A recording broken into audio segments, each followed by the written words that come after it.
Hello, Nirmalia, are you able to hear me? Prem, Yes, ma'am. अभी आज के ना Yes, ma'am, I can hear you. प्रेम आप सुन लीजिए प्लीज। Okay. वो स्पीकर चेंज हो गए हैं, कुछ इमरजेंसी हो गई है, तो सुश्रुत जी जुड़ेंगे, उनको को होस्ट बना दीजिएगा, अभी जुड़ने वाले होंगे एकदम। ठीक है? Okay. हाँ Okay. हाँ, He has not yet joined, ma'am. I know I know. Yeah, I have joined actually through Oh, our yes. NGOs. Yeah, namaste. Okay. नमस्कार नमस्कार सुश्रुत जी, और बहुत बहुत धन्यवाद लास्ट मिनट में हमारा ये एक्सेप्ट करने के No लिए। problem, sir. हाँ, इमरजेंसी हो गई थोड़ी सी। Hey, no आपको problem. जी को होस्ट बना दिया प्रेम आपने। जी जी, उपासिका आप सुन रहे हैं हमें? Upasika, can you hear us? Yes, yeah Upasika, good morning उपासिका, आप स्टार्ट कर सकते हैं। सुश्रुत जी, आप कुछ टॉपिक बताना है कि आप अपने हिसाब से जैसे भी कहेंगे? Yes, you have given me, I think, about three marga, isn't it? Yes. Jnana, karma, Yeah, bhakti, and its integrated Yes. approach. Yes. Okay. That is all, no? This Yes, is the yes, topic. yes. Upasika, over to you. Good morning to all. I welcome you to the 10th session of the second batch of the refresher course on Bhagavad Gita, organized by Ramanujan College, University of Delhi, in collaboration with the Center for Human Sciences, Rishihood University. Before we begin, let us all observe a minute of silence, dharana.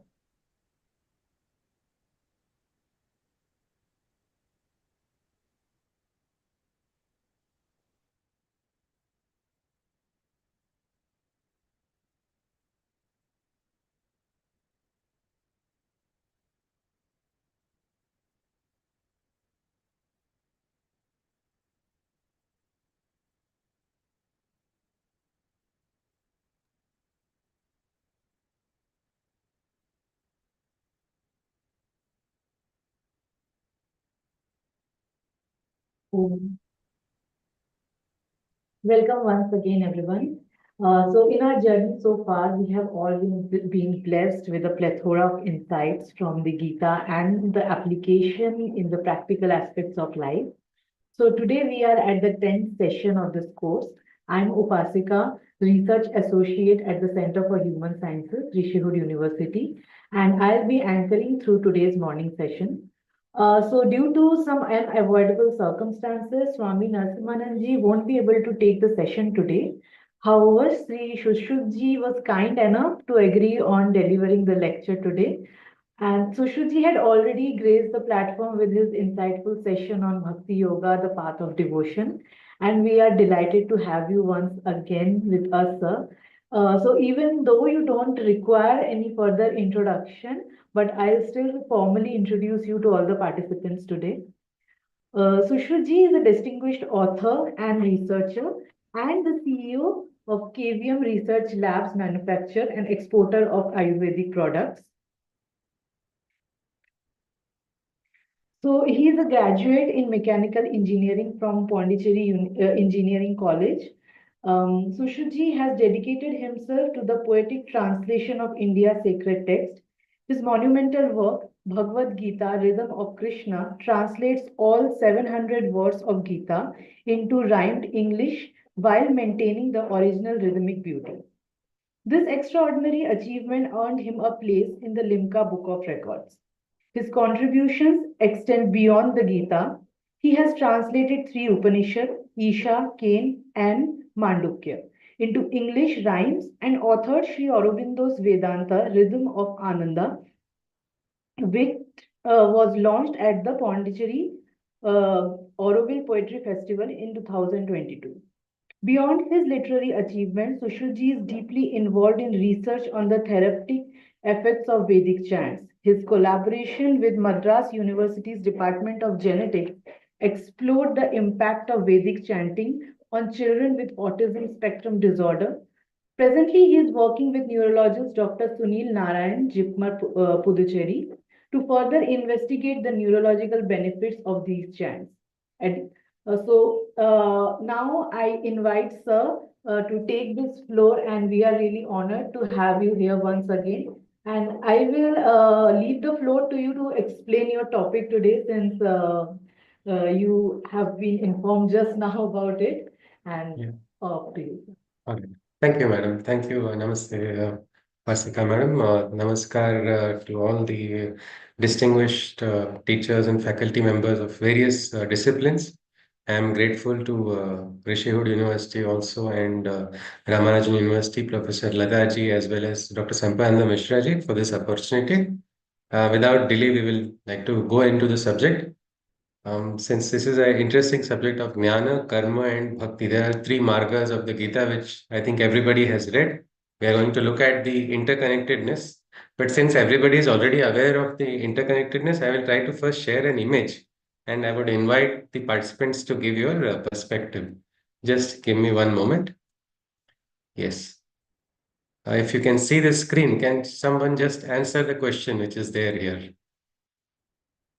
If you were to hammer a nail on the wall, what would you need? Jnana, karma, or bhakti? Wisdom, knowledge, faith, devotion, or the tools? Yes. Anybody? Please feel free to unmute. All the three.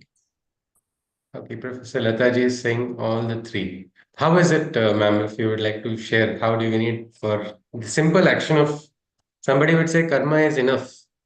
Why do Uh, I need knowledge? Actually, karma is enough if we have to just, just hammer a nail anywhere. But then you have to hang a picture. Then you need a balanced, the center of the picture, and you may have to measure. You should have the understanding, and you should also have the tools to perform the action, and the conviction also that one can do it, and D. maybe the raised Yeah. platform, whatever. So we need all the things. Okay. Yeah. We need all the three. But just the hammering of the nail, karma is sufficient, is it? Or in that also we need all three? Just hammering a nail. Onto the wall. For that, also, karma only is enough, or even for that, we need to have some idea of knowledge Yeah, also. And we should have an idea, because we can't just okay, hammer a nail anywhere. That it has to be right, right. yeah. I think All right. A and C, A and A C. and C. All right. Yes, sir. Yes, sir. I'm unable to see the person speaking, so because it is being shared. Yeah, Yes, yeah. sir. Namaskar. Yes, Yeah. sir. So A and C, you have shared. Now, wisdom as well as but what if you have doubts ki, "Arey, I will not be able to hit the hammer properly. If we have doubts, then probably there this will not work. If somebody says only the action is required, you need to have like for example, you need to have a knowledge of what type of wall. Is it a brick, fire brick wall? Is it a cement concrete brick wall? Or what type? So again, depending on that, the type of the nail. So jnana is required there also. So when from a simple action, means devotion is required for at least faith in yourself. If not faith in divine, say somebody says, I may not require to do smaran, but I know a lot of carpenters and a lot of masons who actually do a prayer before starting their work every day. Because for them, faith is important even for that. That action may be ordinary, which may require, somebody may say it requires lower consciousness, but no, for them, they want the direction. So when a simple action of hitting the nail on the wall requires us to have faith. Faith, faith, if not in God, at least in ourselves. Means Swami Vivekananda had beautifully said, if you can move mountains, you can drain oceans. Faith in thee, faith in God. So Shraddha is also equally important in a small action. Like this picture is from a very comical story which was taught to me when I was in school. Uncle Podger hangs a picture.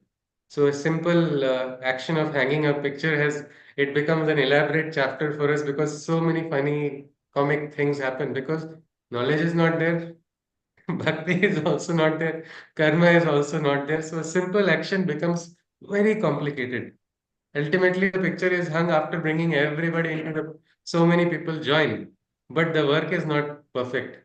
So just the reason for I'll just stop sharing this. So the reason for sharing this particular image was to emphasize that jnana, karma, and bhakti, all three of these are interconnected. One cannot, maybe somebody has a preference. Say somebody says, I like poetry, so I will write poetry.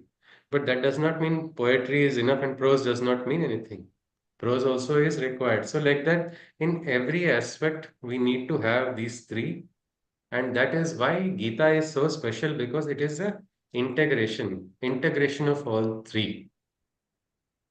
Sri Aurobindo's yoga is also called Purna Yoga because it is bringing in all three dimensions of jnana, of karma, as well as bhakti. Sri Krishna is called Yogeshwara. Yogeshwara is the one who brings about yoga or union. Union of what? All dimensions. Inner life and outer life. Many times people have this question, I am very good in praying. But after that, when I go out, I'm not finding any practical aspect. Or is the prayer connected with the outer life? Prayer is inner life. Many times we make a division. No, no, don't talk about divine and all. Be practical. This is a common dialogue many people must have heard somewhere or the other. No, no, no, don't talk about spiritual things. Or when in meetings also, in work related also, somebody says, be practical. Does that mean the divine is impractical, not manifest in the practical world? So that what we call Bheda, the Bheda happens because I think we have already studied about how we have Mana, Buddhi, Ahankara, all these factors are part of our constitution. This is probably the Bheda requirement is also required for differentiation of consciousness. But ultimately, integration is required. If you see Goddess Lakshmi, she is called the god of harmony. She is called the god of harmony because Sri Aurobindo is beautifully described in four powers of the mother. Goddess Lakshmi as the goddess who brings about harmony. Harmony is what is required. Without harmony, the powers of the divine are not spread everywhere. And that is why, if you look at the Lakshmi Ashtakam, there is a mantra Yoga Je Yoga Sambhute Mahalakshmim Namostute. Meaning, this harmony is allowing a person to go on the path of yoga. If our inner life and outer life is not balanced, in Hindi हम ढोंग कहते हैं ना, that is a false aspect. We are showing only and not living. That creates a great divide, and that divide is later on broken. And then the person gets exposed, and then again it creates a chain of reactions. Instead, if we are able to follow what is there on the inside and the outside, we are able to properly practice the yoga. Because many times people become brilliant, they are very good in while doing dhyana. But they are like you see a great Mahayogi is there when you see somebody meditating. It is almost like Deva, who is Indra Dev only. This person has got all control over the Indriyas. And suddenly, when the person comes out of the meditation, you wonder, what is this? Is this an Asura? Who is this person? One very interesting story of a Shishya and a Guru. The Shishya had a very bad temper. But when he went into dhyana, he had such a great gati in dhyana that he would go deep into the highest consciousness. And he was satisfied because internal life is good. Outer life, I don't care about it. So the Guru decided now is the time. He's a Sadguru, the Guru who is able to bring about a good manifestation on the outside and inside. So he goes and purposely disturbs this Shishya while the Shishya is doing dhyana. Immediate reaction comes from the Shishya and he starts using a swear word. At whom? At his own Guru. And when he opens his eyes and he feels very ashamed of himself. That is when the Guru tells him that, see, the real dhyana starts after your meditation session. How you are carrying the consciousness that you have gathered. So it is very important to have this integration. Otherwise, there is going to create what we have. There are disorders in psychology also. They call it bipolar disorder. Two different opposite personalities inside of a same person. That is not something which is required. Yoga is about bringing a balance. A yogi is one who has brought the balance of inner life and outer life. In Gita, we have talked about tapa or tapasya. If you see in the 18th adhyaya of the Gita, we have sattvic tapa itself having three different parts. Manas tapa, vak tapa, and sharira tapa. Sharira Tapa is why people go to ashrams, give service. CEOs of industries, big heads, they go and start doing simple works. They pick up trash, they clean, they do all of these action. What is the reason they are doing it? When they are cleaning on the outside, but also cleaning on the inside. They integrate that. Like that, Sharira Tapa. Then comes Vak Tapa, Tapa of the speech. Speech is so important. What we speak, how we speak, the words which we speak, are they creating harmony? Are they promoting goodwill? Are they furthering the project? Or are they creating distortion everywhere? It is not so important. My view should not be so important or more important than the view of the greater good or the greater project, just because I have got certain my mental faculties. Because some people develop their jnana so much, So but actually that तो jnana PG is, classes नहीं somebody wants to add something? All right, I'll just mute the person. All right, fine. So, yes, as I was saying that when a person is following this, so we have this Vak Tapa. Same way, Manas Tapa, the Tapa of the mind. Mind is also a very powerful force, is a force of consciousness. If you decide something with the mind, that time you're ready to bring about great transformation, not only mental, you can bring that into the practical as well. Anybody has heard of this sadhana called Vipassana?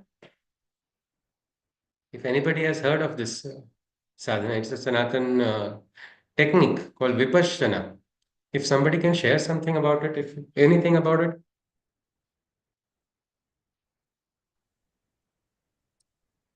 It's Yes, anyone? it's a technique to work with the breath.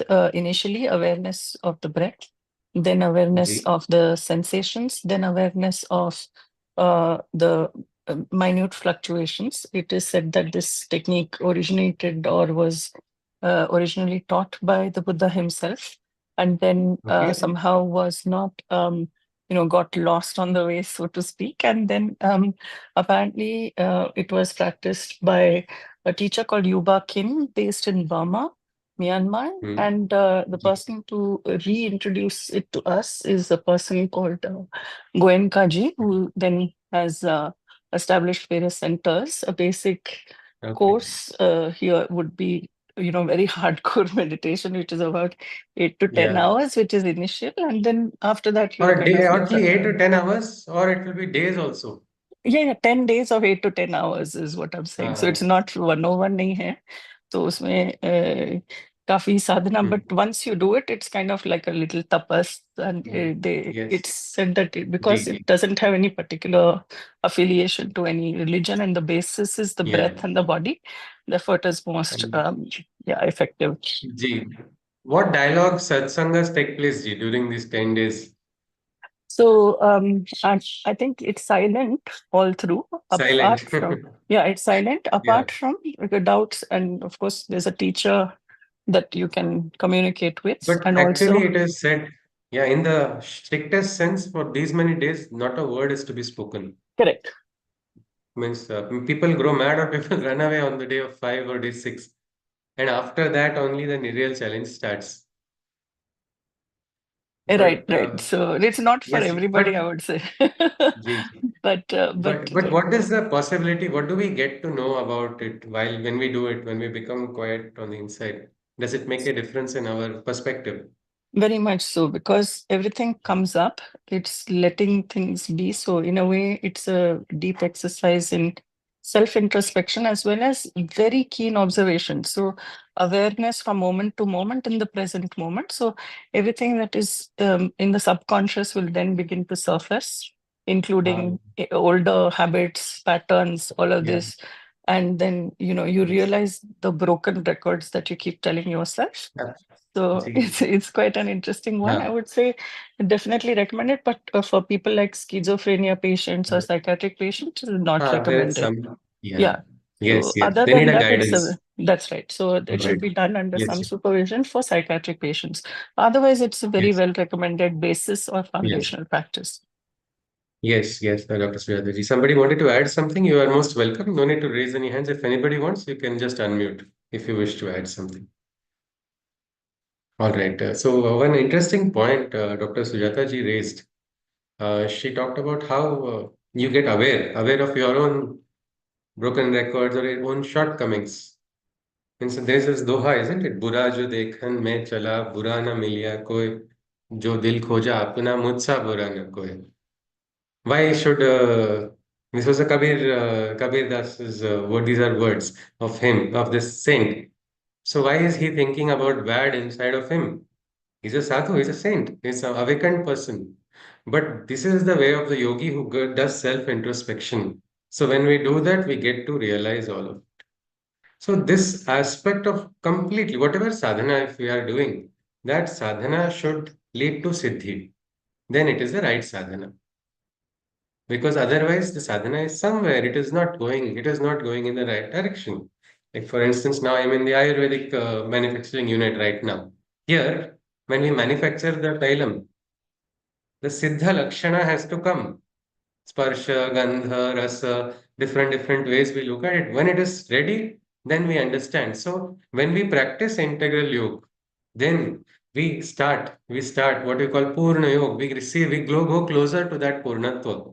And with that purnatva, siddhis come naturally. We are not running after the siddhis, but siddhis will come on their own. They come directly. No flower does not have to send an invitation to the Brahman. Come to me. Kindly, today is my blossoming day. Please come. No, the blossoming takes place, and that is exactly what happens when we bring about an integration of these three jnana, karma, and bhakti. Because in little practical aspects, we must try to remove that Veda and create that one harmonious oneness instead of manifesting divides. Because even in dialogues, मन में कुछ और होता है, दिल में और कुछ होता है, बातचीत करते में और something else. And then there is a conflict because I am thinking one thing, I want to say something which is proper according to some particular construct, psychological, past sanskara, XYZ reasons. My heart is telling me another thing which is completely different. But because of this yuddha, which one new Kurukshetra inside, the tongue is confused and then says what the heart is also not thinking, what the mind is also not thinking, something else comes out. What happens then? Then it is just a waste. But instead, a yogi thinks the same thing. Ekagrata is there. What is in the heart is in the mind, and what is in the mind is on the tongue. And that is why yogis also have this siddhis, vacha siddhi. Yogi has said, aise hoga. This will happen, and it happens immediately. Why? It's not some magical power. It is that this person is using words correctly. This person has understood the power of the words. And then the words become powerful for bringing about transformation. This power of transformation is vested within everybody. If we realize it, as it is said, Shabda Tumara Ho Sanjeevana, your Shabda only becomes the source. I think we all have people in our life. Somebody tells me one thing, some elderly. For me, it is my Guru. Guru says, ये हो सकता है, हो जाएगा. No problem. Because something, knowledge will come, direction will come, health will come, any direction it has to. But that is the siddhi. That is what we call the strength, which is cultivated by the tapasya of the person. And this power of transformation is there in every single one of us.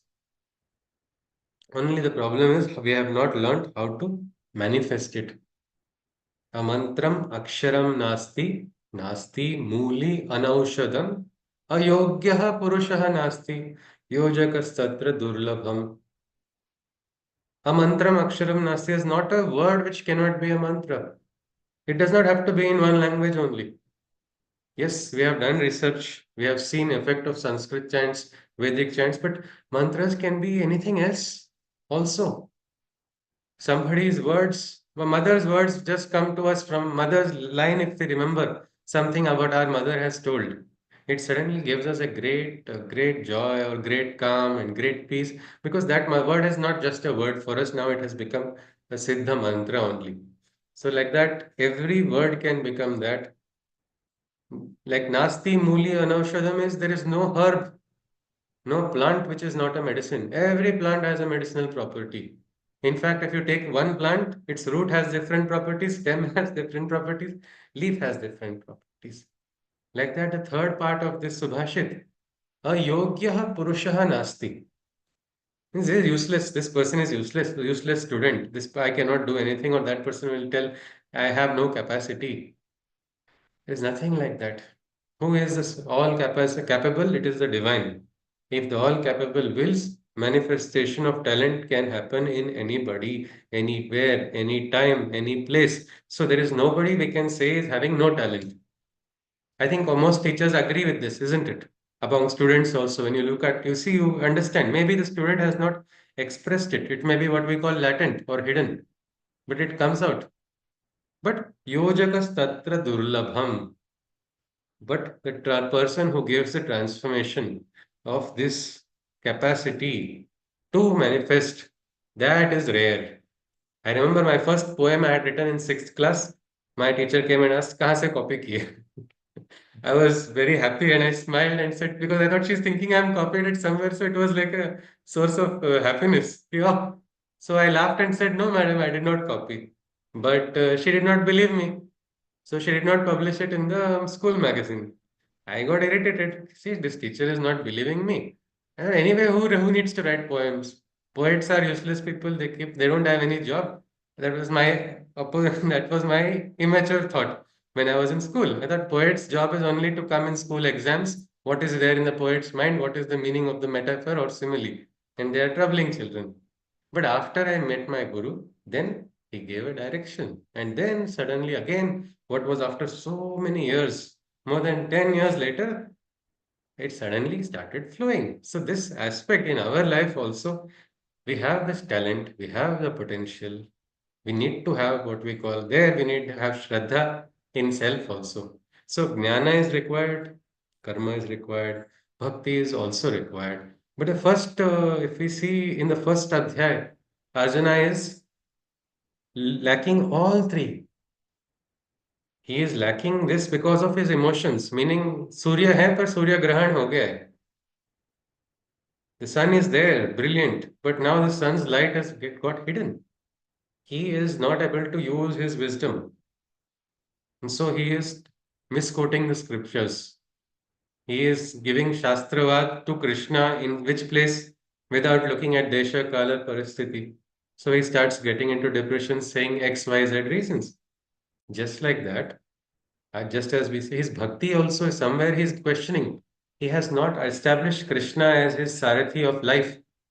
He is just charioteer who is taking me now, but he does not recognize that the divine, he's got a teacher, he's got a guide, or he's not having any faith in himself also right now.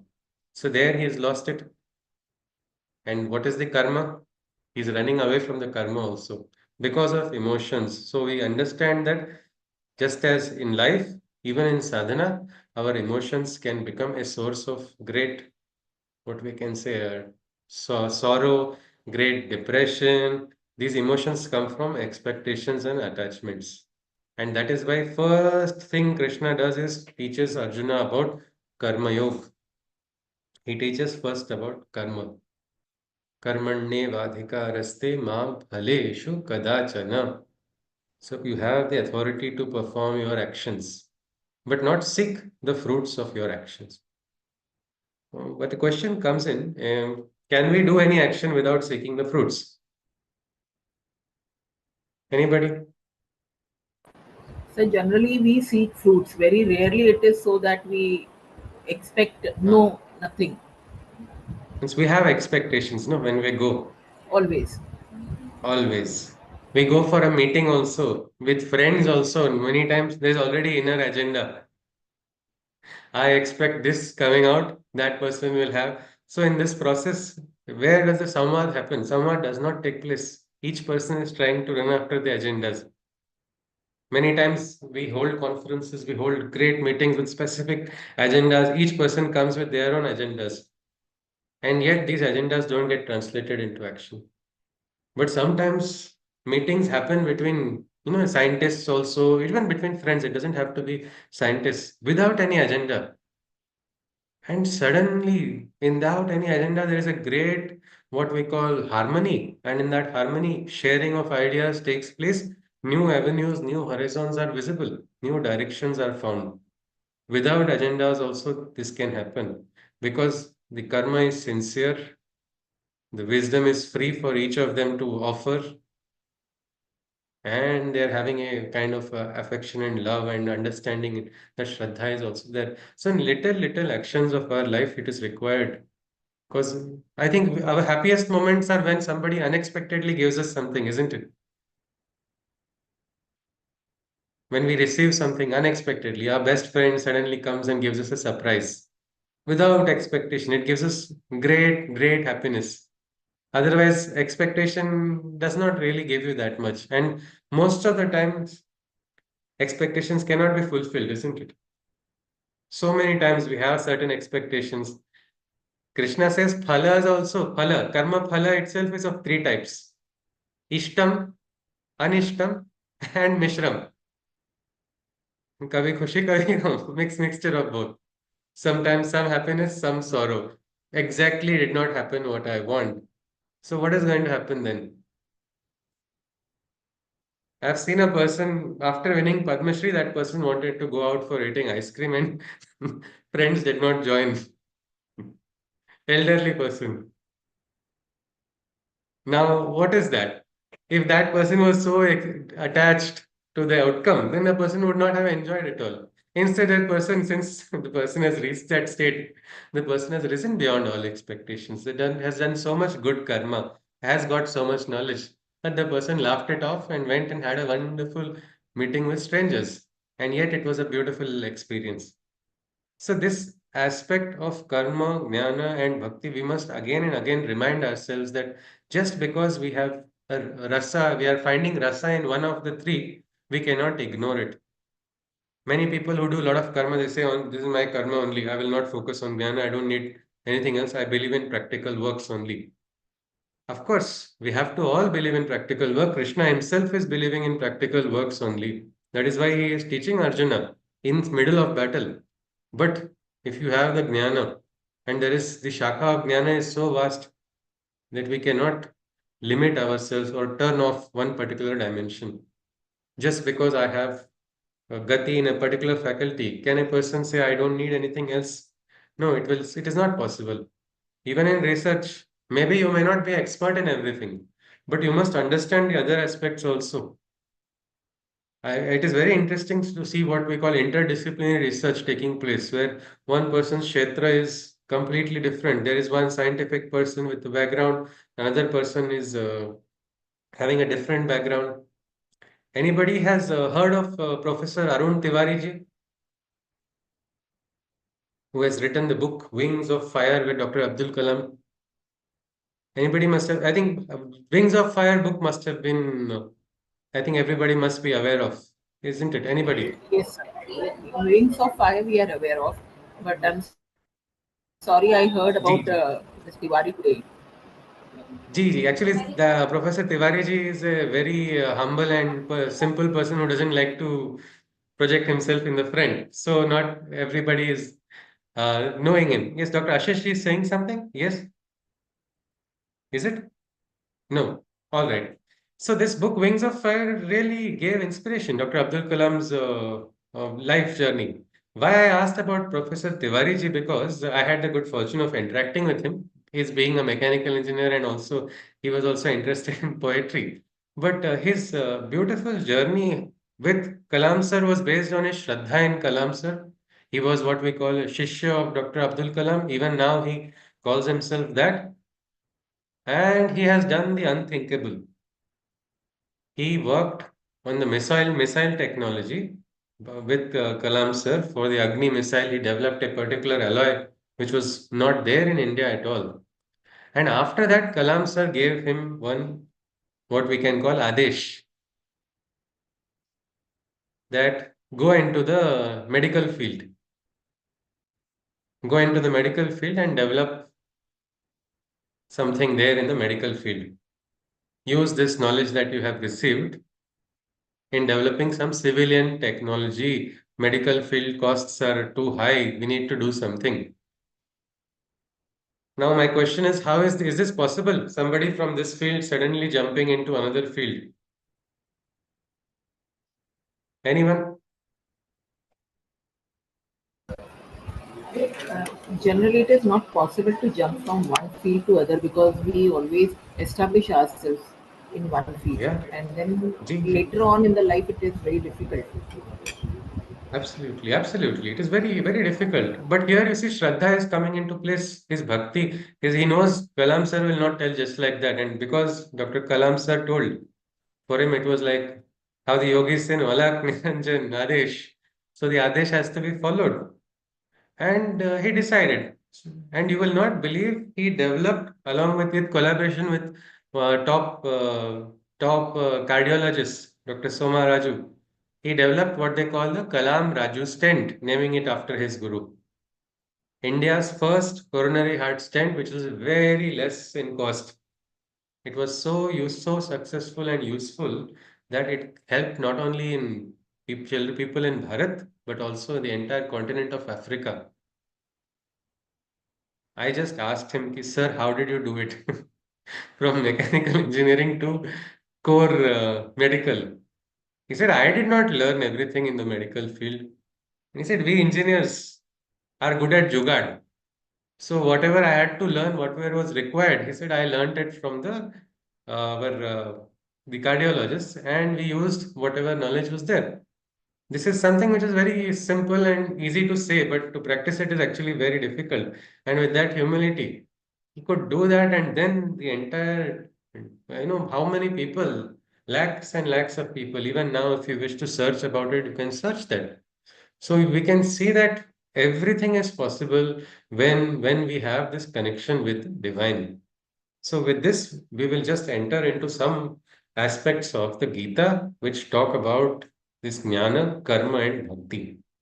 Krishna first tells Arjuna, there is a divine being which inside everybody.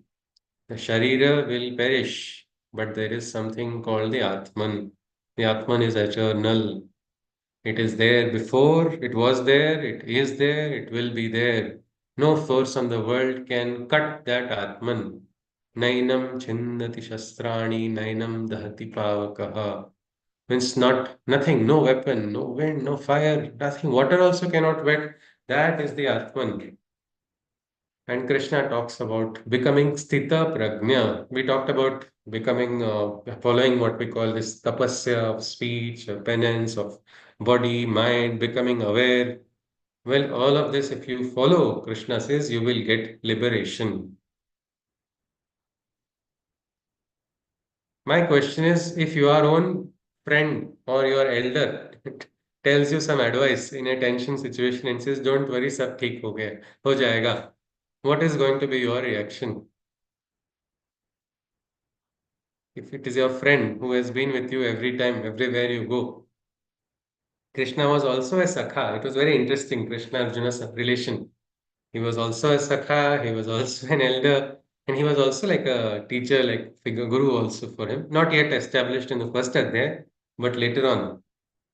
So, but just assume your friend, any friend of yours in a difficult pressure situation, just smiles and says everything will become all right. Yeah. Uh, Yes. I think it would depend on which stage of life I am. Okay, sir. In the sense that if I'm young, I'd probably brush Ha. it. If I was a little older, I'd probably think about it. Yes. Yes, a stage of life and also the gravity of the situation, no, sir, the complexity of the situation. If it is a too complicated situation where hope is not there, and somebody says, ah, don't worry, what are you saying? How can you say, don't worry? Isn't it? So, yes, this is exactly how Arjuna reacts when Krishna tells him, saying, aha, you are talking about Adhyatma, you are talking about Karma Yoga, because Krishna gives a very important aspect of Naishkarmya Siddhi. Naishkarmya Siddhi is like a Siddhi which will allow you to do actions without any ramifications of new sanskaras or new karma bandhanas. To put it simply, for youngsters, eating all the junk food and not adding 1 calorie. All youngsters will start running after such a Siddhi if we can get that. But this Naishkarmya Siddhi, Krishna says is possible when you surrender to the divine, give up all expectations, become quiet, become, spiritual inside. And Arjuna has big questions. He says, what is this? One side you are telling me become peaceful. Another side, you are asking me to do the karma of yuddha, which is not just a ordinary battle, it is a deadly battle. People are going to die and people are going to perish in this battle. How can I? This aspect of reconciliation is not yet understood by Arjuna. So immediately he asks this question. Third adhyay, he says, it's Arjuna Uvacha, Jayasi chet karmanaste mata buddhir janardana tat kim karmani ghore mam niyojas jayasi Keshava. Oh Krishna, haven't you just said what is superior? That spiritual knowledge over material action is better. Then why is it that you coerce me into action? This ghastly karma on me, why do you sanction? So, hey Krishna, why this ghor karma of yuddha if you're asking me to live adhyatmic life on the inside? And he even asks further, he says, Vyamishreneva vakyena buddhi mohaya siva me tadekam vada nishchitya ne yena shreyoham apnuyam. My mind stands confused and disarrayed, for it fully understands not all that you have said. Hence, show me which is the correct way. What will benefit me? Please say. So he's saying ये तो मार्ग अलग अलग मार्ग हैं. One is material action, another is the spiritual. So how? And he says, it's like Doctor Saab, आपकी दवाई काम नहीं कर रही है. That is how patient says, no, like that. Arjuna is telling Krishna, what you are saying is not making sense to me. I'm still confused. I'm not, you're talking about Shanti, higher realization, Sthita Prajna, Samadhi Bhava, all these things are away from me. Abhi mera practical solution de do. I'm not able to understand is his question. Now this question of material and spiritual life reconciliation is sometimes it is there with all of us also, isn't it? Many times we feel this, isn't it? We cannot bring about a reconciliation. Or is it possible? Because this is big, what we can say, a big question in sadhana. We start following certain practice and we say, oh, it is not practically possible. The thought comes in, just like how Arjuna has got it at this moment. Anybody agrees to this question of Arjuna? Or if you disagree also, you can disagree. This is not that everybody needs to have same view. Yes, please. Anybody?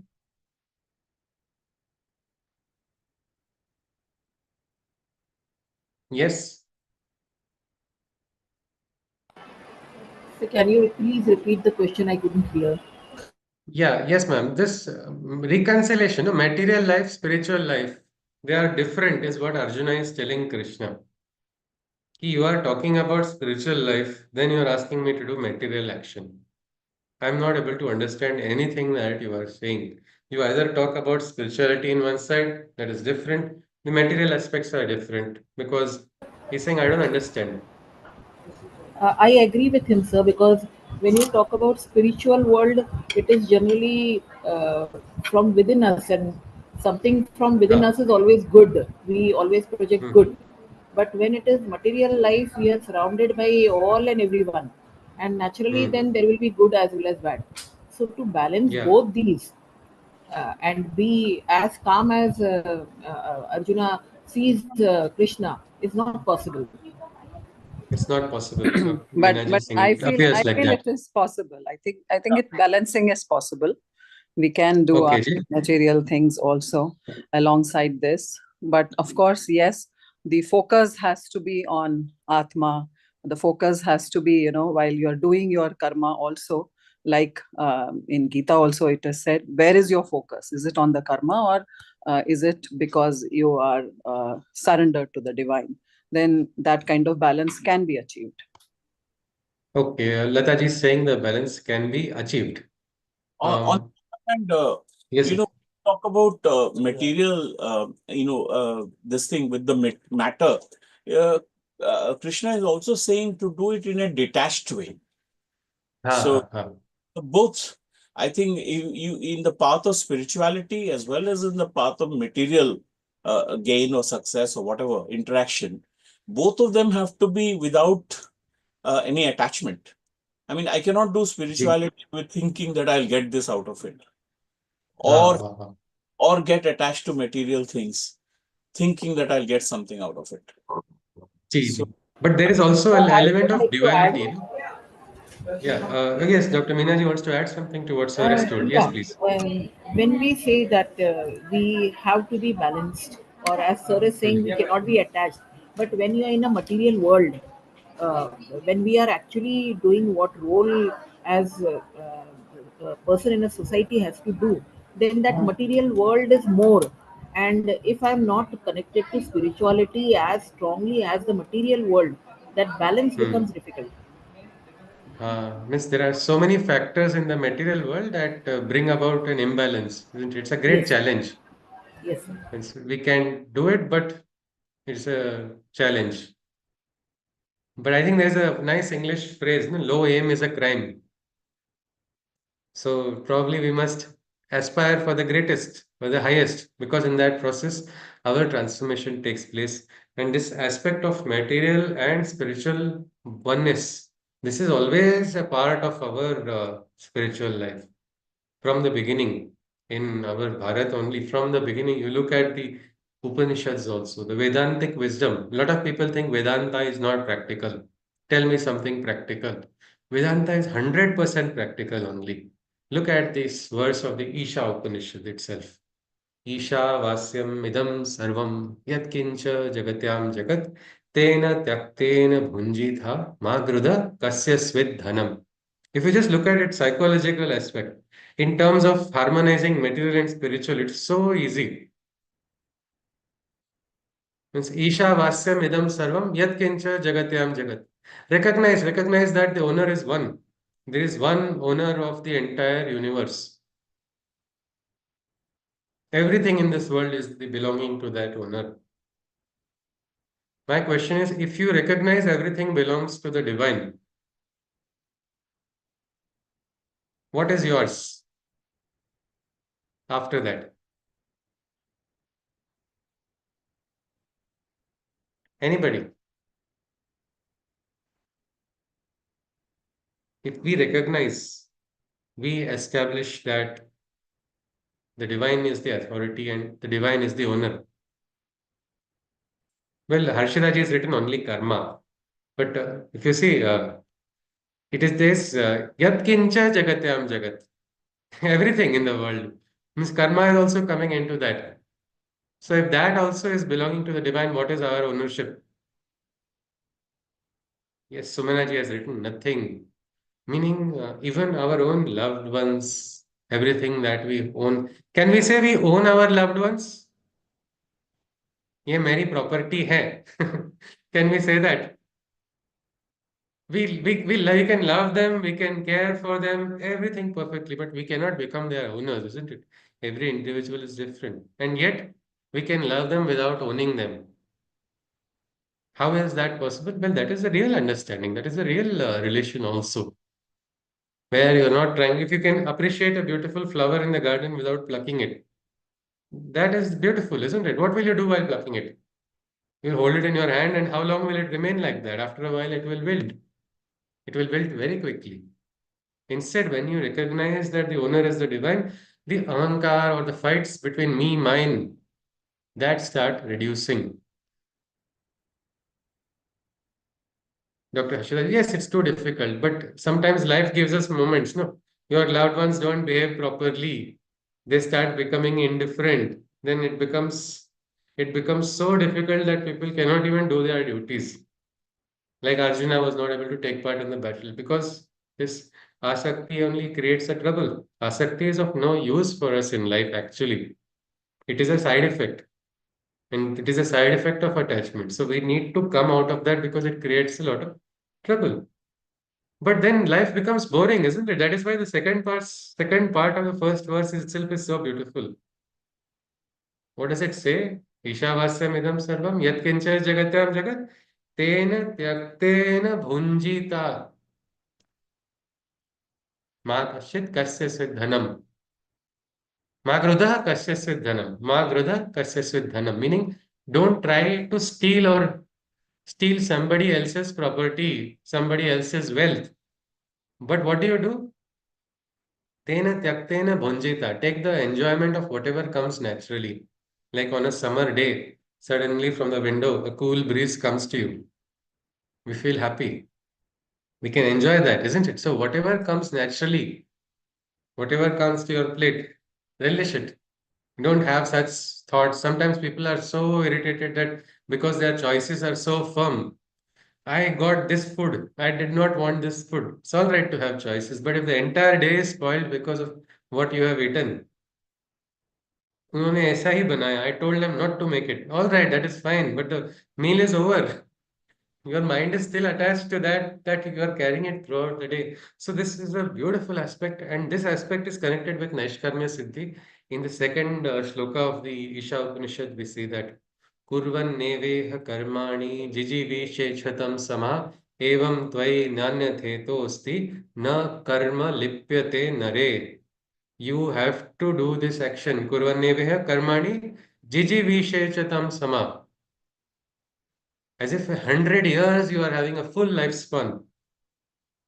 You have to live your life fully, for full 100 years with this attitude of what? Everything belongs to the divine. Then there is the joy. There is the joy of having a liberated experience. Ananda will come to you. Not only Ananda, Naishkarmya Siddhi comes just like that because you are no more disturbed. You are no more disturbed by the outcomes. My own Guruji, I think you can see his photo in the background. So Damleji, much before I joined, there was one student of the ashram who had worked with him for 14 years. Damleji and they would say Ram Lakhan ki jodi hai to him and that student who had joined. They worked for 14 years and he was regularly with him all the time. And very beautiful relationship with full mutual respect. And he considered Damleji Guru Tulya figure only and learned so much, evolved so much. And Damleji was planning to train everything to him. Suddenly, one day, he told, I am leaving. And he left after 14 years of association. Normally, it's a very long time, isn't it? In sadhana, also, they say one tapa is 12 years. So he has completed a tapa, one full set of 12 years after 14 years. So Damliji was, we can say, maybe I do not know exact mindset, but he was a little calm and quiet. But everybody else were disturbed when they came to know about it. One very senior sadhika, Kusumben, she is no more now. She came in a vehicle to his place to just ask him, "How are you? How are you handling? What is going to happen to you?" Another person from very big head of the state of one institute, he called him and, "दामे जी ये क्या हुआ कैसे हुआ आप ये कैसे देख रहे हो आपने ये कैसे आप ये बड़ा धक्का हुआ था आपको कैसे किया आपने all this." He was only more disturbed. I want आप कुछ बताओ. You tell me something speak something. Now what will you ask to set this time to somebody to speak but he asked and Namli just quietly replied, ईश्वर ने बिन मांगे दिया बिन बताए ले लिया. What a simple approach and yet perfect approach. I did not ask and I still got it. So while it was there, it was nice. But since it was not mine, he has taken it back again. Like in Sanskrit, there is this beautiful mantra. Tvadiyam vastu govindam tubhyam eva samarpayet. Or in the Aarti they say, Tera tujhko arpan kya lage mera. So this is the bhakti, no? When we say this with bhakti, we say, Tera tujhko arpan kya lage mera. But when we get the jnana of the real meaning of Tera tujhko arpan, that will become even more beautiful. Everything. And what will we do, Arpan? If I have 10 shirts, if I have 10 shirts, one shirt is not so good. I give it to somebody. Can we call this a dhan? Can we call this with Arpana Bhava? Anybody? There's no space in my cupboard. I've given one shirt to somebody. Can I call it a great dana? Yes? Anyone? No. Not at all, isn't it? But if I have only one, and I see somebody else needs it.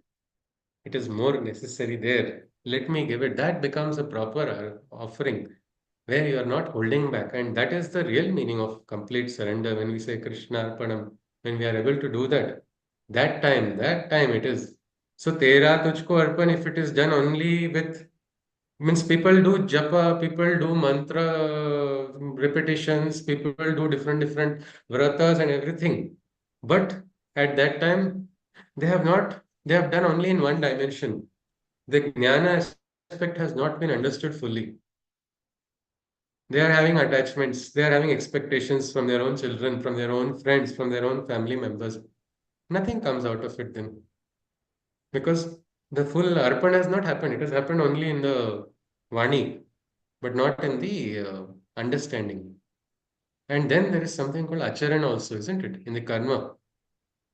Sometimes we understand, but we don't do it. So jnana, karma, bhakti, they have to become integrated. All the texts talk about the same thing.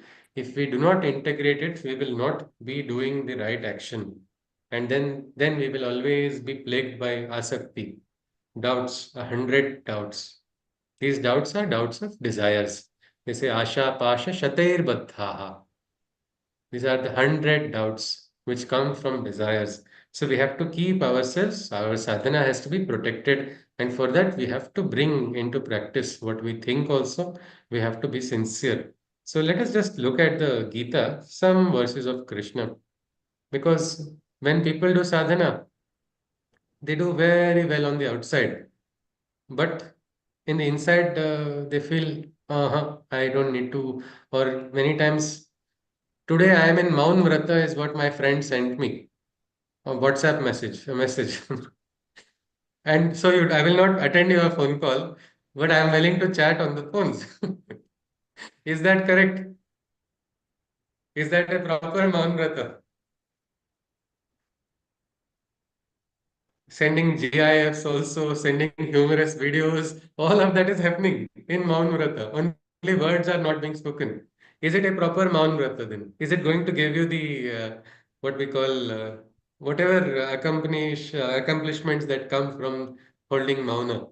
It does not. Not at all. So in same way, japa also. People do continuous japa. Suddenly somebody comes in with that same force. They even utter a swear word at somebody else and then go back to dhyana. How is that going to happen? Meaning you are not practicing. You are not practicing it in all three directions. And Krishna, the Yogeshwara, is trying always to bring about this great reconciliation. Jnana, karma, bhakti. Unless we do this, Sri Aurobindo calls it the triple path. The path which is having all three, that is Purna Yoga. And when this is done, no, then comes the real experience. The experience is there. Of there are planes which are higher than the mind.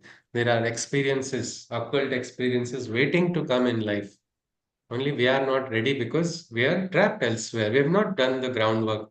So this triple path is something which everybody must tread and must, because, and question is, who is going to watch us if we are doing or not? Many times when somebody is watching, somebody is there, it's fine. But if so, nobody is watching, many people do know dhyana while they're closing their eyes, suddenly one eye opens and sees elsewhere also what's going on and then quickly closes. So when we are doing alone, who is going to be watching us? Anybody?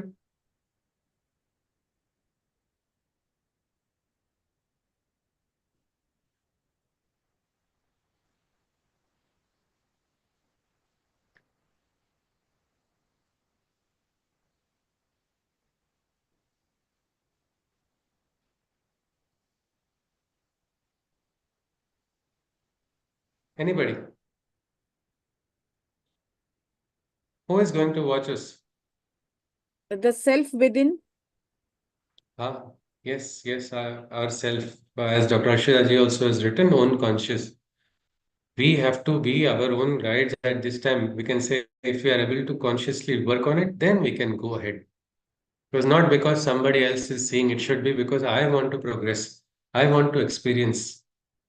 what will happen when we start experiencing? Our life will become a very enjoyable life. Sri Aurobindo talks about life divine. Don't we want a life divine? That is the biggest question. We say we are human. Let us be human. But human is only having all the incompleteness problems, the all we can say kama, krodha, mada, moha, matsar. These are all human natures. So if you see earlier, India had to become free. No? That time Swaraj is my birthright. I shall have it. This was the mantra of Lokmanya Tilak or Tilak Maharaj. He had made this beautiful one. Swaraj is my birthright. I shall have it. A great bunch of freedom fighters were born because of this mantra. But now we are free, isn't it? That way. But now we need an internal freedom, and for us that mantra has to be taken ahead that Sakshatkar is my birthright. I shall have it. We'll have to decide it. Individual will have to take a role. And this can happen any part of the country. Most of the great ones who have become great are because these are ordinary people who are regularly doing extraordinary actions. Regularly. Jnana, karma, bhakti, if you try to analyze properly, you will see they are all one for this person. That is how they have raised in their consciousness. So we have to start becoming alert about ourselves. We'll just look at some shlokas of the third adhyay. Karmendriyani sanyamya ya aste manasa smaran indriyarthan vimudhatma mithyacharaha sa uchyate. A way to physically control the senses a man may find. But if he constantly thinks of the senses in his mind, he is caught up in self discipline's wrong notion. Such a being is beguiled by his misplaced devotion. So, one side, physically, you may try to control the senses. But in the mind, what is there? You are constantly thinking about it. If you are constantly thinking about it and yet you on the outside only you are controlling, then what is going to happen? You are getting trapped. Desire is there on the outside, on the inside. On the outside you are controlling, but inside continuously you are thinking about it. Meaning the sadhana is incomplete. The sadhana is improper. Krishna is using strong words. He says, Mithyacharaha sa uchyate. A misplaced devotion, we can say such a person. Wrong discipline, wrong self-discipline. When I had just joined my Guruji around when I was 21, that was like 13 years back or 14 years back. Yes, around that time, I thought I have to now control my urges of eating food. So I decided I will not eat certain foods. We have decided I just wanted to give a self-discipline. But that time I was outside discipline was there. On the inside, I was starting to think about all different foods, especially one particular food that was my favorite, bhel puri. So I didn't know what to do. I went to my teacher and I said, I'm not able to understand. Continuously, instead of meditating, I'm thinking of bhel puri only. He said, oh, go and eat it. I was shocked. I thought he's testing me, he's scolding me. I didn't understand. When I again asked, what do you mean I should eat it? He said, go eat it now. I was still surprised. I said, okay, how many plates? He said, eat how many ever you want. I said, okay, is it today is the excuse? He said, no, you want to eat today and tomorrow also you can have. Next 3 days you eat as much as you want. I'm not going to tell you anything. I thought, chalo, green signal mil gaya hai. Let us go enjoy. So I ate a lot of it. But on the third day, I got so bored of it that somewhere that unnecessary desire, I really felt that now I don't need it anymore. Meaning, our desires should not be there on the inside. You have to transcend. Transcending must happen from inside also. Only then we can go ahead. And Krishna says, he says, Yastvendriyani manasa niyamya rabhaterjuna karmendriyai hi karma yogam asaktaha sa vishishyate. He who by the mind controls the senses and is detached, O Arjuna, from all sensual disturbances and performs all his actions and works in a yogic way, he is considered the most superior person any day. If you are able to remain calm on the inside, if you are able to remain detached from what? All types of disturbances from your action. Be focused when you're doing that action. If you can do that, Krishna tells Arjuna, such a person is the most superior one. He goes on further. He says, Niyatam kuru karma, tvam karma jayo, ya karmanaha, sharira yatra pichatena prasiddheda karmanaha. Without attachment, perform your every action, because action always supersedes inaction. Even your body's life journey cannot be sustained. Without action, no accomplishment can be gained. So, for even while giving this chapter on what we call the Jnana Yoga, Krishna talks about the importance about action, karma. Say if I don't take care of my body, can I do sadhana? Is sadhana possible by ignoring the body?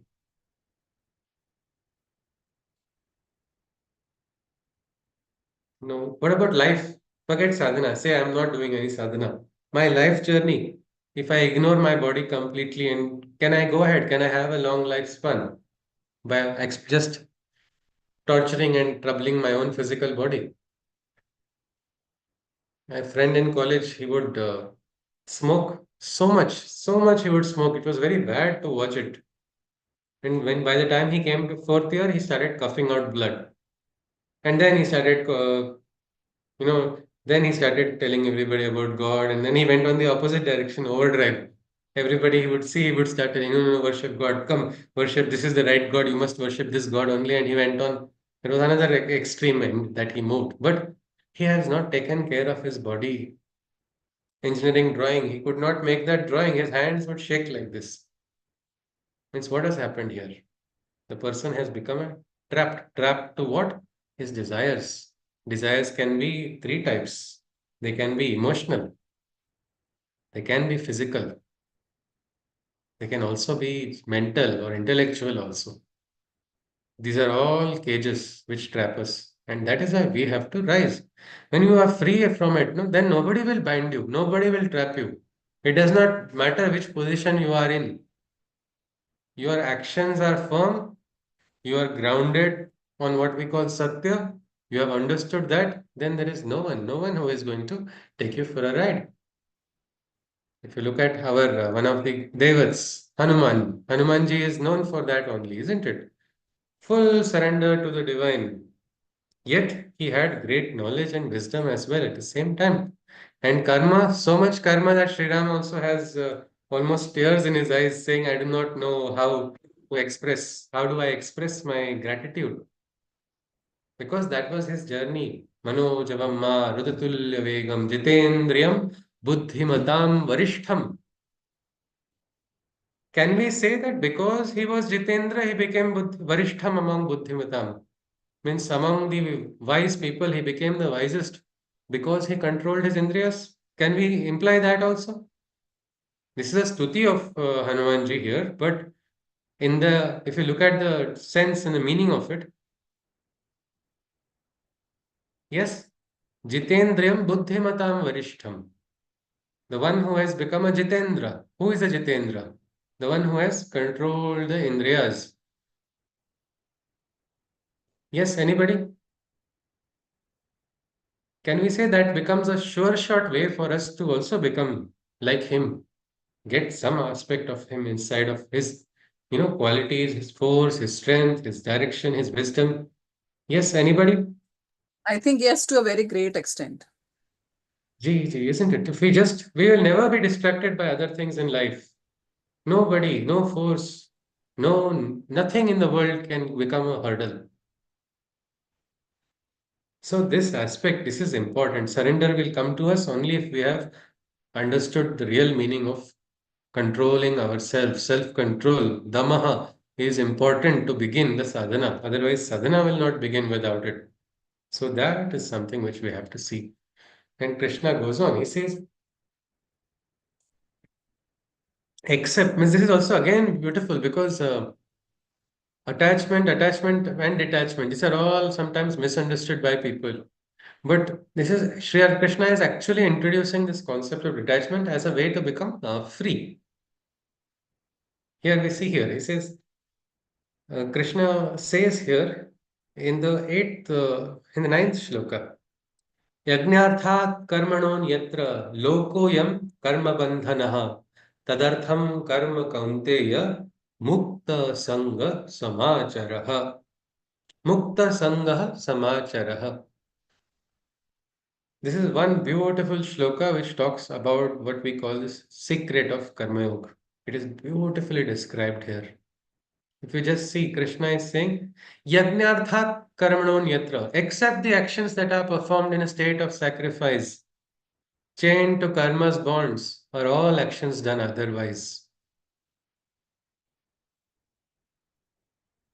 That is why, O Arjuna, your actions you regulate with the freedom of detachment that I postulate. Yajna arthat means in a state of yajna. Anybody can tell me what is the yajna here? Any action which is done in a state of yajna is going to give you freedom. It will not create karma bandhanas. It will not create new sanskaras. What is this yajna? Anybody? The action In a done with state of yajna. detachment.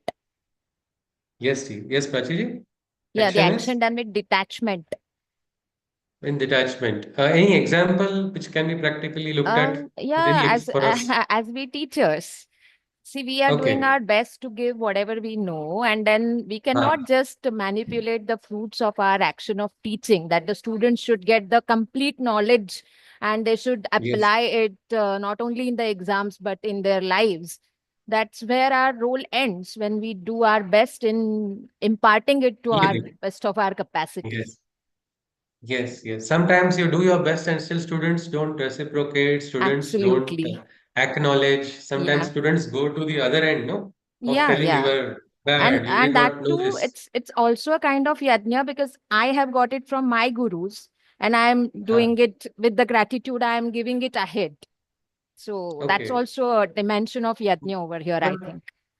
means you are not holding back, you're giving everything that you receive, or do you keep, I want to become a little more superior than my students if I pass on all my No, knowledge? no, No, not isn't at it? all, not at all. It is said in Not at Sanskrit, all. baladapi subhashitam grahyam. So the good thoughts can Huh. come from every direction. So it's not the Yes. hierarchy or the competition. Beautifully said. Yeah, Ji. thank you. Yes, and I think this is something, that is why they say Vande Guru Parampara. It goes on from so many generations. There was one Akhada, the Kusti they conduct, right? There was this, in that there was a different parampara. The Guru, many Akhadas they do that. The Guru wants to maintain supremacy over the Shishya. So one Dao, one technique is hidden from the Shishya. Now, what happens, say, if this guru knows 100 techniques, he teaches his Shishya 99 techniques because one technique I will remain superior. Next, guru teaches 98, 97. So, if you look at it slowly, when the time comes, the final generation will get very little. So, here it is a action. This is dana. Dana, Vidya Dana is said to be the highest one, and it is a yajna in itself. Why yajna? Well, yajna is offering, isn't it? If you look at the symbolism of a yajna also, it is again for teaching us the meaning of what is offering to the divine. Agnihotra begins with Agneya Swaha Agneya Idan Namama. Na mama, not me. Everything belongs to the divine. I offer it. So when you do such an action, you have zero expectation. And you otherwise what happens? You get bound by expectation. You do some good work and then you expect some kind of return, and the return does not come, you are perennially dissatisfied. My Guruji says, what am I going to get return? And what are we going to give? That is also true, isn't it? He is so senior, he's got so many years of experience, and what am I going to give materially or anything? Yet we try as Shishya, we have a debt to repay, so we will all try our best. Oh, beautifully said by Dr. Harshita ji. Neki kar darya mein dal. This is also my Guruji's vakya. All the time he uses it. Neki kar darya mein dal. Means take a stone and throw it into the ocean. Can you go and collect it after throwing? That is how our good deeds should be. Keep doing good deeds without looking at what is going to be the outcome. It's like when you throw something into the ocean, can you recover it? No. That is how your karma should be.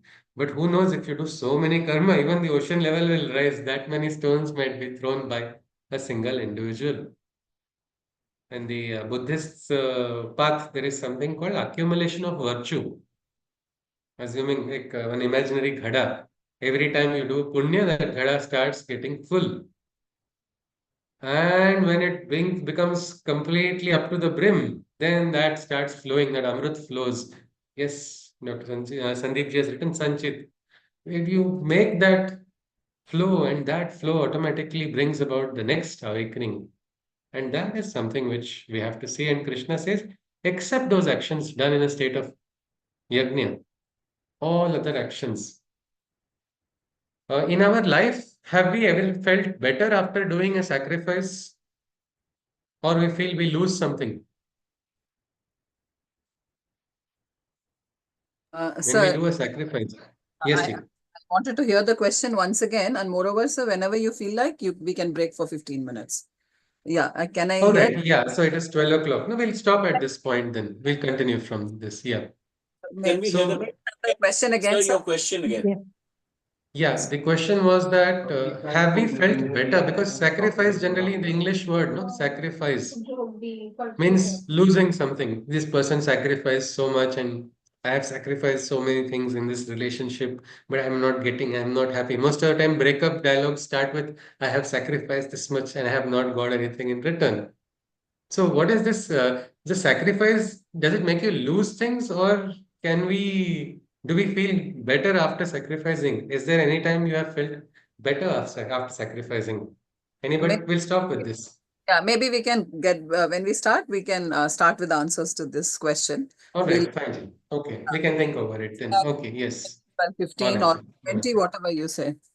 Yeah, so 15 minutes is fine for me. yeah, so Yeah. after we resume, we can also have some questions, or if you say like we can take questions at the end of the second session. No, it can happen in between also. Yes, Jim. No. Yes, Okay. please. Okay, Namaste. sir. Yeah, thank you. Namaste.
Sir, could you please unmute yourself?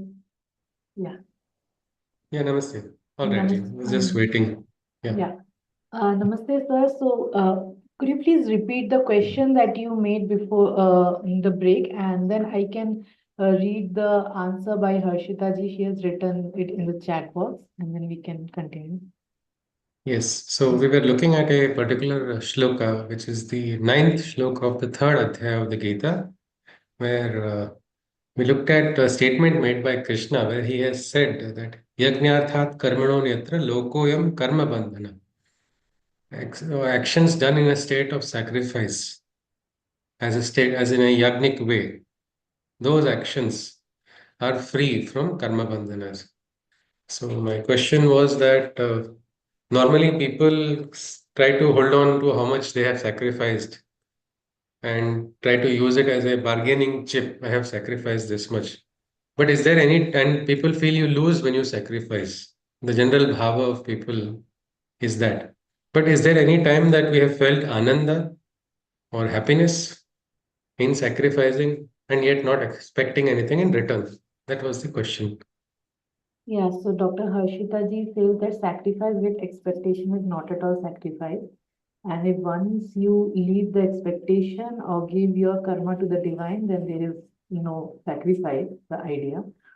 तो she says, sir वैसे देखा जाए तो animal human से ज्यादा निष्काम कर्म करते हैं मीन्स विदाउट आसक्ति पर उनमें ज्ञान और श्रद्धा नहीं होता इसलिए शायद वे मानव योनि से कम है तो अल्टीमेटली हमें Okay. कर्म भी पूरे ज्ञान कॉन्शियसनेस और श्रद्धा समर्पण से करना चाहिए शायद यही गीता का ज्ञान है Okay, yes, the Harshita ji has beautifully replied. But sometimes we have seen examples of animals showing bhakti also. Only difference, as she has rightly said, is that consciousness, the level of consciousness which is there, which allows human beings to be higher than everybody, is this. Because we have that ability to think, we have a mind which allows us to rise in the sopana of consciousness. It's a great journey which we can take. So yes, Upasika ji, anybody has some questions in this point, we can look at it before we go to the next topic on what Krishna has told. In this shloka only, we are going to be looking at it. Yes, please. या लता जी का question है question नहीं है उनका point है chat box में Mhm. Sacrifice में expectations नहीं होना चाहिए else it's not sacrifice Yeah. This is not something I want. This it is Purna Samarpan, Purna sacrifice, it's Swaha. We are giving it with nothing, asking nothing in return. Yes. So is there any more questions? If not, then we can move further. Okay.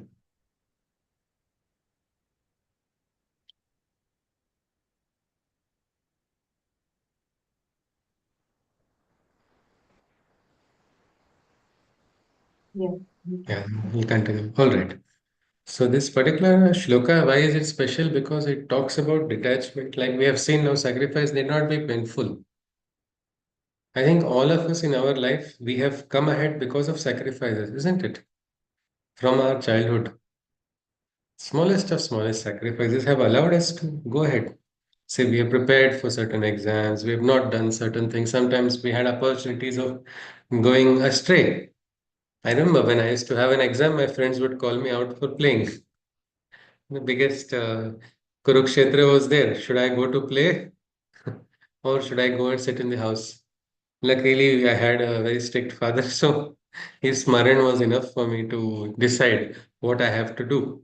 But many times, because of the sacrifices that we do in life, we are able to rise, we are able to become better, they make us complete. And the true spirit of sacrifice is done without expectation.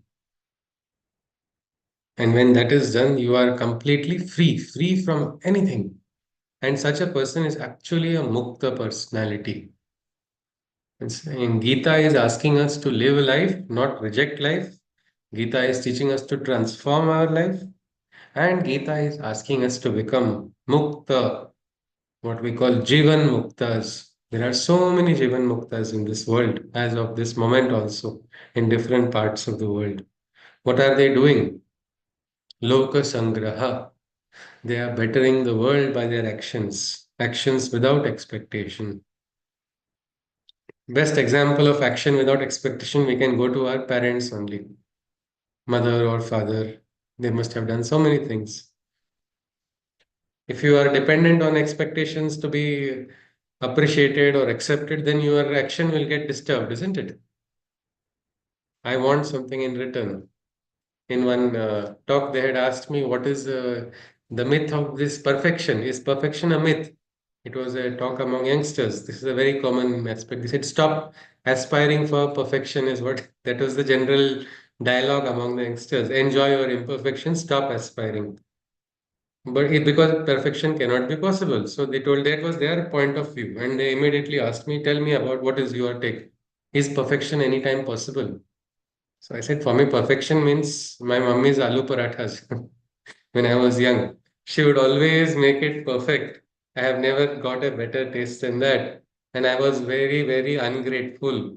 I would just eat it without expressing it is good or bad. I would eat so many of them and then maybe but not say a word.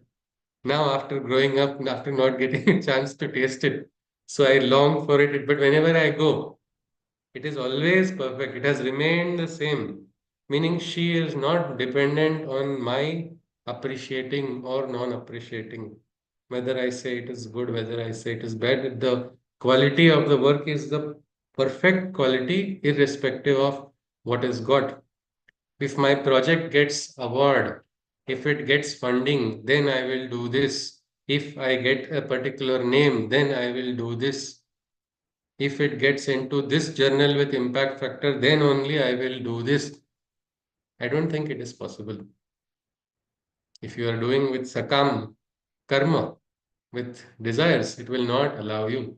I had a very interesting experience in writing a research paper on the Gita with a co-author who did not agree with this point of view and yet was writing the research paper.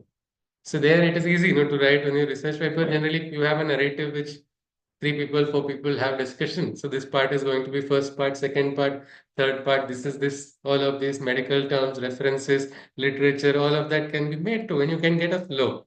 So it does not involve you to all the authors to fully understand the concept completely.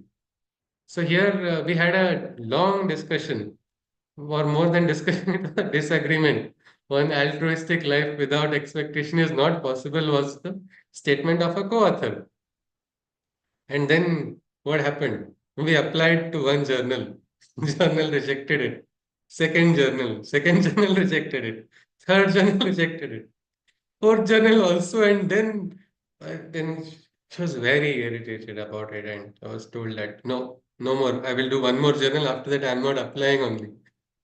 And by Krishna's grace, it got accepted in a good journal. But then after that, when we tried, do you want to write one more paper? No, enough of it.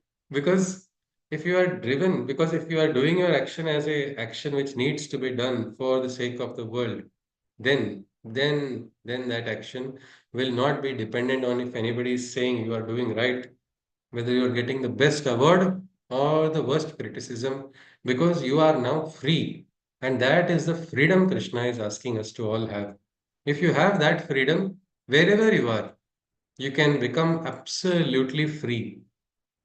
Damleji, my Guruji, when he was young, he had one of his friends who was not from a very, what we can say, high income family. He had to immediately go for a job without getting a chance to do his higher studies immediately after schooling. And where did he go that time? People would go to work in the lathe machine. If you want to study, or you lathe mein karya karta ban jao. That was the option. So he took that job. So he was working there. That time, Namli says, since he was an elder friend of his, he was like a very good friend but experienced. He would often go to visit him and see him. That time he said, Karma aisa karo. He gave a gyan of karma to Damleji while he was working, because he said, work so hard, so perfectly that your malak also will become bound by your karma.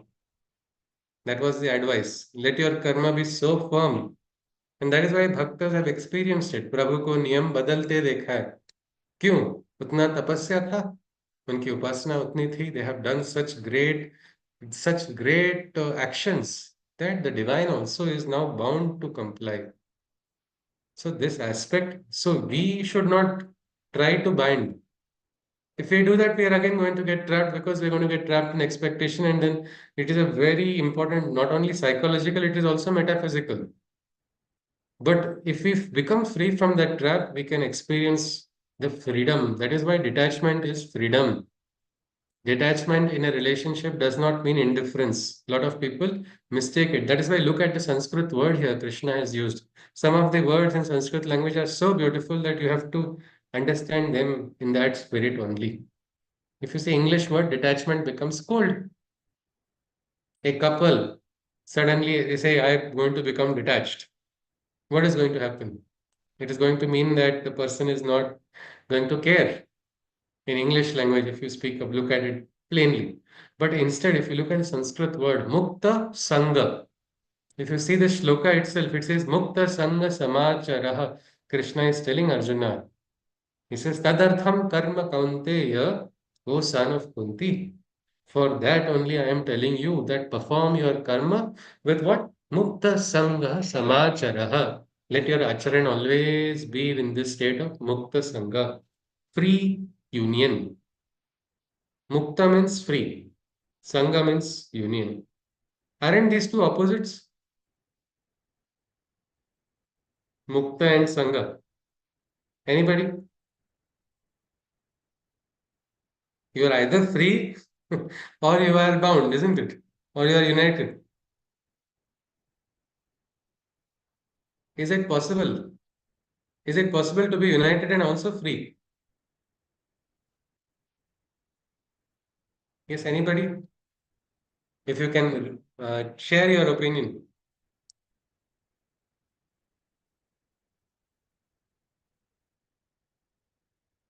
With some example or what you feel. It is like an ideal, no? Mukta Sangha. Anybody? Can we experience this? If yes, where? If not, why not and why is it? Yes, anybody? I think, sir, if we are viewing things with detachment, we are liberated at the same time, anasakti, with anasakti. Okay. Yes. So means with detachment, it can give us a complete experience of a relationship, isn't it? Means if you look at it just in lines of relationship, say work relationship, individual and organization. Sometimes organizational goal is there, individual goal is there. So why each if they are trying to force each other, it creates a conflict. Individual then does not get a chance to grow because he says, I'm not mukta here. I'm not feeling free. So I'm going to leave. Otherwise, it is the other way around. Individual organization is allowing individual to keep growing, but organization is not growing. So again, that's a problem. Same way, look at in relationships also. Too much freedom, people say too much freedom is now destroyed the relationship itself. No, it has not. Freedom has not destroyed the relationship, but that sangha is lost. No, that bond has been broken. That is why the relationship has got destroyed. So mukta sangha, it's like a beautiful rose without any thorns. It is that you don't have to experience that trouble. In relationships, there is such a beautiful understanding between people. It can be between guru shishya, it can be between friends, it can be become between senior colleagues, it can become junior, senior or junior. There is no limitation. But if we can manifest this relationship, then we will get miraculous works done. Means there is a bond. The bandhana is there, but there is no bondage. Because of this, I cannot do this. Because of this, that as teachers, now teachers and student, if you look at that relationship, the teachers are allowing students to make certain mistakes. Teachers are giving that atmosphere of freedom to grow and rise. And students Students also, I think, yes, Dr. Ashrita, is giving space. Yes, but in that space, this bond is also remaining. The bond is not lost, or the bond is not broken. And in that is the freedom which Krishna is talking about. Everywhere in the Gita, we are taught detachment as a freedom. Freedom from what? Freedom from asakti, freedom from anxiety, freedom from suffering. That is why in psychological journals, you will find Bhagavad Gita as the #1 psychotherapy module, teaching people how to deal with, you know, expectations or frustrations, all of these things. We have to learn to keep it aside because human beings will have human nature's limitations. But if we are able to become free, then one last question. What if this Mukta Sangha experience starts coming to us in our workplace or our home? Will there be fights? Will there be this kind of frustrations, anger? So many things happen, isn't it? Many times. They're not ideal at times. Can we not come to a point where these things will reduce?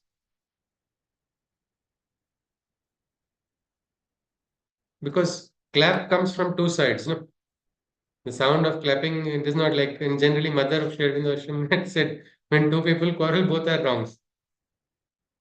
Both are holding strongly to one point of view. So there is no reconciliation. What can happen? Compromise.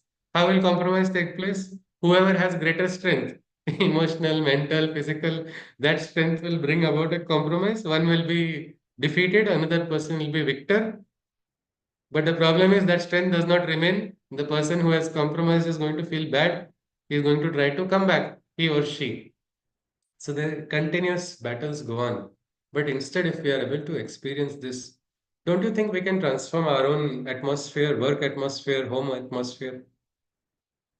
If we learn to become detached, so let the person speak whatever. The person has the freedom to oppose me. The person has this freedom to talk nonsense also. But I have the freedom to not become asakta. I have the freedom to remain, keep that samatha. The person may tell the most nonsense rumors about me. I know one elderly person who would come and curse me that people will throw cow dung in my mouth. Thank you, at least it is sacred.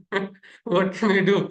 Everybody has, I can't be like a dictator, isn't it? I going to cut your tongue. You can't speak like this. How dare you speak to me? Now I am going to use worse word than you. It's not required, isn't it? Let Kalaya Tasmai Namaha. Time will tell whether I will get a cow dung or I'll get a black forest cake. Who knows what I'm going to get? But that is not our problem. Is we are getting disturbed. We are becoming reactionary on everything, and that affects everything because of our somewhere our connection with the indriyas. So my question is, because this question is important, so we can go to something interesting, because when we become asakta, we are going to open the doors to a, what we can say, a higher consciousness. When we are able to control our frustrations, when we are able to control our action and reactionary mechanisms of the indriyas only, there is a world which is beyond the indriyas, which we'll be able to, we'll look at it in short. But before that, we need to first come to a point that, yes, is it possible that can we take a stance that, chalo, I am not going to get frustrated, no matter what. People I don't like, this person, sometimes in colleagues also, we say, oh, this person is Shakuni only. I don't like him. He comes inside, creates problem. This person is this way only. But it's okay. No, we remember this in the Mahabharata, there's a dialogue between Krishna and Shakuni also, isn't it? There, Krishna is he's outsmarted the most cunning person. And in Vibhuti Darshana, he says, Dyutam Chalayatam Asmi. I am the cunning in the gambler's deception. You cannot play your trick against me. Why? Because I am already in that state of balance. You understand tricks when you are in a state of balance. So, yes, anybody? This question of mine, আমি তো পারবেন না, can we? ইয়ে দেখেন No, this is somebody else talking to somebody else then. Yeah. Yeah, yes. This question about, can we? Yes, ji. Yes, Prachi ji. Yes, ma'am. If you can just, were you I speaking think or? it Yeah. I think I all depends on our perception. Like something said judgmental by the colleague, I may take it in a friendly manner, but the same thing if said by boss, I may take it in a negative way. Similarly, at home, something said by my mother, I may not get offended, but same thing said by mother-in-law, it's just my perception that who's saying the Hmm. things, and that's Okay. that's the way I react. So maybe what you are saying is Right. accept the things So this and is we can then take if we take a yeah. stance, a solid stance, a firm stance. Hmm. Sometimes Ji, ji. All yes, right. we need to. Yes, yes, We don't have to yes. suppress it all the while. Yeah. So I said we Suppressing don't is have to not. Means suppress it it. does not mean. Yeah. Yes, but accepting it and Yes, then yes. That moving is. ahead.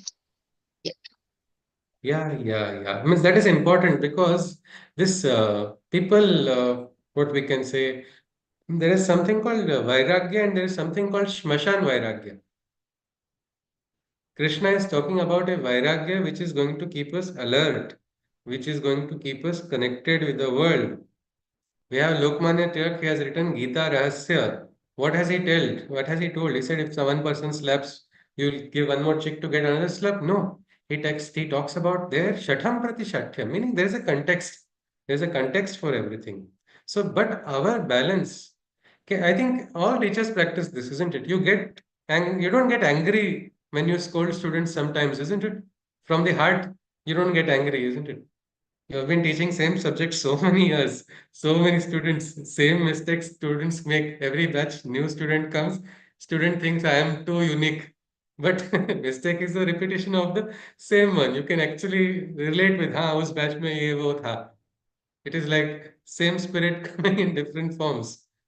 Well, so you are not angry from the heart, but you are not tolerating it. So that is important, but only if you are free. Otherwise, you will have what we call anxiety troubles, frustrations, disturbances, and never will we be able to understand what is the higher truth. And there are planes of consciousness which are said to be higher as well. So, anyway, let us now continue.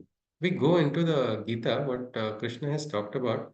So, he said this that if you do it as a state of sacrifice, then Krishna says you are going to become free. Nobody will be able to trouble you. That is why it is not about letting go of your material world. It is only about letting go of the attachments. Difference between a monk selling the Ferrari and a monk living moving in that Ferrari and without getting attached to it. Because can spiritual people be businessmen is the biggest question. People say no. Can spiritual people be businessmen also? Can they deal with money matters? Or money is only the source of evil, so every spiritual person should be uh, below poverty line. Anybody?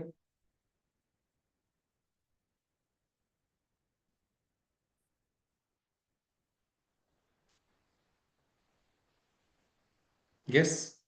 Can a spiritual person be rich as well?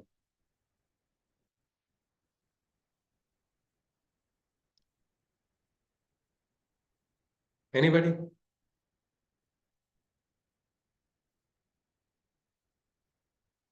Isn't money the source of all problems?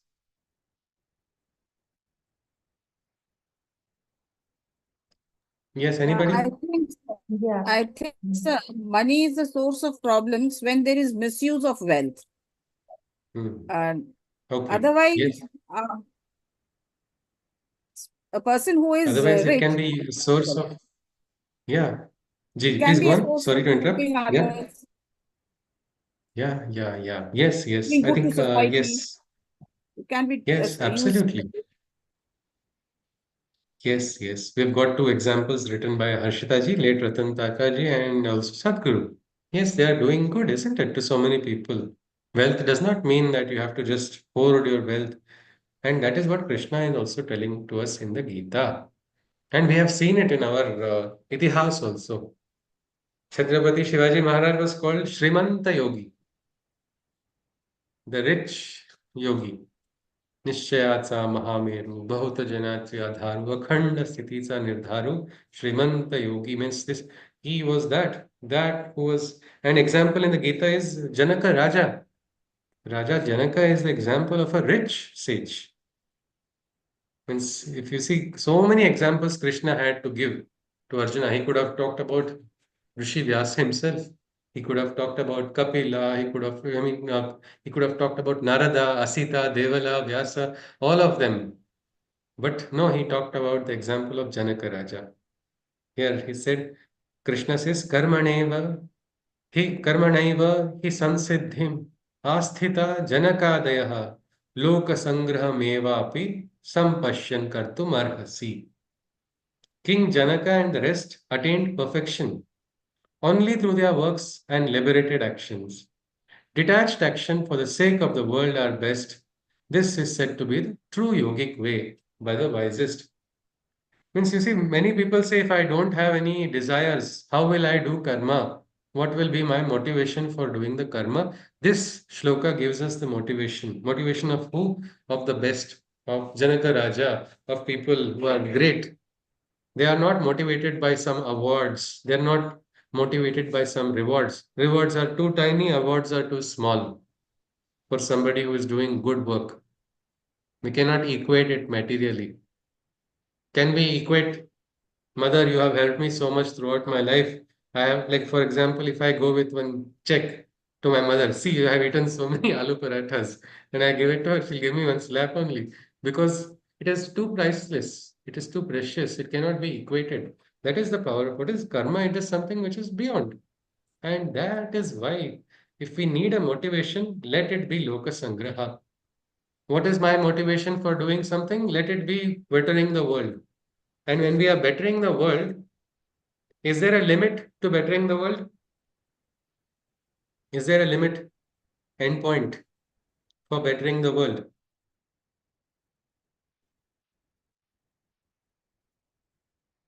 No, isn't it? There is no limit. That means it's a beautiful source of constant improvement, constant motivation. Constantly, I am going to better the world. Anybody has heard of Dashrath Manji? I think we probably covered it. I do not know in the previous session. I'm unable to recollect. The man who broke the mountain. What was his motivation? He lost his wife. His life is already half so much of time he has spent. Nothing good has happened. He's not wealthy in material terms. Yet, great commitment, great strength, great resolve, and motivation was Loka Sangra. ठीक है, I suffered. Let nobody else suffer. He did not worry about that person should belong to my community only, that person should belong to this particular caste, creed, religion, nothing. Betterment of the world. World means huge. World is so huge. The entire world's uddhara is, if that is my aim, wherever I am, whatever I am doing, I can channel my actions for that, and that is what Krishna is asking. It is not just some ideal which is not practical. If you look at it in an organization also, one great teacher, one great administrator, one great person becomes the source of inspiration for so many. Krishna talks about the same thing. Yat yat acharati shrestha. Shreshthas tattad eva tarojana. Tattad eve tarojana. Sayat pramanam kurute. Lokastadanu vartate. So whatever actions the best amongst men perform, the other men seek to imitate. Whatever standard he sets as the norm, that the world tries to follow and emulate. So Krishna says, become the standard. Don't sit and complain, no, no, in my department, this is like this only, nothing will happen. No, I will set the standard. I'm not going to do this to show anybody or to prove somebody wrong because that's a very limited motivation. Say you are trying to show one person, I want to show I am better than that person. Suddenly that person leaves the organization and you don't have anybody to show. Or that motivation is too limited. We must never do anything to show someone. Somebody tells bad about me, abhi dikhaunga. If I go with this attitude, it's going to be a wasted action because I am giving too much importance to somebody else.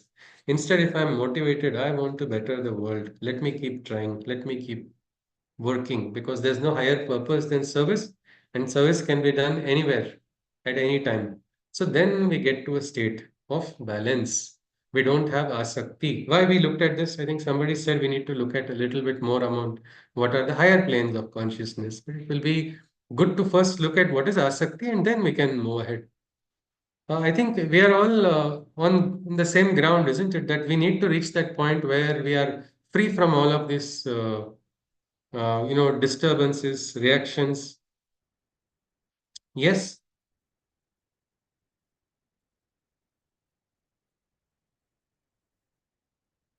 Do we agree to this that we need to go to a point in our life where we are not going to react to people every, जैसे हिंदी में कहावत है, हाथी चले बाजार, कुत्ते भौंके हजार.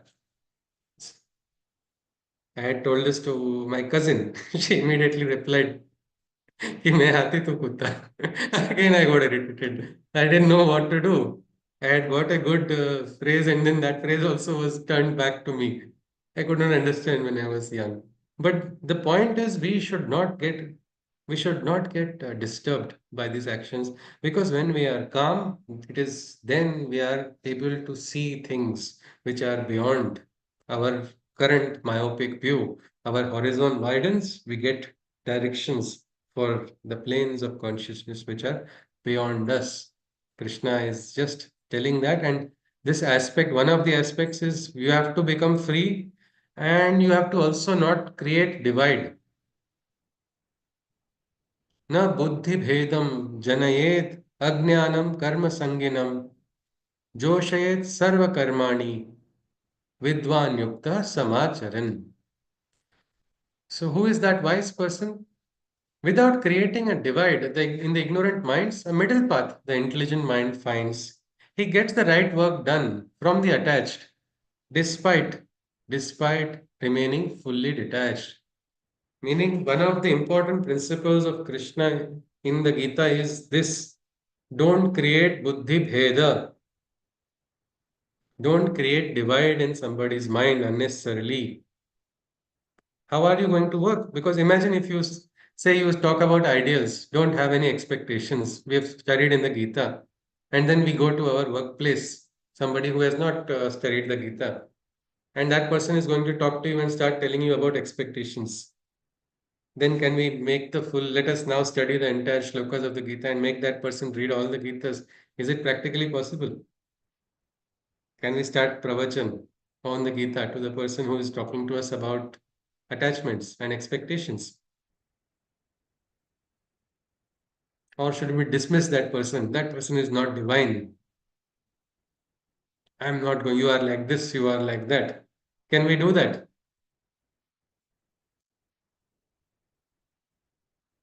Anybody?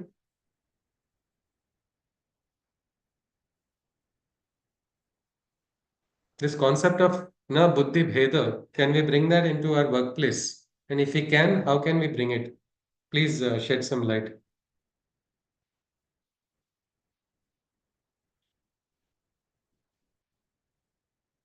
Anybody? Yeah, and if I'm a little boring also, or if I have to change something, you can please tell me. Yes, please.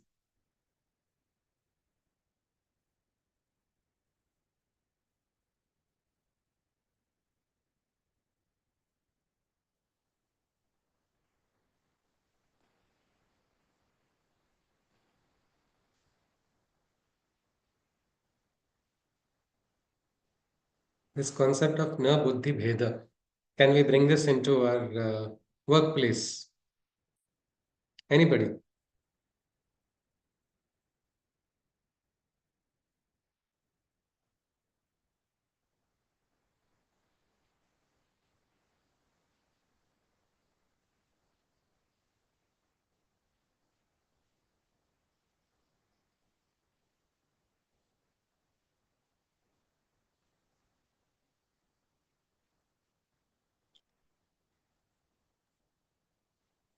We have one comment in the chat. Yeah. But many times sacrifices is necessary. Like when we, okay, thank you, Vinayak ji, for that input. Yes, anybody else would like to add something? Then we go ahead.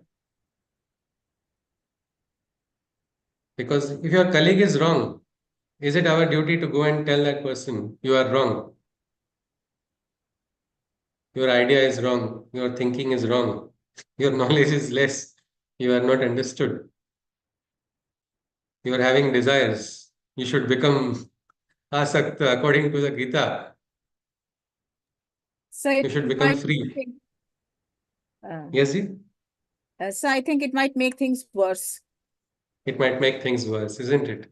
And that is why Krishna also did not tell Arjuna the Bhagavad Gita until Arjuna told Krishna, tell me, tell me. Means his own best friend. He's a best friend means he can anytime tell. Arjuna is chosen one of Krishna, but Krishna does not give him Gita Gyan until Arjuna says, Shishyasteham Shadhimam Tvam Prapannam. Because right now Arjuna is not ready to receive it. His mind is already frustrated. His mind is in a state of emotions. His mind is in a state of depression. You go and tell somebody you are wrong or you are foolish. What is going to happen? It will flare up. Instead of that, wait for the right time when the moment comes. And Gita should not be told to anybody unless that person asks, unless that person signs up for it. He says, I want it. Otherwise, there is not a, it cannot be forced. Krishna has also told that in the 18th chapter as well. He says, somebody who does not have a Shraddha, the person without Shraddha, the person who has not done tapasya, he doesn't understand all of these meanings. What are you going to teach such a person who does not have faith? So don't tell the Gita is what Krishna tells to such people who don't have faith, who have never done sacrifice, who have never done this action. But then whom to tell then? Should it be hidden then? No, very next thing, sloka he tells in the 18th chapter, Krishna says that tell it to somebody who is having Shraddha, that person who has love, who wants to grow, that person who wants to understand and become better, then stick it. It's not to be preached. So same thing like that, what we know, unless we are asked, we don't need to go and create divides. Imagine saying somebody worships one God, one more person says you are worshipping false God. Are you going to attack somebody's Shraddha Sthana? Gita says never attack somebody's Shraddha Sthana. You have to respect that. You have to understand. It is what we call the core of an individual. But then how do we work together? You're not able to transform that person's mind. You have to coexist. No, we have opposite principles, people with opposite perspectives. How can they work then? That is why Gita comes in between. It teaches us how to, reconcile with the opposites also. Understand, see, you are driven by Loka Sangraha, you are driven by selfless motives. What about the person who is driven by desires? He is having selfish motives, but that is also driving that person, isn't it? So work together is what Krishna says. Work, work together without creating a divide in the mind. You can't expect I am writing this person should now before, if you want to collaborate with me, write an essay on Bhagavad Gita chapter 15. You cannot do that, isn't it? When you work with people, that person may like, may not like, it's okay. You are collaborating with me, but you are great. You are greater than the greatest in your field. Nobody better than you. Come on, bring in what you have. Let us work together. I want the work to go ahead. You also want the work to go ahead. Let us find the middle path. And that is where we can go ahead. This way we can avoid unnecessary battles also. This can happen, and it is very, very practical. A friend of mine brought in our alumni group in the school, he brought a news that one of our teachers is in a very bad financial situation. So a friend said, let us do something about it. But the problem is we are all still classmates in the group. Though outside we are not classmates, we are grown up individuals. In the group, we still behave like we are in sixth class or seventh class. So everybody started opposing ideas. Good work and urgent work is to find some way to support. One person started saying, we must open a trust. Let's get this auditor on board. We should do that. This should be done. I want a greater view. I want to help all teachers and everything. It was just getting completely so much that every time we came to a harmony, to a solution for action, this person was there who would say, I want to see the medication prescription first. I want to see this. I want to see that. This should not happen. Every time Samanvaya was happening, that Samanvaya was being broken by one individual. Then among the core people, we decided, what do we do? One person said, should we throw him out of the group? Easiest way, no? Remove the person from the group. But in that, you will remove a friend also, isn't it? And you will permanently lose a person. Instead, we said, let us try something different. We did some brainstorming. Let us make him the head. He wants credit. Let him take the credit. So we just put a message. Your view is such a beautiful and magnanimous view. You are having great direction. You will take this project to the greatest of great heights. But right now we have a short-term goal. Please work on bringing this, and then we will follow whatever you say. Karishye vachanam tava. Whatever you say, we will follow. And you will not believe this person quickly driven by that energy. I will tell you, he started instructing everybody, but in that process, the work went ahead. We got a system in place. It was for one person only. It was not for universal, whatever way.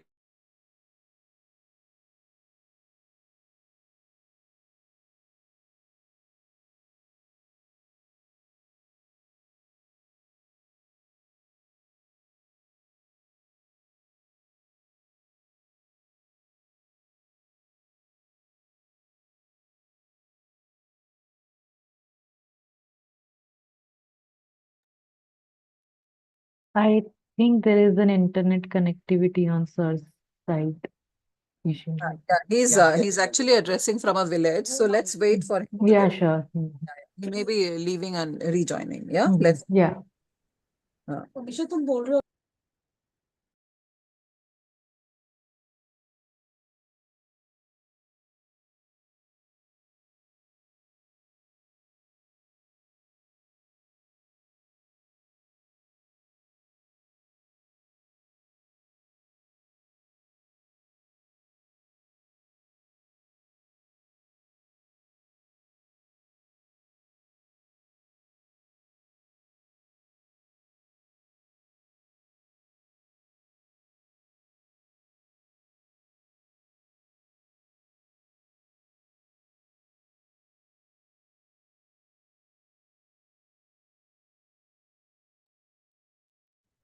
Namaste. I'm actually in the village, so there's a network drop. Can you hear me? Yes, sir. Yes. Yes, sir. Yes, We are able to Alright, hear. sir. Ji, sir. Thank you, sir. So this aspect of buddhi bheda, if we can avoid that in our life, lot of problems we don't want to convert everybody to our point of view. We don't want to make everybody think the same way. It will become very boring also, isn't it? If everybody thinks the same way, wears the same dress, has the same choice. And this aspect of na buddhi veda can allow us to manifest a divine will which is higher than our individual will, which is functioning. Whether or not we are aware of it, it is taking place for years and years. So that is most important, because unless we do that, we are not able to rise to the higher consciousness. Our indriyas get affected. No, I get affected by what I hear. I get affected by what I see. Somebody talks like this, I get immediately disturbed. Wrinkles appear on the forehead. Thoughts change based on reactions. Instead, if we just decide ki no, I am no more going to be governed by indriyas, then I will become free, because wisdom is also lost because of this. Krishna gives a beautiful example. He says, dhumena riyate vanhir यथादर्शो मलेन च यथोल्बेन वृतो गर्भस तथा दे तेन दमावृतम. It's like Agni or fire is covered by smoke, just as fire is masked by smoke and dust. Or like the embryo is sheathed within the amniotic crust. In this manner, similar and precise, knowledge is hidden by an outer disguise. You see this, our Vidya also. Some people are so smart, so wise, they know so much, and yet suddenly that knowledge is missing. They speak something or they do something and they fall from grace. Why? Because this is the enemy which is there. For knowledge, there is an enemy which is, Krishna says, it is just Kama and Krodha. Both of these, either Kama or Krodha, it comes from the reactions of the Indriyas. So if we want to fight somebody, we have to fight these two enemies, not fight people unnecessarily. In the fights between people, we just spread further hate. Can we kill our enemies? Anybody? Is it possible to kill all enemies? Yes? Is it possible to kill our enemies? Is my question. Destroy our enemies. Eliminate all our enemies.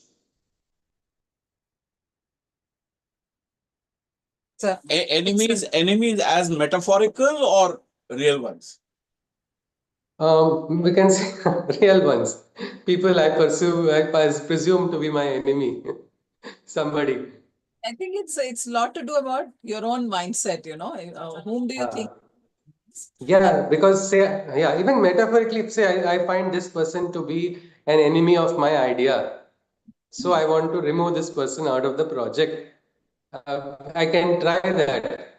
But in the process of removing, I will create two more. No, see, this person removed him. Tomorrow he will remove me also. Yeah. Yes, see. Somewhere Yes. when we, when we are too much obsessed with our own self, then we tend to think more like this. But Yes. Our Shatru, this Shatru, that Shatru, I need Shatru both. Now I have all the Shatru both for destroying everybody. Not possible. It will be like a battle of what we call quixotic battle, fighting imaginary enemies when our enemies are actually here, which we have to understand. Without buddhi bhed. Yes, sir. Sometimes we may ignore themselves. Yes, ji. We may ignore them. Yes, sir. Sometimes we must go away from the enemies. That's the best. Yes. We must go away from them. We must not get disturbed by them. And if we have to sometimes work with the enemy also for doing a good work, not personal work, not selfish work, divine's work. We cannot keep our choice. I don't like this person in this institute, so I will not collaborate for a good project. That cannot happen. Exactly. I will collaborate with even a person who thinks I am a fool or has published a research paper with references that I am a fool. It's okay. I will cite that paper if required for taking ahead my current research because this research is going to benefit society. He may be caring or she may be caring about name, fame, other aspects, but my aspect is betterment of society. Then I am ready. That is how Krishna goes. No, Krishna is an emperor. But the emperor goes with such humility. He goes as a messenger. The emperor tries to prevent the war. The great one becomes the Sarathi. And Arjuna accuses the Sarathi only that were you greedy? And he says, he's all right. He's quiet. He's still smiling because he doesn't want to create that bheda. And this, if we can manifest, we will increase the harmonies.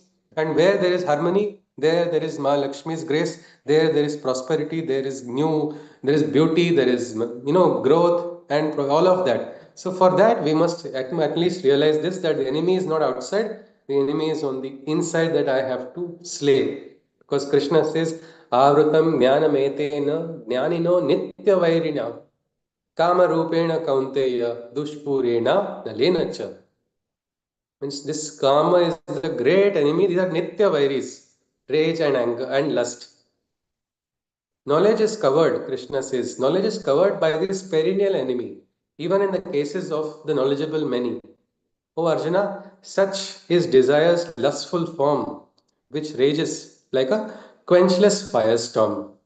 Means it is like an inferno, and a fire that will never stop. It will keep burning and destroy everything. So knowledge is also going to be attacked by this enemy if you are going to have desires, if you are going to have lust. Means heroes become villains because of this. I personally was very disappointed when one of the persons I looked up as a hero suddenly fell from grace so badly. When I was in school, there was a great athlete. I'm saying was because he's still alive, but he's no more great. He was he was a double amputee, and yet he started running with the prosthetics, and he tried to become faster than even what we call the regular athletes whose limbs are intact. That was his target to work. Not he wanted to participate in the regular Olympics, and he was working so much. And I was like, wow! Without having two legs, look at the commitment, look at the inspiration. And yet, suddenly I got the news about him one day that he got angry and he shot his girlfriend. That's it. End of story. What a big sacrifice he had done. He had done so much years of action. And in that one moment of anger, he has killed somebody. He has destroyed somebody. And then he tried to protect, like present it in the court that it was accidental, somebody came in and did all of it. All this was false. And they say Satyameva Jayate, the truth will come out. Immediately it was proven that he was the murderer. So what happens to his stature? What happens to his grace? What happens to his karma? What happens to his action? All of it has gone.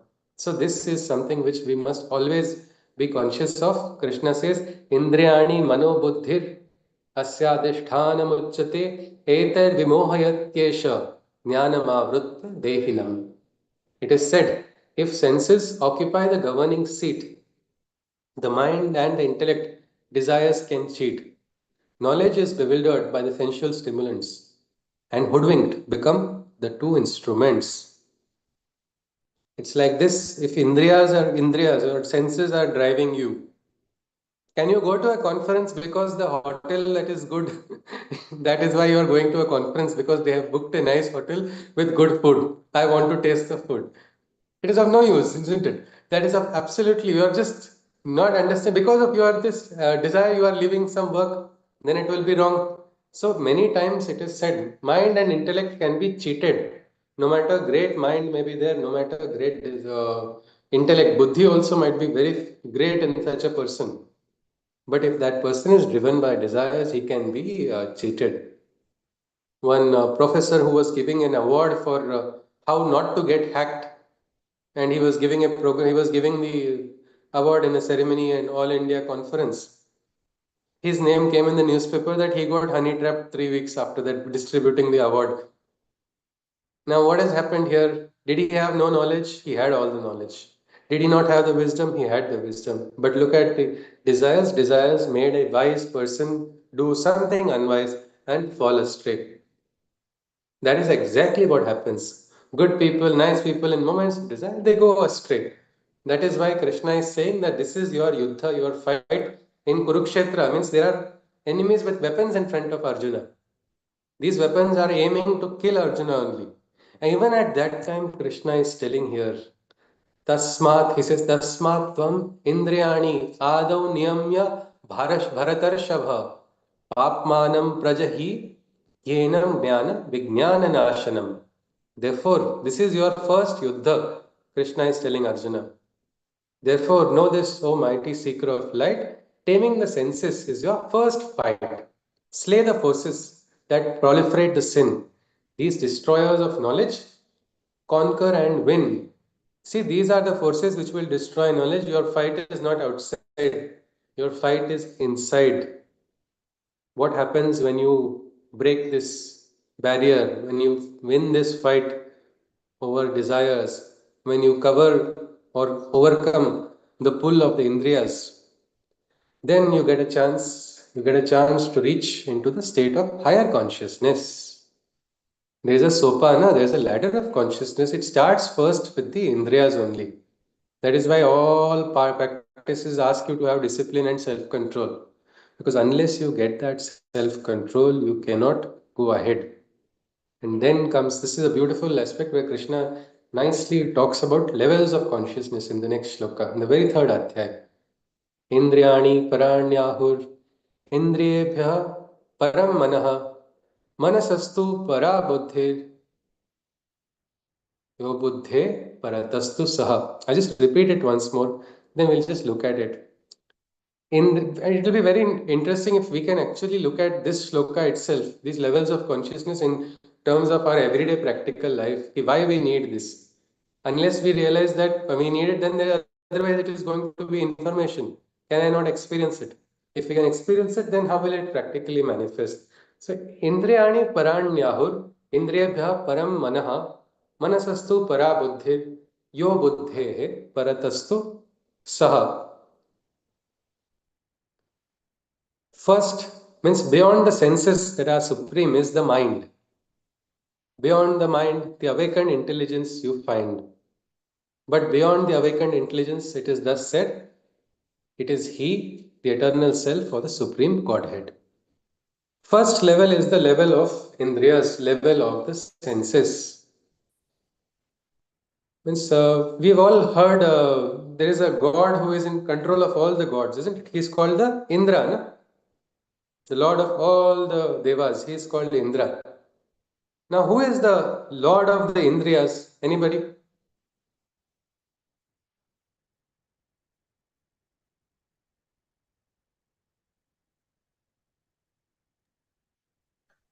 Atma, I think. Yes, but Atma is the ultimate Karaka. Means, but what controls our Indriyas, our urges? We control it with the help of our. Gyan. Yes, sir? Our Gyan. Our Gyan, but our mind, isn't it, sir? Means we can say, I get the desire. So we can also call it mind, isn't it, sir? Sure, sir.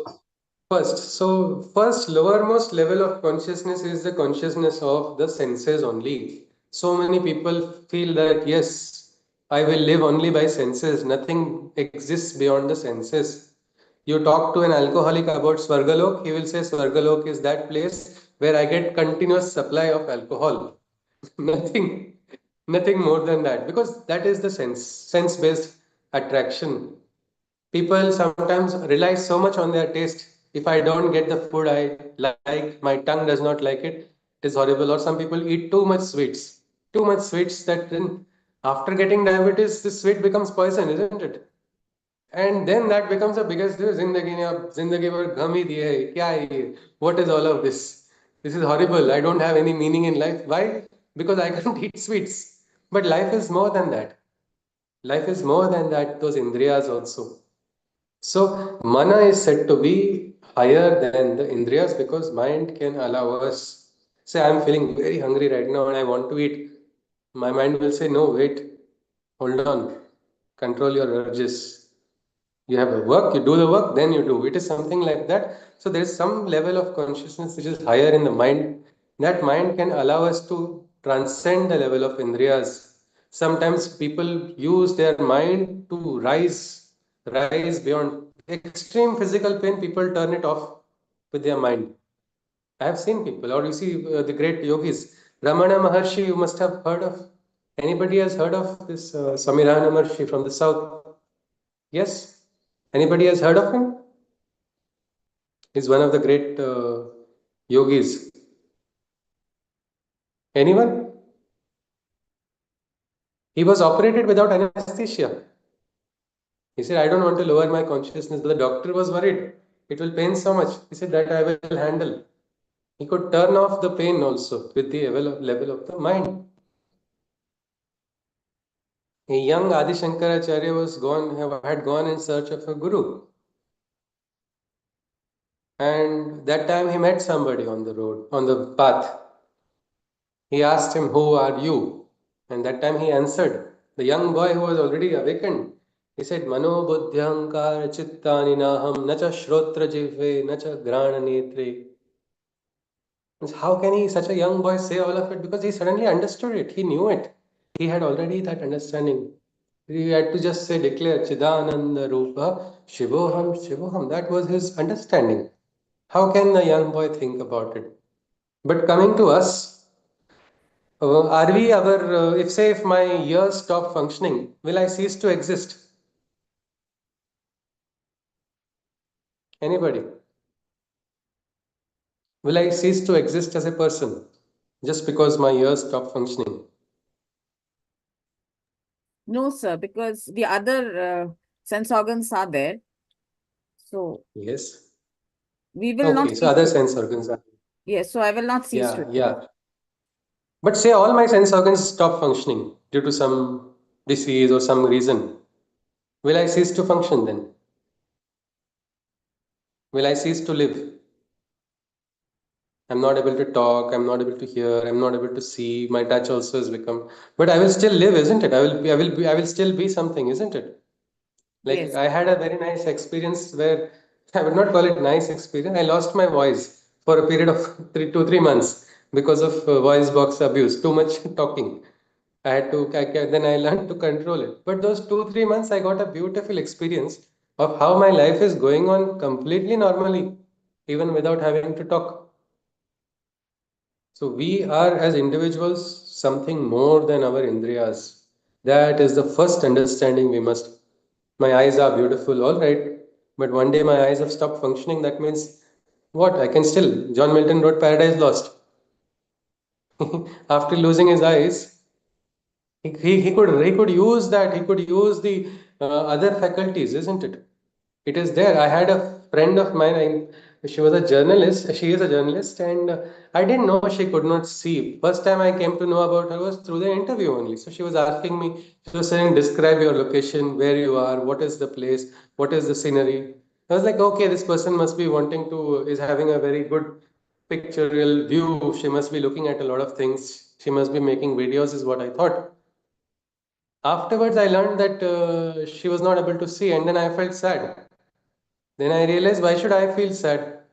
She is not feeling sad about it, and that is not a disability. She is having other abilities. So then this was something that yes. So indriyas are having a limitation. This limitation will sometime or the other manifest. It will manifest, but there is something which is higher. So let us understand that there is a mental level which is higher than the physical or sthula sharirik aspects only. So then that is the next level. If we can connect with the mind, then we can stop getting angry. Most of the time, anger comes on seeing something, seeing people, seeing things which you don't like, and mind is not able to tolerate it. So if you are able to control the mind, with the mind, you are able to rise beyond the indriyas. Then, if you see above the indriyas, there is still something.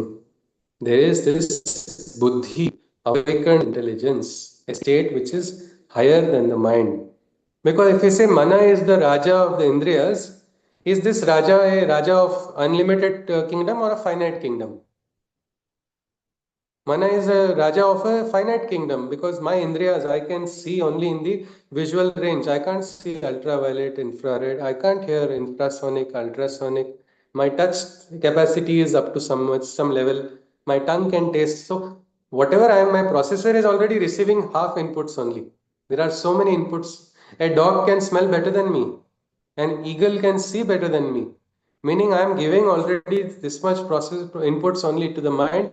Mind is also limited by its connection with the indriyas. Meaning my mind is not everything. Mind is brilliant. I can go across the world without visa and travel very freely with the mind. I can anytime go anywhere. But my mind has a limitation. So there is something higher than mind. That is what we call the buddhi. In medicine, there is a terminology called extrasensory perception.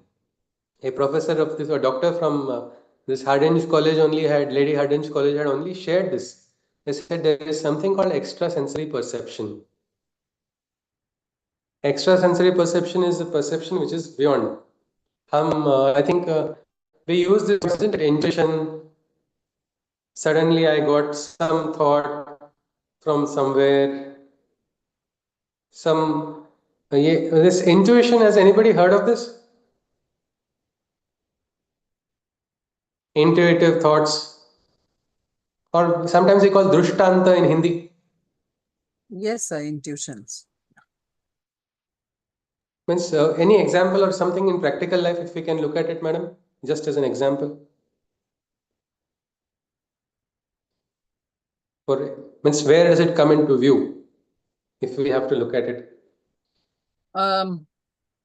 Sometimes when we are deeply involved in some work, and I personally feel only when we are actually deeply engrossed and that kind of surrender is also there, then sometimes we are going in a wrong path, and suddenly, it's just a thought for us, and then we move in a completely different direction, but we find that, that was actually meant to be, where we were supposed to.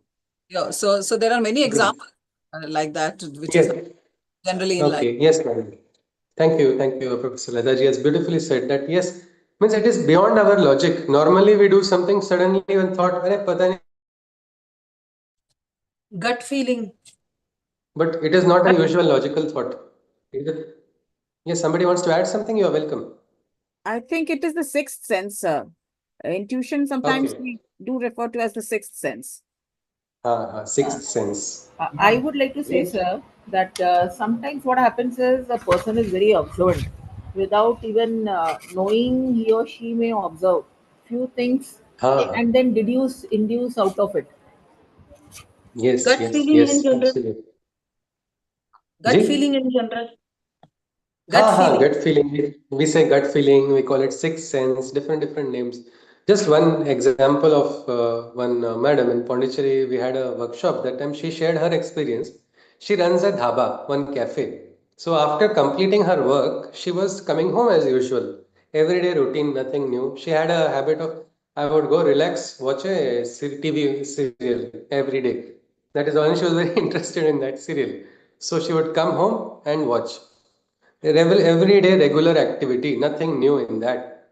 And while she would watch, she would see her neighbor climb up the stairs and go. They would just hi or something would happen. Now, this day also was the same. It was like every ordinary day. She was sitting watching her usual serial. She saw her neighbor go up. She also waved her hand, and but she said something happened that time while I was watching that it was pricking my head. Go check in the staircase. Now, normally she doesn't like to get disturbed watching the TV. But that pricking was happening once, twice, thrice. She got irritated. She's like, "Acha, theek hai, let me pause it, let me go and just see and come." And so when she goes there, she sees that the neighbor has actually collapsed on the stairs. And she also didn't understand what happened. Quickly, she called the hospital, everything. The person was taken, admitted into the hospital, and then fortunately, the person was revived. And the doctor said, "See, it was good you brought him on time, otherwise, this would have been a problem." She says, "I'm still scared to think what would have happened if I didn't go out that time. Because I got that feeling. I got that feeling, and it was like a feeling coming from somewhere else. I asked Madam, is there a logic for it? Is there a logic with which it is functioning? She said, no, it was not logical at all. I logically wanted to sit and relax. End of the day. I had done all my work. But this, what somebody said, gut feeling, sixth sense, any name we can call it, that allowed her to, made her to go. So this is what we call level which is higher than the mind. There are senses of perception. Yogis are able to get that into a regular aspect. Means this happens unknowingly to somebody. By nature, somebody may be deeply involved, detached from only the outer aspects, but that time the person may be receptive. But a yogi is somebody who is able to actually receive these more often, more frequently. Like in the Upanishad, they say Kavi, Manishi, Paribhu, and Swayambhu, finally. Higher state of consciousness. Means first is where the person is getting what we call a glimpse, a small glimpse of intuition. Means some idea, rough idea. Next, these glimpses are not just dots. The person is able to get a blueprint of what needs to be done. If anybody has done a construction of a building, is building drawing enough? Is it the same? Is the major work complete after we get the blueprint ready of the building, or construction is a completely different story? It is Eh, Different, isn't it? We make a plan for blueprint, we calculate resources, then the builder comes and says, this is not this has to be changed, that has to be changed, because ground manifestation, building into practice, making or manifesting it becomes it has so many other aspects. So then that level is required for not only getting the vision, but bringing that vision into manifestation. So But that I is the next stage of consciousness. Yes, more ma'am. we practice, I hope I'm audible. The more we practice doing it, I think it happens in our daily lives also. Like, if you can. Yes, yes, yes. Yes, it comes, you become more alert, you become more understanding, you are more, but for that you have to always be alert, because we have a mind that is having a tendency to get attached to indriyas. So we get an idea, we get a vision, that vision gets polluted or it gets mixed with desires, mixed with other things. That is why yogi who is completely asakta is also, ठीक है, I can get, one person may get a very horrible vision also, and yet the person will remain calm, not disturbed by it. Because that is the next step. But then there is also a danger, isn't it? That people start thinking, then I am now everything. I am getting visions. I am better. That is why this shloka says there is something higher than that buddhi also. Means ठीक है, हम तो पहलवान हैं पर गली के पहलवान हैं. रुस्तम में जहां और कहीं है, he is big one. We have to be ready to. Yes, sir. Sir wants to say something or share something. Yes, sir. I wanted to ask you something and share also something. One is that, I have Ji, a sir. friend. I have a friend who lives near in the hills in Ukimat. He's simply a tea seller. He's got a small tea shop, but sometimes he Ji, sir. comes out with the most profound observations without he extremely profound, and he makes Yeah. me think. And there's a huge gap between the kind of knowledge system I am in and where he is. But my question to you is coming from my discipline. We started with the three yogas, the karma yoga and the bhakti yoga and the Gyan Yoga, and you said that Yeah. we need mix of the all the three to attain the higher level. My question is Freedom. higher freedom. My question is, what is the role of language in this? You explained the role of senses, and I want to know what is the Yeah. role of language. Is it necessary to know a language to We have practice? to understand. We have to understand the language of the universe.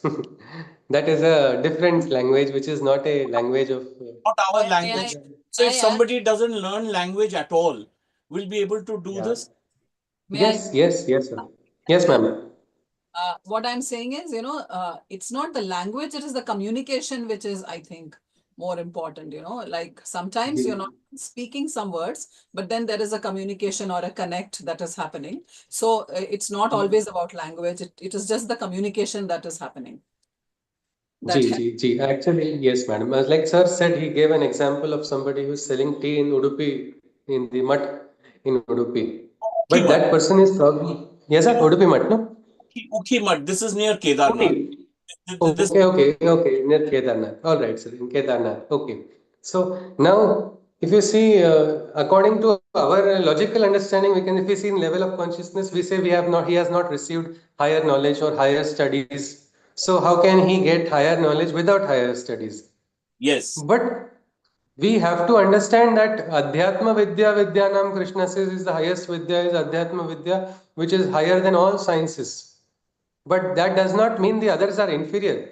But we must understand in harmonizing that these knowledges, they are going to the same thing. Means when we were in school, I mean college, people would fight mechanical department, electronics department, gundes.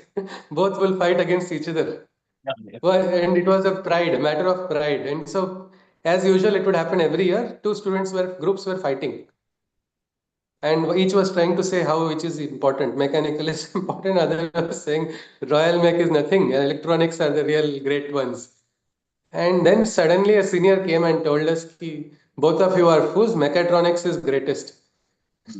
I'm doing that study. We were shocked. We had not heard of a subject like this. Now it is very much prachalit. It is a subject which is taught in UG also, but that time we didn't have it in UG. So our thought was so limited. But now, like sir said, that maybe the one who is selling tea also is in communion with the nature, no?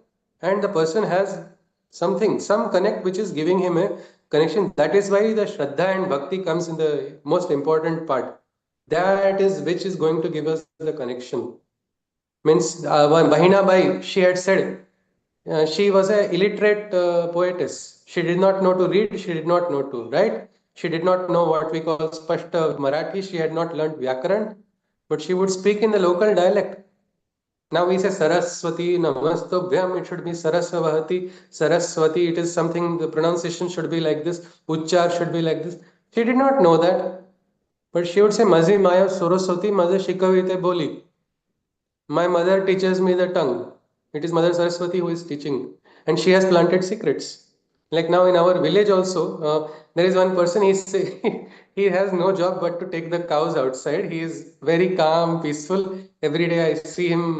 He is just nearby grazing his cattle, sitting under a tree quietly.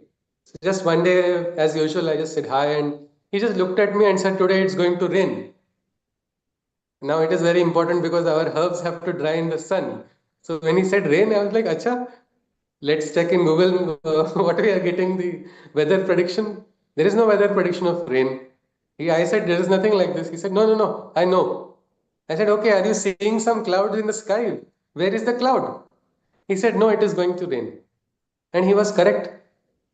It did rain that day. And how did he sense it? How did he know it? He learned it by becoming conscious. So this aspect is, means our university will be our world also. We can keep learning. We can keep learning anywhere, any place. If we are, but that in this shloka itself higher than means on the side is the sense almost. So improve your mind, make your mind strong, so you can control your senses, start becoming good physically, mentally.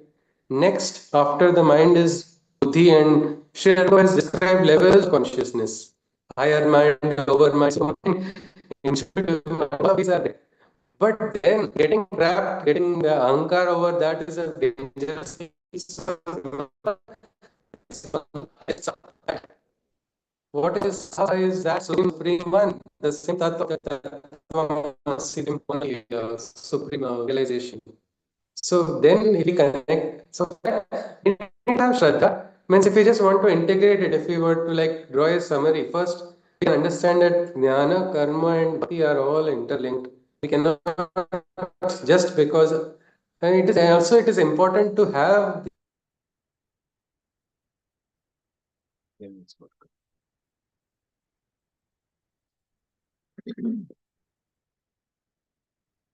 Participants, we can ask your questions in the chat box so that when he joins back, he gets our questions.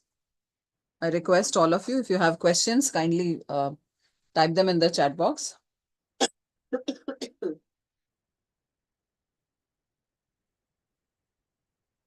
Can you hear me? Yes. Yeah, my phone got overheated.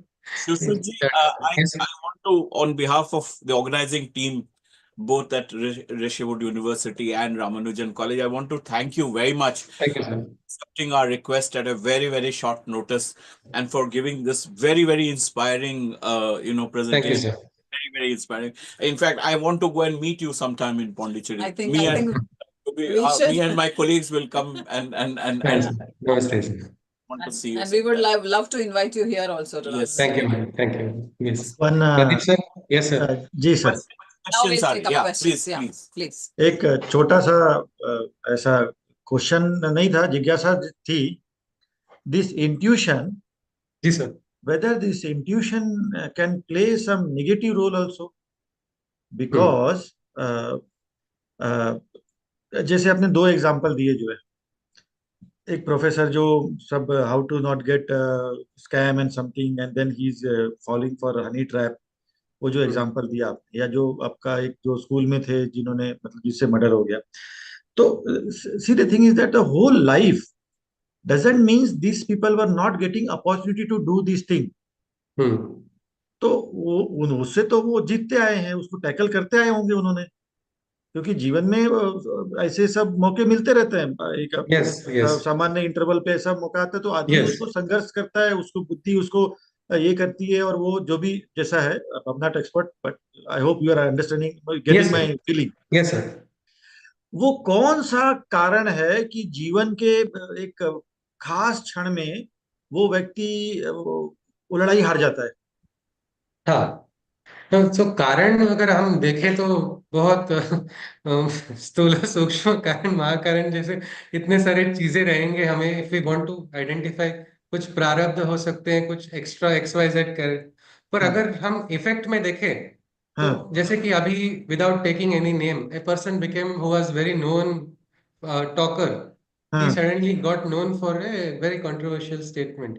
So if it was not required for him to do it also, many people are giving summaries on what has happened, why it has happened, etc., etc. But if you look at it, it was basically somewhere if you look at level of sopana of indriyas or mana, mind was connected with somewhere he wanted to probably attract some people, or it was connected, going away from the divine. So when we consciously move away from the divine, जैसे शिशुपाल वध immediately तो नहीं होता है, धीरे धीरे होता रहेगा, तो जर्नी में habit happens, and we don't have to be worried, because Krishna has also told that yoga bhrashta, jaise we don't have to worry about yoga bhrashta aspect in the Gita. Krishna says anybody who is sincere can seek the call, and always course connection is there. Valya will become Rishi Valmiki when Sakshatkar comes. So क्योंकि वहां तक पहुंचे नहीं है and somebody is trying to, जैसे a balloon can hold air, how much it can hold, no capacity, ज्यादा ले लिया तो फट जाएगा, तो वैसे ही माइंड की कैपेसिटी पहचान के धीरे धीरे अगर सोपान को चढ़ा तो वो हो जाता है और वो सहज हो जाता है, means we don't have to try. But this could be probably one of these factors, attraction and desire. Kama, Krodha, one of the two reasons, sir. Suddenly it overcame, and then Ahankar joined in the party. कि मुझे कुछ नहीं होगा. I am so good. Nothing will happen. Yes, the sir. other way round works, actually, कि कहीं पे हमारा बहुत अच्छा नहीं चल रहा है और you're expecting something, let's say in the workplace, not very convenient or not very attractive for us, in fact, और अगर हम अपना काम रख सकते हैं तो things work in our favor and ji things fall in place actually for us also. So I ji think ji. the opposite. वो जो एक्सपेक्टेशन है और most of the time desire, expectation, anger and अहंकार, these are the reasons for all those आ बैल मुझे मार situations. We आपसे don't. पूछना Yes, चाहती yes. कि आपका इंस्पिरेशन क्या है कि that at young age you have Guruji, Damle ji का फोटो है. that Yes. was a slow जी. transition or you suddenly did that? नहीं, last 14 years I am been living with sir. मैंने फिर डिसाइड कर लिया कि उनके अंडर ही I want to be his student. So after I completed my engineering I started living with him. So अभी I think 14 years are also, I think it is 2 years or 2 months only because it has gone very fast. But I think that is his direction, ji. And he tells one simple thing that we should all bring practically.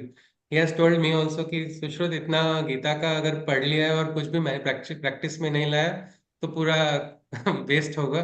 कम से कम एक श्लोक पकड़ लो और उसको life long practice करने का अगर ठहरा है तो हम भी, we can select any one shloka of the Gita, and Gita shlokas are so beautiful that every time you read you will see new connections inside of one shlok itself. So that is the margadarshan is from Damleji for me. Yes, जी. Okay, any other questions? Sir, Upasika, क्रोध को कैसे control किया जा सकता है? जी, क्रोध को जी, जी सर.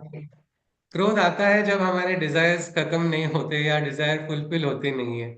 मेरे दोस्त ने मेरा सुना नहीं, इसलिए क्रोध हो गया. अगर समझ लिया कि चलो सुनने वाले नहीं है, कोई सुनने वाला नहीं है, मैं अकेला हूँ या अकेली हूँ, मुझे अपना काम करना है, कोई सुना तो अच्छा लगेगा, तो अच्छा लगेगा उस दिन, बट सिर्फ उसके लिए मैं कोई करूंगा नहीं या करूंगी नहीं कि कोई मुझे अच्छा कहे. Let me keep doing. Again आ सकती है.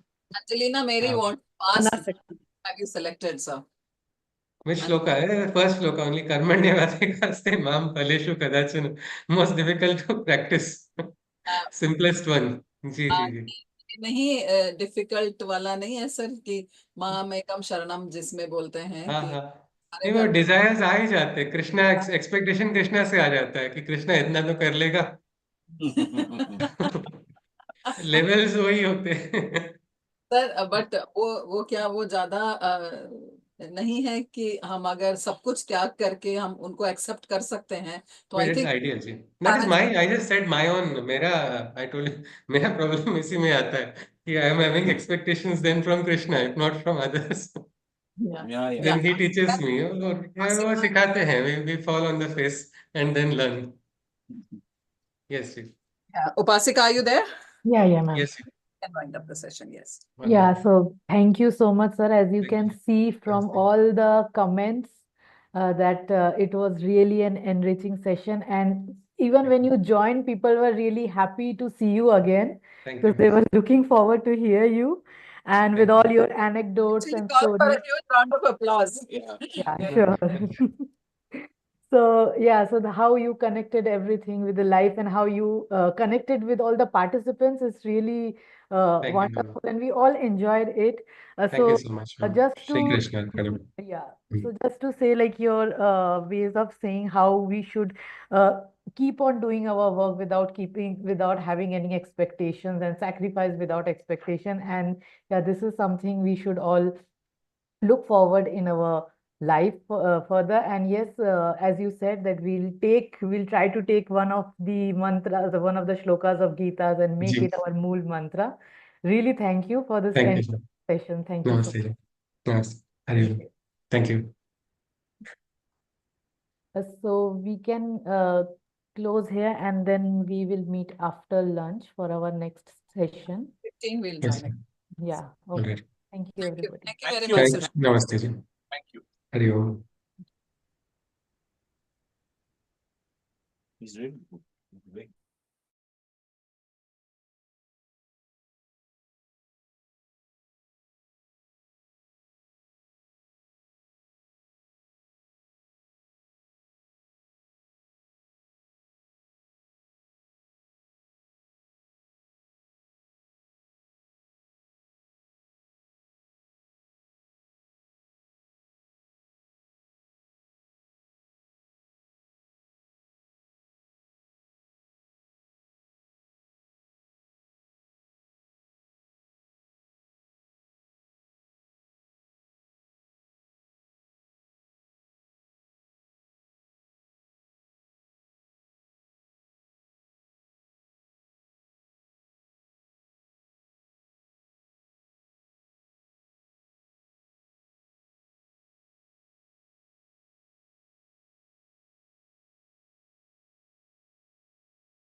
I think he was walking on.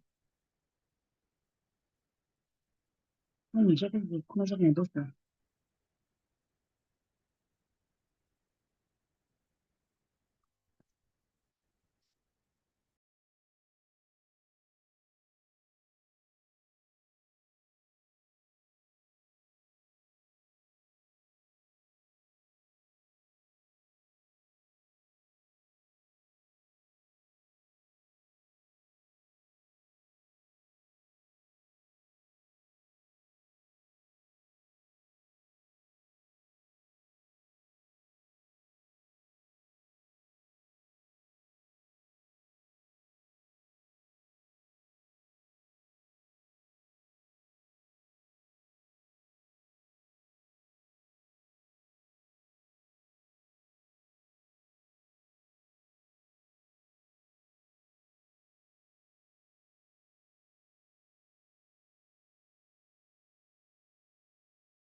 प्रेम, आप मुझे सुन पा रहे हो प्रेम?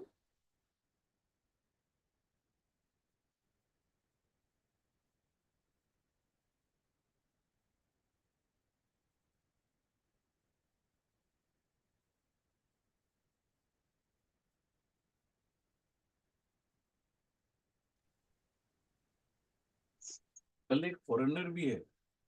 प्रेम, आप सुन पा रहे हो?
Welcome back, everyone.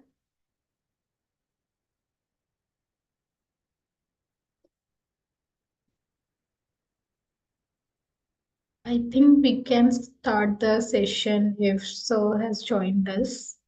Yeah, they have, sir has joined. So you may let's just ask him once if he is ready, then we'll start. Okay. Doctor Ashu Goyal, आप पूछ लीजिए वो रेडी है कि नहीं। Sir, are you ready to start the session? Yes, we can start. Okay. Welcome back, everyone, to the second session of the 11th day. Today, we are joined with Dr. Ashu Goyal. A little bit about him that I was able to grasp was that one of the lines that he has in his LinkedIn profile is like really hit me, that describing oneself is never an easy task, but some lives speak louder than words. Like, this is a very deep and inspiring one. And a businessman by profession, he is leading a very successful candle manufacturing enterprise. Dr. Goyal is much more than an entrepreneur. His true passion, it lies in social service, especially in shaping the young minds, the future, through his initiatives like Bal Sanskar Kendra, and through his noble effort, he is able to instill that moral and cultural values in children, ensuring that our rich cultural heritage that is somewhat lost in today's generation and the generation that is upcoming still continues to thrive. And with a deep spiritual inclination that I can actually see through the background, like it is clearly evident that he possesses a vision that actually goes beyond the ordinary, allowing him to decipher the deeper meanings of life. Today, I think he'll be talking about Gita for navigating life challenges only, in which he'll be talking about managing stress, conflicts, and addictions that are very common in today's time, and responding to success and failure with equanimity and not equality. Like, these two are very different words where people use it interchangeably. So it will be amazing to learn and to grasp how Gita can help us to face these challenges and overcome these. Over to you, sir. Thank you, Tanuji. वसुदेवसुतं देवं कंसचाणूरमर्दनं देवकी परमानन्दं कृष्णं वन्दे जगद्गुरुम् योगेशं सच्चिदानन्दं वासुदेवं व्रजप्रियं धर्मसंस्थापकं वीरं कृष्णं वन्दे जगद्गुरुम् श्रीगुरुचरणकमलेभ्यो नमः। भगवान की अत्यंत मंगलमय कृपा से हम सब लोग आज यहाँ एकत्र हुए हैं एक अद्भुत यज्ञ में अपनी आहुति देने के लिए। रामानुजन यूनिवर्सिटी के द्वारा ऋषि हिड यूनिवर्सिटी के सहयोग से जो ये 12 दिवसीय भगवत गीता का ज्ञान यज्ञ यहाँ पे आयोजित किया गया है, जिसके ऋत्विक हम सब लोग बने हैं। आदरणीय संपदानंद जी, प्रोफेसर के लथा और भी बहुत सारे आदरणीय वक्ता यहाँ पर सब पधारे और उन्होंने अपनी अपनी दृष्टि से भगवत गीता का विचार यहाँ पर किया। मैं तो इस दृष्टि से बड़ा अपने को साधारण मानता हूं, लेकिन अब आयोजकों ने मुझे कुछ बुलाया है तो कुछ सोच के बुला लिया होगा। भगवत गीता के अलग अलग आयामों पर अलग अलग चिंतन करते हुए हम लोगों ने भगवत गीता की दृष्टि क्या हो इसको समझने का प्रयास किया है। मुझे ये भी बतलाया गया कि यहां पर जो शोधार्थी और शिक्षक, फैकल्टीज, अपने अपने कॉलेज के प्रोफेसर्स, बहुत सारे शोधकर्ता जो पधारे हैं, उनका मूल उद्देश्य यह है कि भगवत गीता की दृष्टि को प्रैक्टिकलिटी में कैसे अपने स्टूडेंट्स तक पहुंचाएं, कैसे वो दृष्टि को हम लोग अपने अपने स्तर पर अपने अपने प्रबोधनों में सम्मिलित कर सकें। और आज जो विषय मुझे निवेदन करने के लिए कहा गया, वो विषय तो प्रैक्टिकल एस्पेक्ट से बड़ा महत्वपूर्ण दिखता है। Managing stress, conflicts and addictions, तनाव,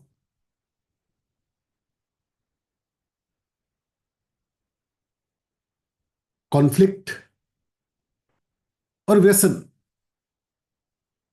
त्यांचं ऍडिक्शन घालवलं कसं, मग गीता कसं ऐकता येईल? ऍडिक्शन नाही करायचं, काय हलतच नाही.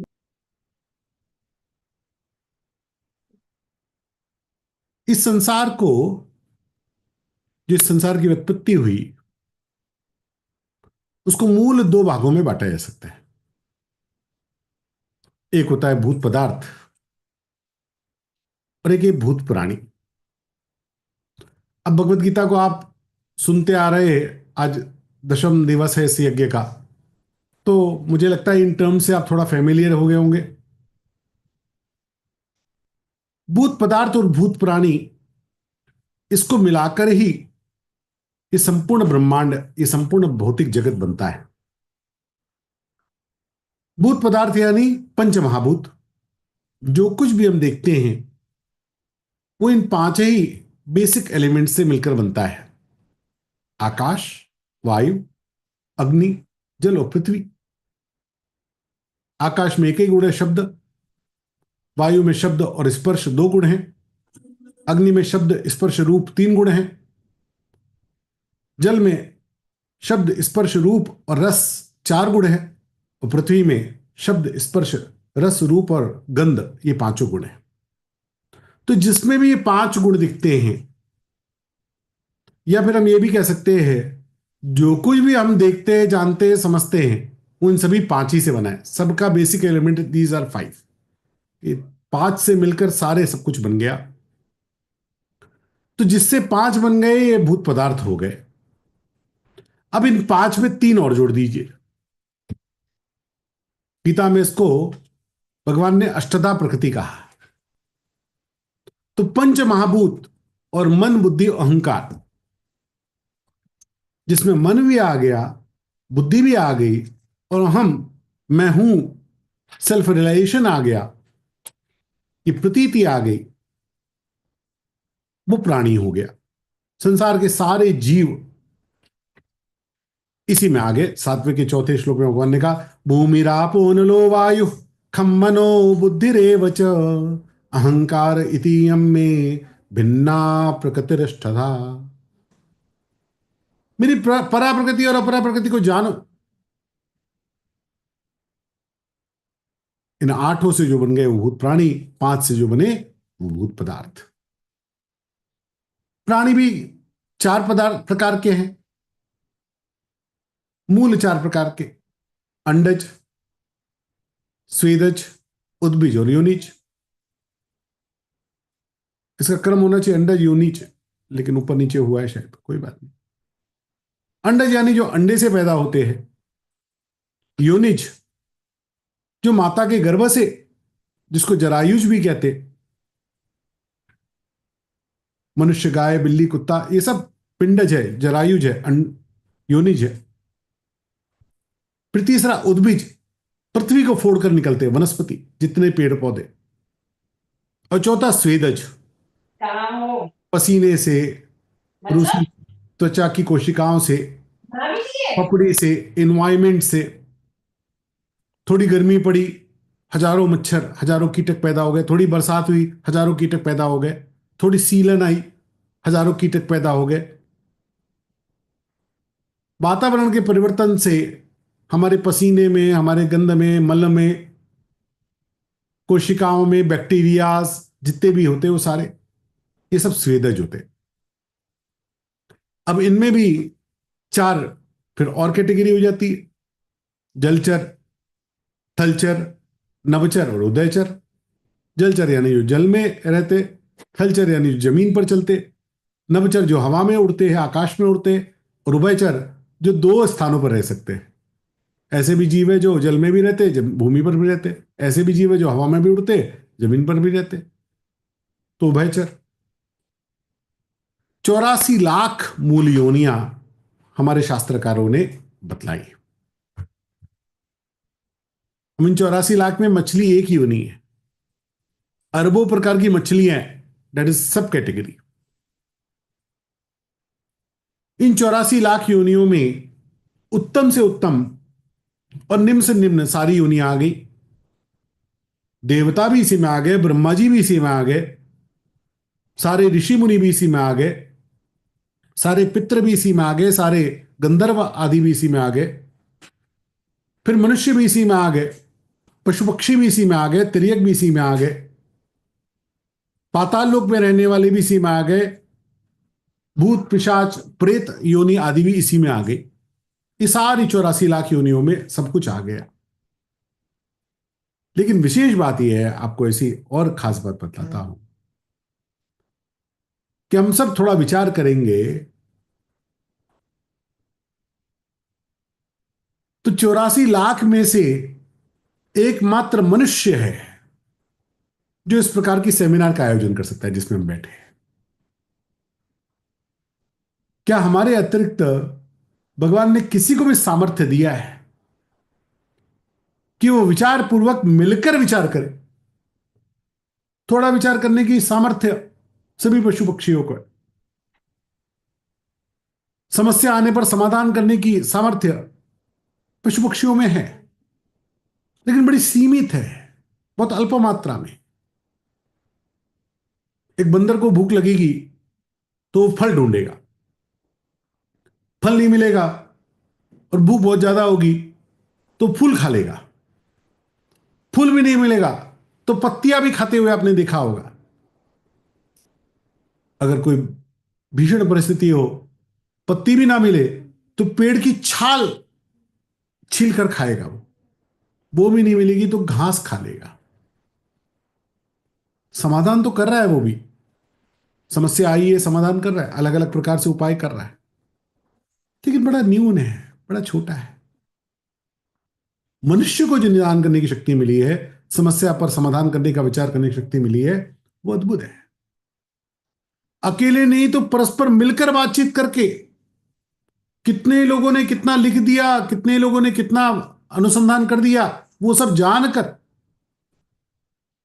भाषा के आधार पर, इतिहास के आधार पर, अनुभव के आधार पर, विज्ञान के आधार पर, अनेक अनेक साधनों के आधार पर हम अपनी समस्याओं का विचार कर सकते हैं और उसका निदान भी कर सकते हैं। ये शक्ति केवल एकमात्र मनुष्य जाति को भगवान ने दी और इसलिए मनुष्य जाति संसार में सर्वश्रेष्ठ हो गई।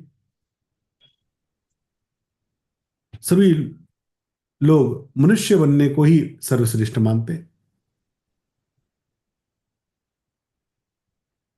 आज भगवत गीता के आधार पर ये कुछ समस्याएं हमारे सामने आई हैं।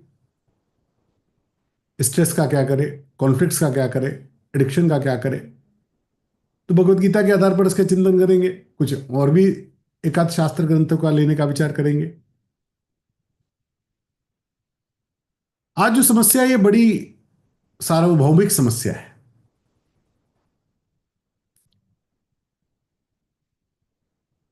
समाज के हर वर्ग में छोटी आयु से बड़ी आयु तक स्ट्रेस भी देखने को मिल रहा है, कॉन्फ्लिक्ट्स भी देखने को मिल रहे हैं, एडिक्शन तो है ही। दुनिया के हर देश में, खाली मनुष्य में ऐसी बात नहीं, पशु पक्षियों में भी मिलेंगे।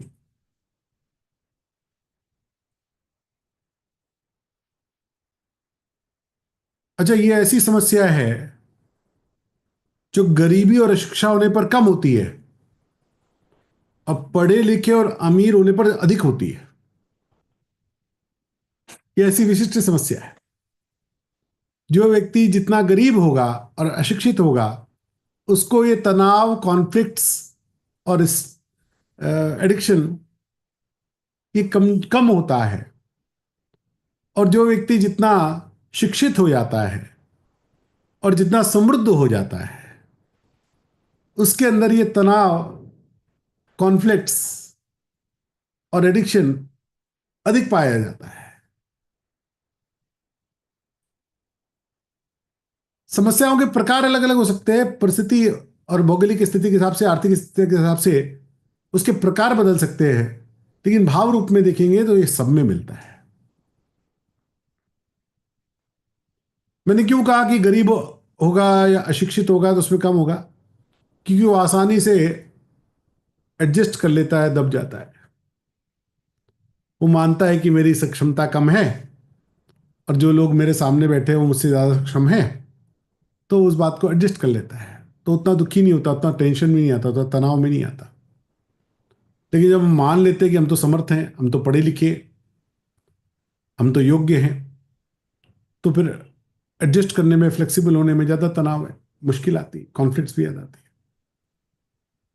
कॉन्फ्लिक्ट्स पशु पक्षियों में भी देखने को मिलते हैं। आप पशुओं को भी किसी पदार्थ के लिए, कोई खाने के लिए झगड़ा करते हुए देख सकते हैं। कुत्ते को रोटी के लिए झगड़ते देख सकते हैं, उनको लड़ते हुए, छीनते हुए, झगड़ते हुए, ये देखते हैं। स्ट्रेस सभी को होगा, ये बात सत्य है, लेकिन स्ट्रेस का प्रभाव सबके पर कितना कितना होगा ये अलग अलग है, ये सबका सेम नहीं है। मनुष्य को भगवान ने एक अद्भुत क्षमता दी है, बाकी प्राणियों को नहीं दी है।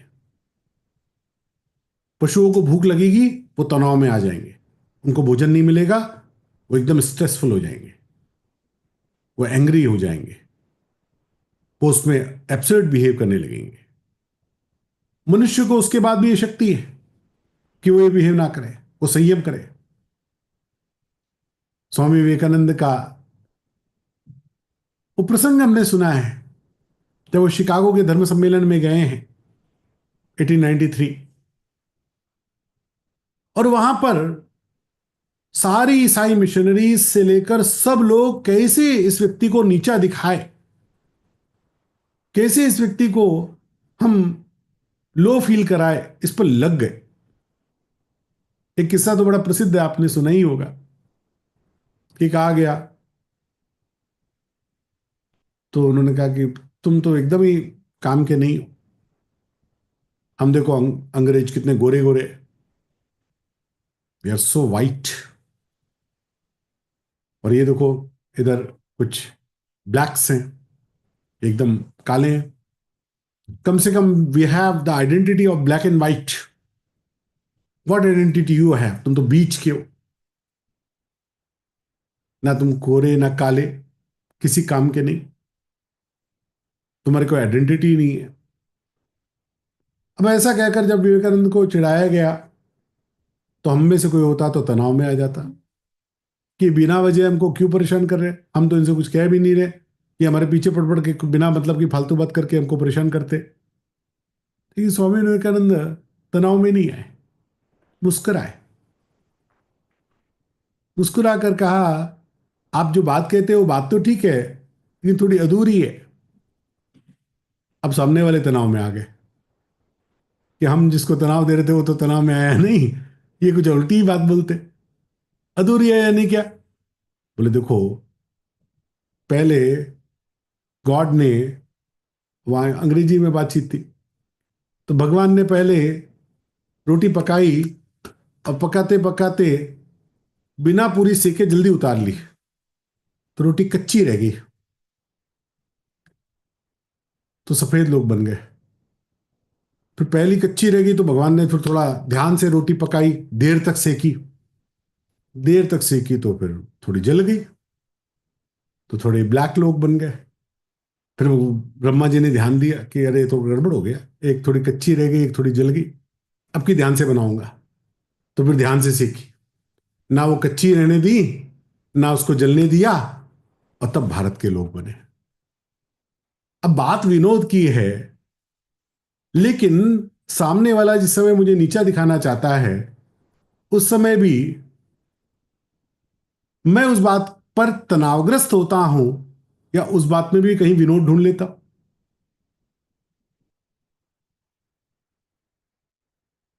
ये कुशलता भगवान ने केवल मनुष्य को दी, और जितने भी सिद्ध पुरुष हुए, महापुरुष हुए, उन सबके जीवन में हम देखेंगे तनाव के क्षणों में वो आनंद ढूंढ लेते। एक और किस्सा मुझे याद आता है, हमारे पूरे इतिहास का आज तक का सबसे बड़ा जो हार जीत का फैसला हुआ, शस्त्रों से तो होता ही था, हमारे शास्त्रार्थ होते थे, शास्त्रों की हार जीत। उसे बड़ा प्रसिद्ध है शंकराचार्य और मंडन मिश्र का शास्त्रार्थ, आपने सुना है उसके बारे में। मंडन मिश्र की पत्नी भारती देवी को उसका निर्णायक बनाया गया।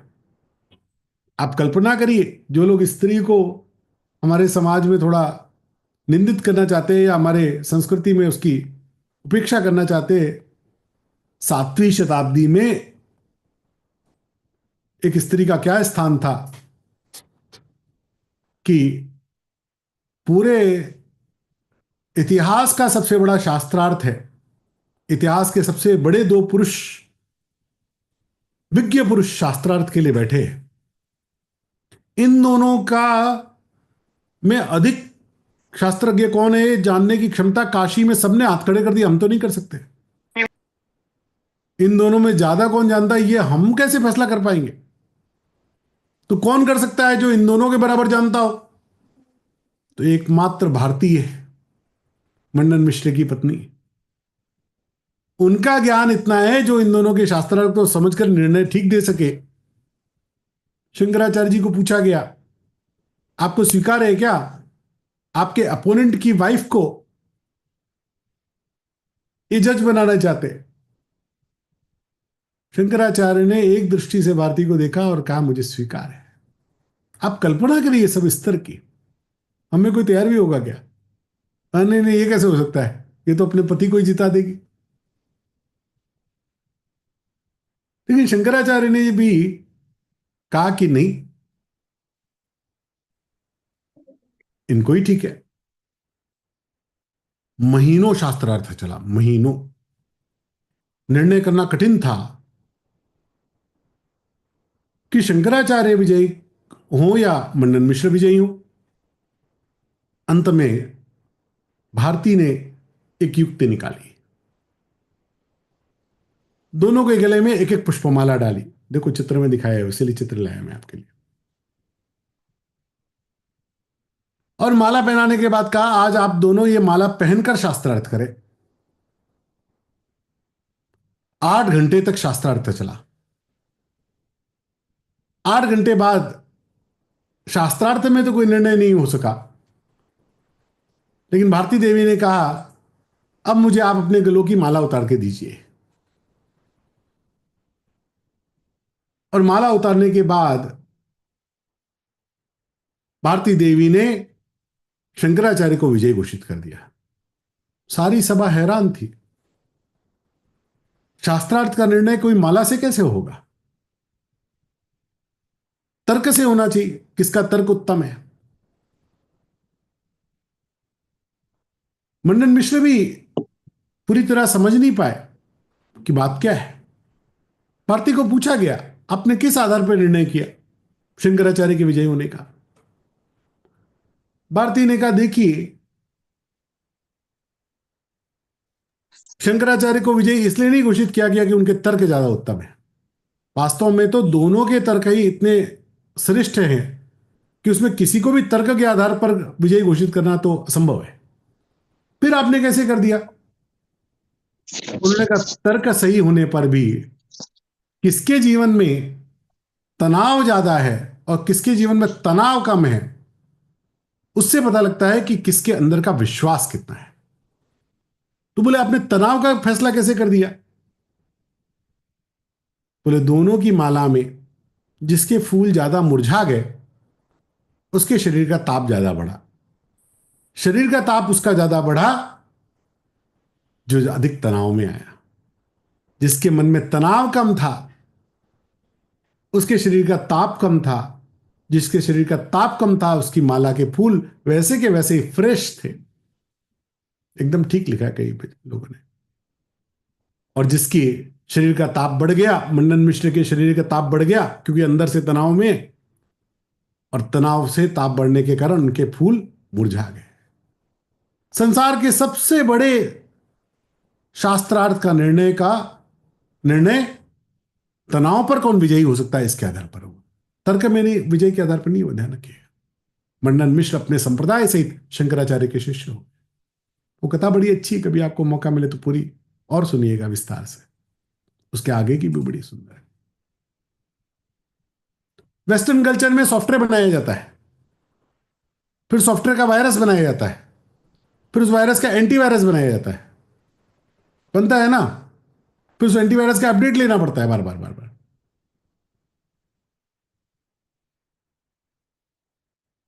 हमारे यहां ये बातें नहीं है। हम उस स्थिति का अभ्यास करते हैं जहां तनाव आई नहीं, वायरस आई नहीं, एंटीवायरस की आवश्यकता पड़ी ही नहीं, 100 में 100 नंबर की आवश्यकता नहीं है, लेकिन हम जहां खड़े हैं वहां से हम बेहतर हो सकते हैं कि नहीं। तनाव आएगा तो उस पर विजय प्राप्त करना।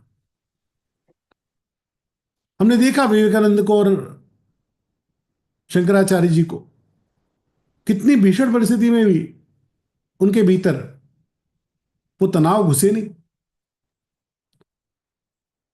एक और बात बतलाता हूं, तनाव, संघर्ष और व्यसन ये केवल नेगेटिव नहीं है, ध्यान रखना। एक सीमा तक इनका होना आवश्यक भी है जीवन में। अगर जीवन में थोड़ा भी तनाव नहीं होगा,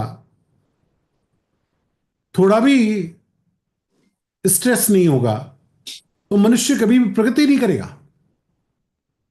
प्रगति के लिए आवश्यक है कि जीवन में थोड़ा संघर्ष तो हो, तनाव तो हो। अभी मैंने जब इस कार्यक्रम का इनविटेशन मुझे मिला, तो मैंने देखा सवेरे 3 घंटा, शाम को 3 घंटा, 6 घंटा लोगों को रोज सुनना है। मैंने कहा बड़ा मुश्किल बात है, 6 घंटा रोज कैसे सुन सकते हैं? लेकिन अब वो कोर्स बनाना है तो करना पड़ता है।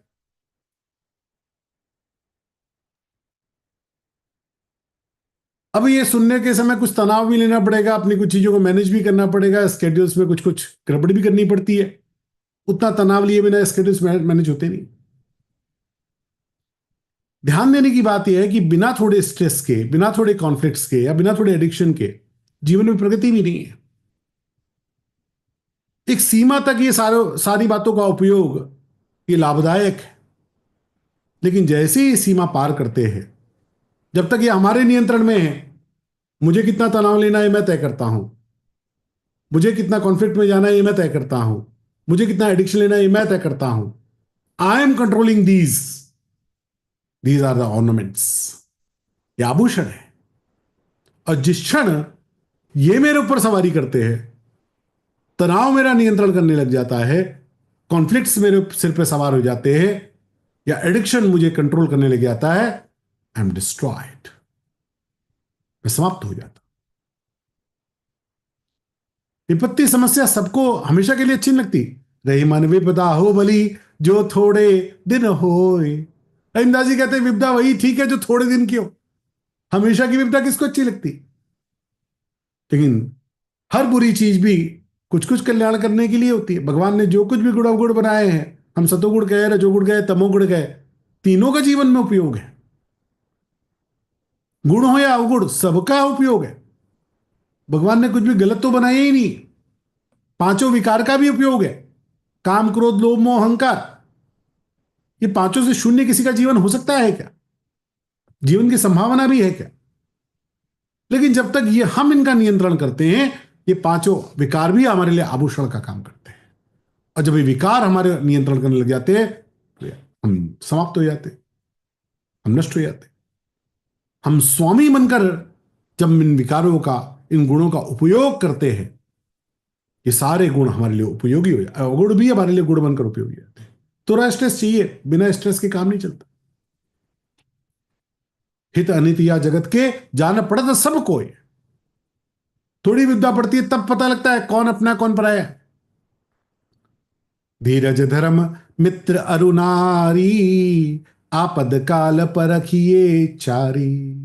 धीरज धर्म मित्र अरुनारी, आपद काल परखी। आपत्ति काल ही नहीं आएगा तो मेरा धैर्य किसको कैसे पता लगेगा? अनुकूल परिस्थितियों में तो हम सभी धैर्यवान हैं। प्रतिकूलता में धैर्य का कितना है? प्रतिकूलता में धर्म पालन कितना है? प्रतिकूलता में हमारे मित्र कैसे हैं? प्रतिकूलता में हमारे पति पत्नी, हम एक दूसरे के कितने सहयोगी हैं? अनुकूलता में तो हम सब एक दूसरे के सहयोगी होते हैं, सब अच्छा ही होता है। थोड़ी सी नियंत्रित करने लायक समस्या जीवन में रहनी चाहिए, उससे रस आता है। जीवा पर 6 प्रकार के रस होते हैं ना, मीठा, खट्टा, नमकीन, कड़वा, तीखा और कसेला। मीठा, खट्टा और नमकीन ये सामान्य रूप से अच्छे लगते हैं, लेकिन बढ़िया शेफ जो होता है ना, वो बाकी तीनों का उपयोग करता है। और और तब भोजन को अलग टेस्ट देता है। तनाव ना होता या तनाव नहीं था, उस कारण जो हमने कहानी सुनी ना खरगोश और कछुए की, खरगोश हार गया। क्यों हारा? क्या कछुए से हार सकता था वो खरगोश? इसलिए हारा कि उसने थोड़ा भी स्ट्रेस लिया ही नहीं। He was stress free, and as he was stress free he lost. थोड़ा भी स्ट्रेस जीवन में जिसको लेना आया नहीं, वो जीवन में विजय को प्राप्त नहीं करेगा। ध्यान रखिए, जीवनदायिनी नदी जब तक अपनी सीमाओं में बहती है वो कल्याणप्रद होती है, लेकिन जिस क्षण वो अपने किनारों को छोड़ती है वो महाविनाश को ले आती है। किनारों के अंदर रखना यही महत्वपूर्ण बात है।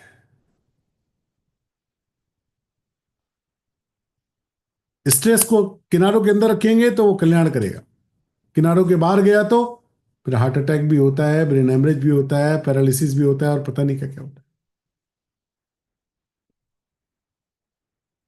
चाकू बुरा नहीं है, उस चाकू से सेब भी काटा जा सकता है और किसी का गला भी।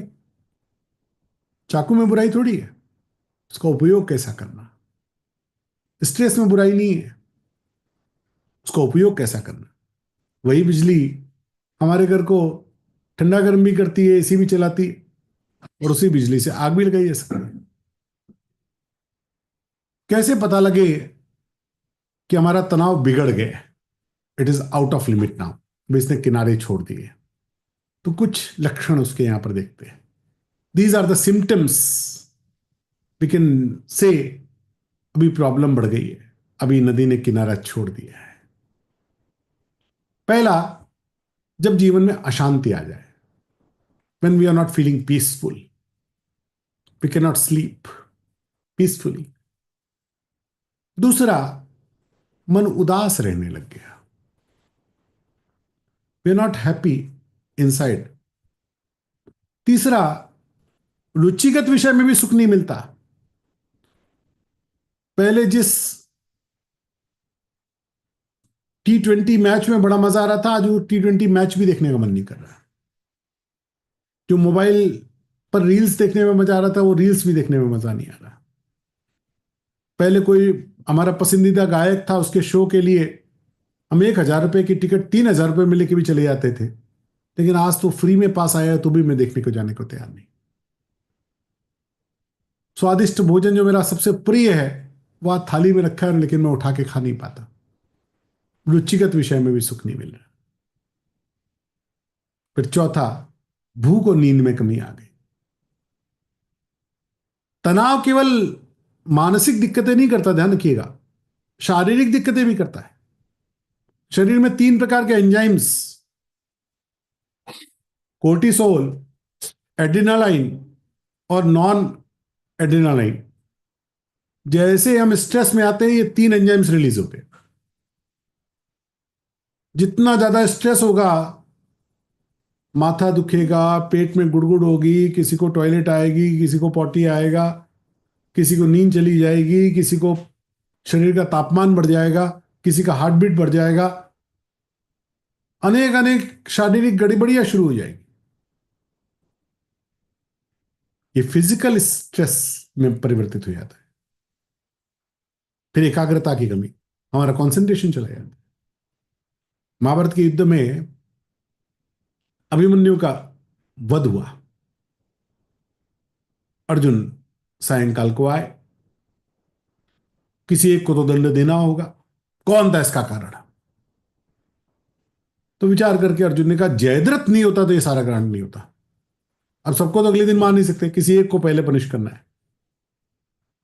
तो कल मैं प्रतिज्ञा लेता हूं कि सायंकाल सूर्यास्त से पहले जयद्रथ को समाप्त कर दूंगा, और जयद्रथ को समाप्त नहीं कर सका तो स्वयं कल अग्नि समाधि ले लूंगा।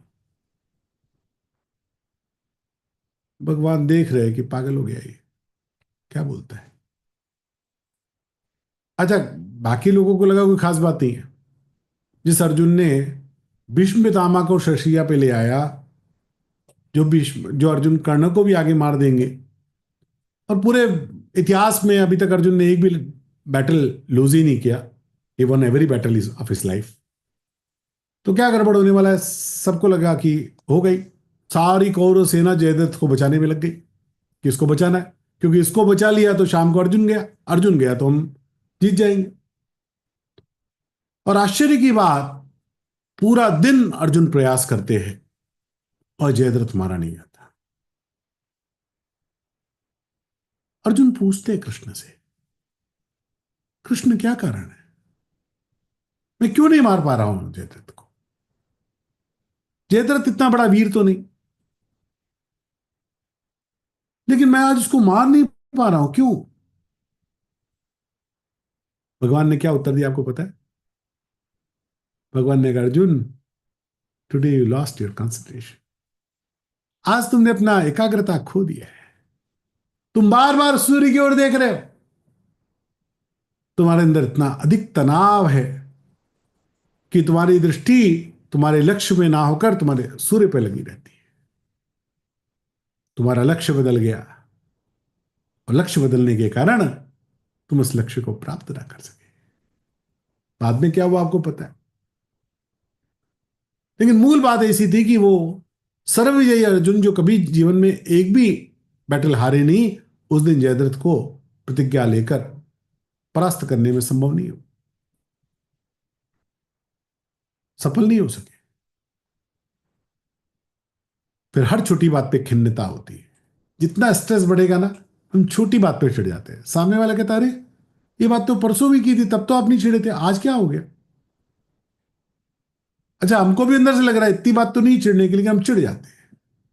कई बार लोग पूछ लेते हैं ऑफिस में, कोई छोटी बात पे चिढ़ जाता है तो, क्या भैया घर पे पत्नी से लड़के आए हो क्या, कोई झगड़ा वगड़ा हुआ है क्या, आज इतना उलझ रहे हो, पहले तो नहीं उलझते थे, क्या हो गया?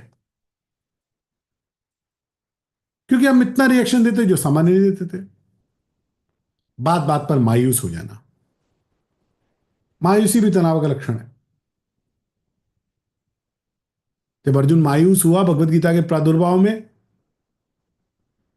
पहले अध्याय के 46वें श्लोक में कहता है, यदि माम प्रतीकारम अशस्त्रम शस्त्र पाणया धार्त राष्ट्रारणे हन्युस तन्मे क्षेमम तरम भवे।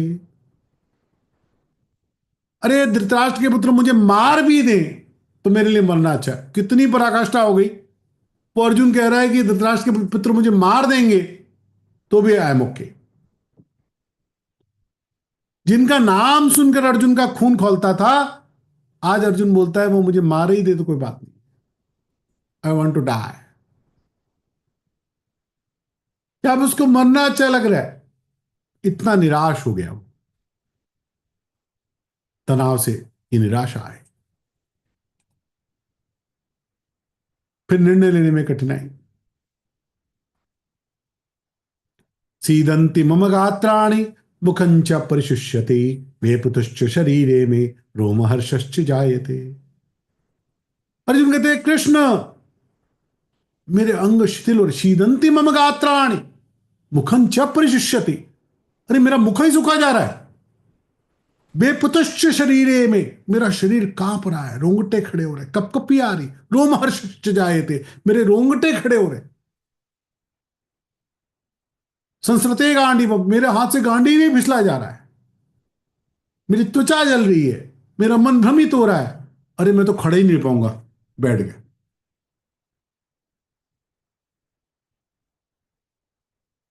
ये सारी स्थितियां। फिर तनावग्रस्त व्यक्ति अपने मित्रों से बिना कारण उछल जाता है। जो लोग इसके हितैषी है, जो सदैव उसके साथ रहते हैं, वो उनके साथ भी झगड़ा करने को तैयार हो जाता है। फिर ऐसे में कोई छोटा मोटा मजाक भी करे ना, वो भी सहन नहीं कर पाता। कोई तनाव में हो, उसको सामान्य रूप से उस मजाक पे वो हंसता है, लेकिन तनाव के समय उस पे बहुत बुरा मान जाता है। फिर उत्सवों से भी दूर भागता है। जो व्यक्ति जितना तनाव में रहने लगेगा, उसको पब्लिक गैदरिंग्स में जाना अच्छा नहीं लगेगा। वो सामाजिक उत्सव, उसे को कार्यक्रम में चलना है, नहीं नहीं आज नहीं जाएंगे, आज कुछ है ये वो, कुछ भी बहाना करेगा, जाएगा नहीं। अकेले रहना पसंद अच्छा लगने लगेगा। ही लव टू लिव अलोन। बिना कारण झगड़े में पड़ेगा। हर जगह अपना अपमान ढूंढेगा। जो जितना स्ट्रेस में होगा उसको लगता है कि सब लोग मुझे कुछ समझते ही नहीं, हर व्यक्ति मेरा अपमान ही कर रहा है, हर व्यक्ति मुझे बेवकूफ ही समझ रहा है, हमसे कोई क्यों पूछेगा, हमारी कोई वैल्यू थोड़ी ही है। आप देखेंगे बहुत से लोगों की आदतें ही बढ़ जाती है, वो ढूंढा ही करते हैं कि मेरी कहां बेइज्जती हो रही है, कहीं कोई मेरा अपमान तो नहीं कर रहा है। अरे बाकी लोग कहते हैं इसमें तुम्हारे अपमान की क्या बात है, तुम काहे को अपने को बीच में घुसा रहे, तुम तो हो ही नहीं वहां पर। नहीं नहीं नहीं नहीं, वो अपने को जबरदस्ती उसमें घुसाता है। अब इनमें से कुछ लक्षण यदि अपने में दिखाई देने लग जाएं तो समझना चाहिए कि स्ट्रेस देवता हमारे अतिथि बन गए हैं। वो हमारे घर में आके विराजमान हो गए हैं, हमारे शरीर में उन्होंने कमरा किराए पे ले लिया है एंड इज स्टेइंग परमानेंटली। और तब ध्यान करना पड़ेगा कि भाई गड़बड़ हो रही है, अब तो ठीक करनी पड़ेगी। स्ट्रेस आता कहां से? चार मुख्य स्रोत, इंडिविजुअल लेवल पर, फैमिली लेवल पर, प्रोफेशनल लेवल पर और सोशल लेवल पर। इंडिविजुअल लेवल पर बहुत ज्यादा स्ट्रेस नहीं आता है।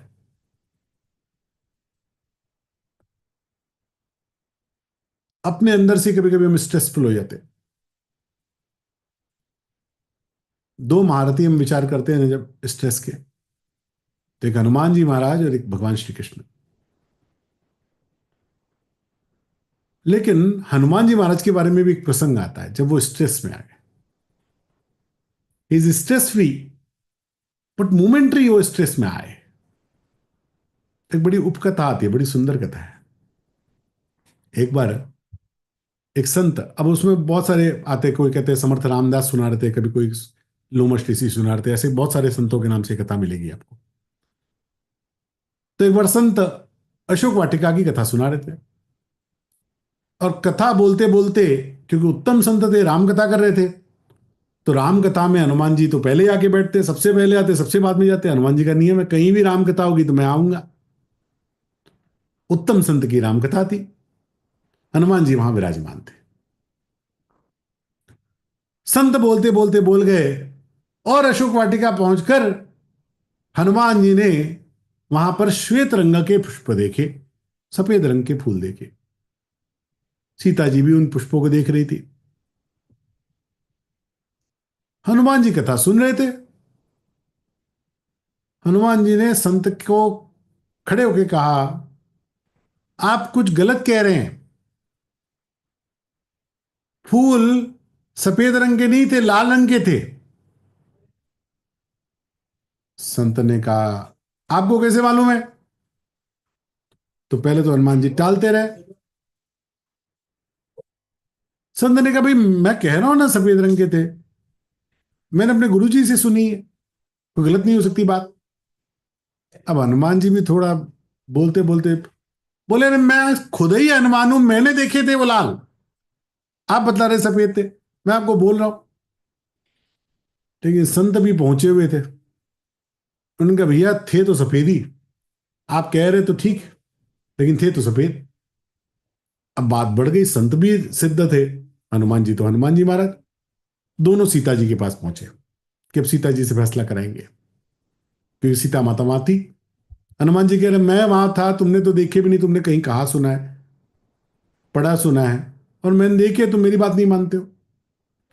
तो सीता जी के पास पहुंचे, सीता जी से कहा, ऐसी ऐसी बात है। सीता माता मुस्कुराई, मुस्कुरा के कहा, हनुमान जी महाराज आप गलत नहीं कह रहे, आपको फूल लाल ही दिखे थे, लेकिन फूल थे सफेद। अब ये तो और चक्कर की बात हो गई, थे सफेद लेकिन दिखे लाल। सीता जी ने कहा, आप जिस समय वहां पधारे थे ना, उस समय रावण आकर मेरा अपमान कर रहा था, और उस अपमान के कारण आपके नेत्र लाल हो गए, और इतने क्रोध में आप थे और इतने तनाव में थे कि रावण मेरा कोई हानि ना कर दे, उस तनाव और क्रोध के कारण आपको सफेद फूल लाल दिख गए, थे तो सफेद। व्यक्तिगत तनाव हमारे दृष्टिकोण को प्रभावित कर देता है। जब हनुमान जी का प्रभावित हो गया तो हम लोग कैसे सोचिए। दूसरा, पारिवारिक तनाव। परिवार में तनाव सामान्य बात है। एक तो सबसे बड़ा सामान्य तनाव होता है पति पत्नी में आपस में एक दूसरे पर संदेह, वो स्ट्रेस पैदा करता है।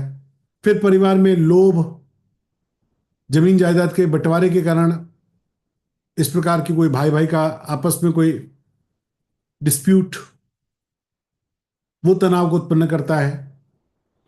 परिवार में अहम, ये बड़ा झगड़े का कारण, बड़ा तनाव का कारण होता है। एक व्यक्ति अपनी ही चलाना चाहता है, बाकी लोग उसकी मानना नहीं चाहते सब।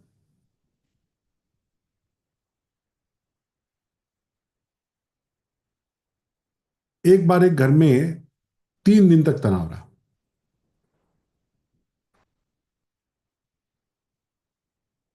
हुआ ऐसा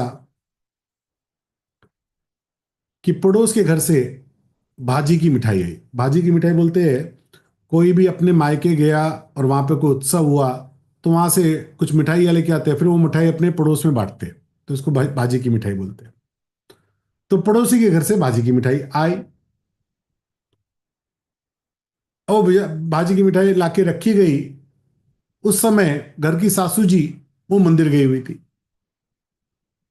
इतने में बच्चों ने कहा भूख लगा है। तो घर की जो बहू थी उसने कहा कि देख लो, जो रखा हो सामने खा लो। बच्चों ने देखा वो मिठाई का डब्बा नया नया आया था, तो बढ़िया लगा, बच्चों ने वो डिब्बा खोला और खा लिया। अब जब ये सासू जी वापस लौटी मंदिर से, उन्होंने वो डब्बा देखा और डब्बा खुला हुआ देखा, तो इतना नाराज हो गई, इतना नाराज हो गई, क्या मेरी इतनी भी वक्त नहीं रह गई कि मेरा इंतजार किया जाता? पड़ोस से भाजी आई, कम से कम मुझे दिखाई जाती। मुझे दिखाए बिना डब्बा खोल लिया गया, खा भी लिया गया। अब इस बात पे इतना विवाद हो गया, इतना विवाद, मैं सत्य घटना बतला रहा हूं आपको। इस बात पर इतना विवाद हो गया कि आखिर में वो घर से अलग होने की नौबत आ गई। अभी थोड़ा सा अहम, ये कितना बड़ा तनाव का कारण हो गया कि मुझे बिना पूछे डब्बा खोल दिया, कैसे दिया गया। बात बड़ी छोटी सी लगती है, लेकिन वो छोटी सी बात को भी महत्व देने पर वो कितना भयंकर परिणाम उपस्थित कर सकती है। देखिए, ईर्ष्या के कारण परिवार में बड़े झगड़े होते हैं। सामने वाले को बड़ा कमरा क्यों मिल गया, उसको ज्यादा क्यों मिल गया, भाई भाई में, देवरानी जेठानी में, सासू बहू में, परिवार में आपस में एक दूसरे को किसी को ज्यादा क्यों मिल गया। इस ईर्ष्या के कारण परिवार में बहुत तनाव हो जाता है। वो 2 बार घूमने गए, मैं तो एक ही बार साल में घूमने गया, अब इसी बात पे झगड़ा हो रहा है कि उनके साल के 2 ट्रिप हो गए, हमारे तो एक ही हुए।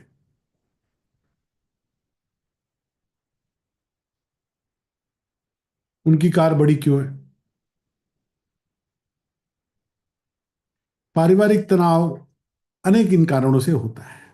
तीसरा, प्रोफेशनल। हमारे कार्यस्थल पर, जिस संगठन में हम कार्य करते,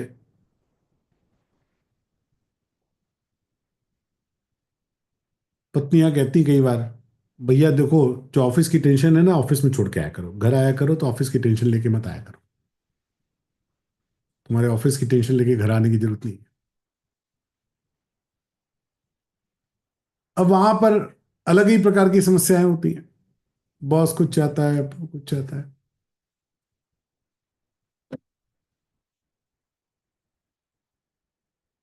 एक बार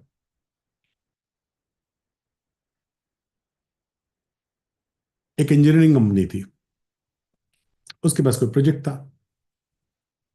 अब एक सीनियर इंजीनियर थे, एक जूनियर इंजीनियर था। बिना सीनियर इंजीनियर की अनुमति ने जूनियर इंजीनियर ने अपने क्लाइंट से किसी मशीन को इंस्टॉलेशन का कमिटमेंट कर लिया। अब सीनियर इंजीनियर की थोड़ी अहम को ठेस लगी कि मुझे पूछा क्यों नहीं। अब उस मशीन में कुछ लगाने में ऐसा टेक्निकल मामला था, तो सीनियर इंजीनियर ने जानबूझ के वो केस बिगड़ने दिया। उसको उनको पता लग गया कि जूनियर इंजीनियर कुछ गलती कर रहे हैं, and he let it happen. करने तो उसने इसने मेरे को बिना पूछे किया है ना, अब करने दो उसको।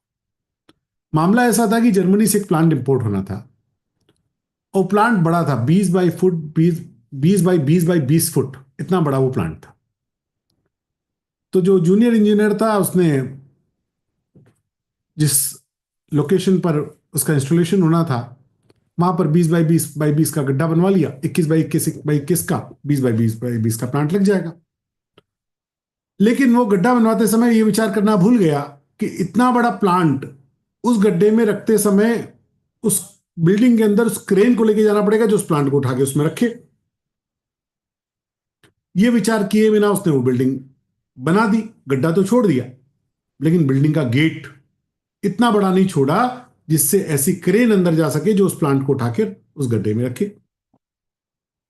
अब जब प्लांट आकर खड़ा हो गया जर्मनी से, वो 6.5 करोड़ का प्लांट आकर खड़ा हो गया, तब ये जूनियर इंजीनियर के माथे पर पसीने आ गए। क्या करना, क्योंकि प्लांट को अंदर ले जाने के लिए अब कोई उपाय नहीं। इतना बड़ा प्लांट बिना क्रेन के जा नहीं सकता, क्रेन को अंदर ले जाने की जगह मैंने छोड़ी नहीं। बिल्डिंग तोड़नी पड़ गई तो वैसे ही सब रेपुटेशन का नाश हो जाएगा। अब क्या करना, परेशान हो गया। पहुंचा सीनियर इंजीनियर के पास। वो तो पहले से इसी प्लान में थे कि ऐसा ही हो और ये व्यक्ति परेशान हो जाए। लेकिन इस व्यक्ति को थोड़ा इसने सेशंस अटेंड किए होंगे इस तरह के, तो उसको अकल थी। इसने पहुंचकर उनके चरण पकड़ लिए, बोले सर गलती हो गई, आपको बिना पूछे किया। अभी गलती तो हो गई है, लेकिन आप सीनियर हैं, आप अनुभवी हैं, आप बताइए कि क्या करूं, क्या इसका कोई उपाय है या नहीं। क्योंकि बिल्डिंग तोड़नी पड़ गई तो मेरा तो करियर खत्म हो गई होगा, हमारी कंपनी की रेपुटेशन भी जाएगी। सीनियर इंजीनियर उसके इस बर्ताव से प्रभावित हो गए। इससे बिना कहे माफी मांग ली और झुक गया। ये बात देखकर प्रसन्न होकर उन्होंने कहा कोई मुश्किल नहीं है, हम प्लांट को स्लाइड करके अंदर ले जाएंगे। बोले स्लाइड करके ले तो जाएंगे, लेकिन उसको गड्ढे में डालेंगे कैसे? इतना 18 टन का प्लांट है वो। 18 टन का प्लांट गड्ढे में डालेंगे तो गिर के टूट ही जाएगा, खराब हो जाएगा। फिर कैसे करेंगे?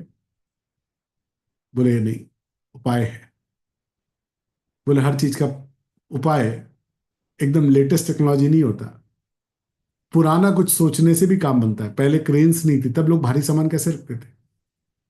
बोले पूरे गड्ढे को बर्फ से भर दो, बर्फ की सिलियां मंगाओ। 2 ट्रक बर्फ की सिलियां मंगाकर उस गड्ढे को भरा गया और स्लाइड करके उस प्लांट को उन बर्फ की सिलियों पर खड़ा कर दिया गया। धीरे धीरे बर्फ पिघलती गई, पानी निकालते गए और प्लांट धीरे धीरे करके 1 हफ्ते में उस पुट में, उस गड्ढे में फिट हो गया। कार्यस्थल के तनाव बड़े होते हैं, सीनियर जूनियर में, कोलिग्स में, प्रमोशन के लिए बिना वजह टांग खींचने वाले, बिना वजह हानि करने वाले, ऐसे लोग अपने आसपास होंगे ही होंगे। उनका तनाव होता है, उस तनाव को कैसे बीट करना। फिर चौथा, सोशल लेवल का तनाव, समाज के प्रतिष्ठा से जुड़ा हुआ तनाव।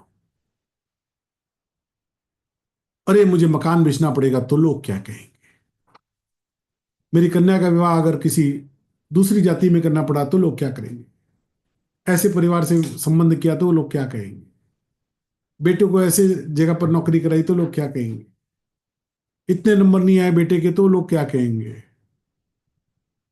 लोग क्या कहेंगे सबसे बड़ा रोग, क्या कहेंगे लोग, ये बड़ा तनाव का कारण होता है। सामाजिक प्रतिष्ठाएं ये तनाव को उत्पन्न करने का कारण बनती है। लेकिन ये सबके जीवन का हिस्सा है, प्रत्येक के जीवन में चारों तनाव होते हैं। महत्वपूर्ण बात यह है कि तनाव को एक सीमा के ऊपर ना बढ़ने देना और उसको नियंत्रित कर लेना। ये कैसे करना?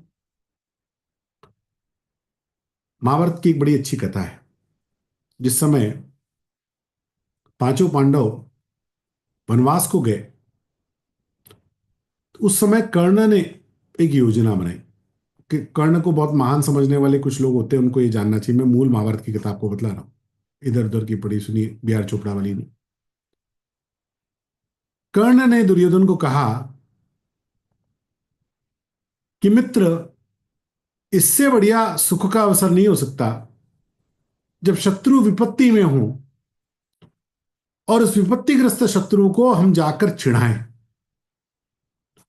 तो इस समय जहां पर पांडव निवास करते हैं उस वन में हम चलेंगे और वन में आमोद प्रमोद की व्यवस्था करके चलेंगे। 2 महीने का कैंप लगाएंगे, वहां खूब शराब पिएंगे, नृत्य देखेंगे, विहार करेंगे, शिकार करेंगे और ऐसा करके उन पांडवों के हृदय में हम दुख और क्षोभ उत्पन्न करेंगे कि देखो, तुमसे तुम्हारा राज्य छीनकर हम कितनी मौज करते हैं और तुम जंगल में वनवास में इस हाल में हो।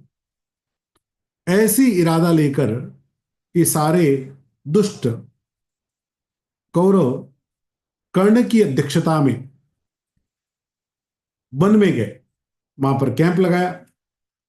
इतना बड़ा कैंप लेके गए, महाभारत में उसका वर्णन है। अपने साथ बाजार लगाने वाले वणिक लेके गए कि वहां पे पूरा बाजार लगेगा, नृत्यांगनाएं लेके गए, अपनी रानियां लेके गए, खूब आमोद प्रमोद के साधन नट नर्तक आदि लेके गए और वहां पर भीषण कैंप लगाया। उस कैंप की आवाज इतनी होनी चाहिए, नगाड़ों की आवाज और वाद्यों की आवाज इतनी होनी चाहिए कि पांडवों तक पहुंचे, इतना निकट लगाया।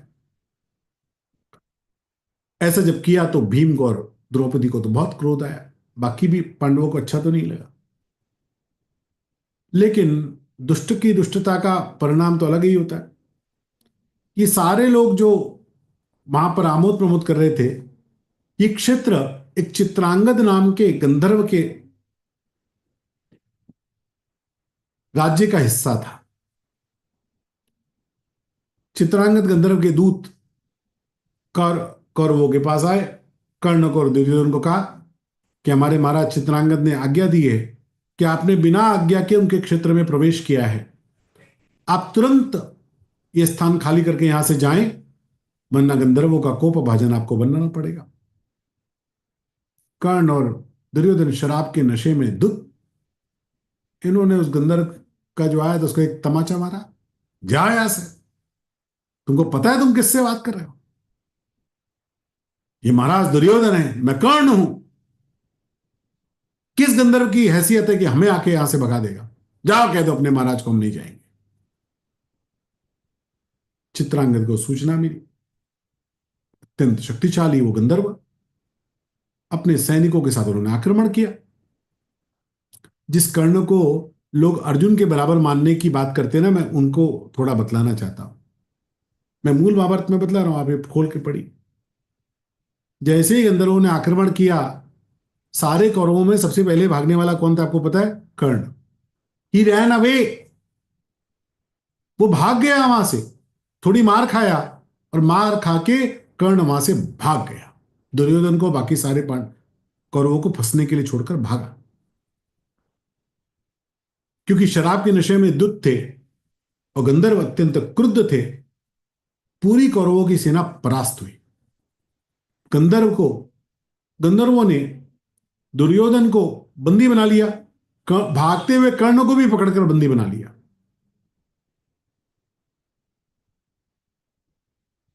दुर्योधन के सैनिकों ने तुरंत महाराज युधिष्ठिर के पास आकर समाचार दिए,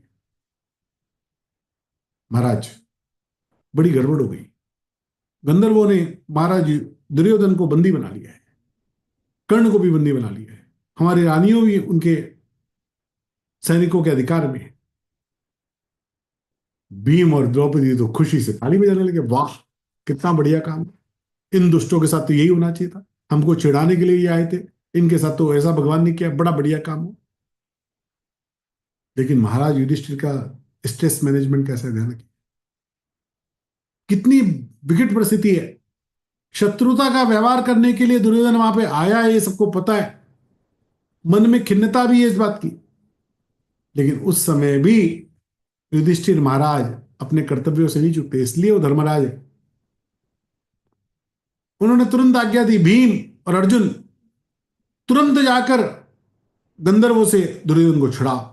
भीम ने कहा महाराज कैसी बात कर रहे हैं आप, बैठे बैठे अपना काम हो गया, अच्छा है वो गंधर्व उनको मार डालें, अपना काम ही हो जाएगा, अब क्या बोल रहे हैं।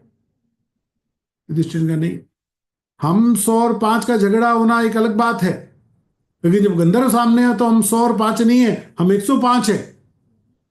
हमारे भाई गंधर्वों के कब्जे में है, गंधर्वों की इतनी शक्ति नहीं हो सकती कि वो पांडवों और कौरवों को बंदी बना ले, तुम तुरंत जाकर उनको छुड़ा के लाओ। अर्जुन गए। अर्जुन ने जाकर, चित्रांगद और अर्जुन बड़े अच्छे मित्र हैं, पुराने मित्र हैं। चित्रांगद ने अर्जुन का स्वागत किया, स्वागत करके बैठाया और बैठाकर बड़े व्यंग्य में कहा, महाराज अर्जुन आपका काम कर दिया मैंने बैठे बैठाए, आपके शत्रुओं को पकड़कर अंदर डाला, खूब पिटाई कर रहे हैं उनकी। अर्जुन ने कहा कि किया तो आपने अच्छा काम है, लेकिन महाराज युधिष्ठिर की आज्ञा है कि आप उनको छोड़ दें। चित्रांगद ने कहा यह नहीं होगा, इन्होंने हमारा बड़ा अपमान किया है, मेरे बारे में इन्होंने बड़ी हल्की बातें की, मेरे राज्य की उपेक्षा की है, गंधर्वों का अपमान किया है, इनको दंड तो मिलना चाहिए। अर्जुन ने कहा देखिए वो सब बातें अपनी जगह हैं, लेकिन अभी आपको इनको छोड़ना पड़ेगा, अगर आप इनको नहीं छोड़ेंगे तो मैं इनकी ओर से युद्ध करके इनको छुड़ा ले जाऊंगा। चित्रांगद ने कहा हम मित्र हैं, हम आपस में युद्ध क्यों करेंगे। अर्जुन ने कहा मैं भी आपको यही कहता हूं, हम मित्र हैं, हम आपस में युद्ध क्यों करें, आप इनको छोड़ दीजिए। चित्रांगद ने कहा हम मित्र हैं, ये बात सही है, लेकिन आपको भी मेरी बात समझनी चाहिए, इन्होंने हमारा बड़ा अपमान किया है। अर्जुन ने कहा मैं उस अपमान के लिए क्षमा मांग लेता हूं, आप इनको छोड़ दीजिए। बोले नहीं हम तो नहीं मानेंगे। आखिरी में बात इतनी बिगड़ी, वो बात लंबा प्रसंग में छूटा करता हूं, कि अर्जुन से चित्रांगद को युद्ध करना पड़ा। 10,000 गंधर्वों को अर्जुन ने अकेले परास्त किया।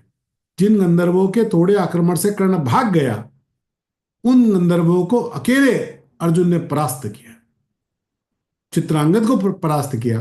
बाद में चित्रांगद की बहन चित्रांगदा से अर्जुन का विवाह हुआ, और इनको परास्त करके अर्जुन ने फिर दुर्योधन और कर्ण को छुड़ाया है, नशे में द्युत इन दोनों को छुड़ाया है। कर्तव्य का भान किस समय भी, तनाव की स्थिति में भी रखना, ये युधिष्ठिर महाराज से सीखने हैं। कैसे करना स्ट्रेस का मैनेजमेंट, इसके कुछ सूत्र देखते हैं। पहला, not giving so much importance.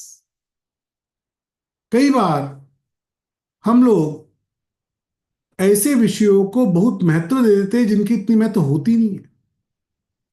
कभी हमारा कोई मित्र भी तनाव में होता है ना, और हम जाकर उसको सहानुभूति जताने के चक्कर में, हाँ हाँ गलत तो हो गया, तुम्हारे साथ बुरा तो हो गया, हम उसका तनाव बढ़ा देते हैं।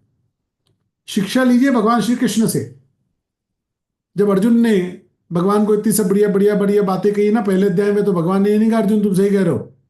दूसरे अध्याय के तीसरे श्लोक में कहते हैं अरे तुम कैसे कायर नपुंसक हो, क्लैब्यमास्मगमः पार्थ नैतत् युवपद्यते क्षुद्रम हृदय दौर्बल्यं त्यक्त्वोत्तिष्ठ परन्तप।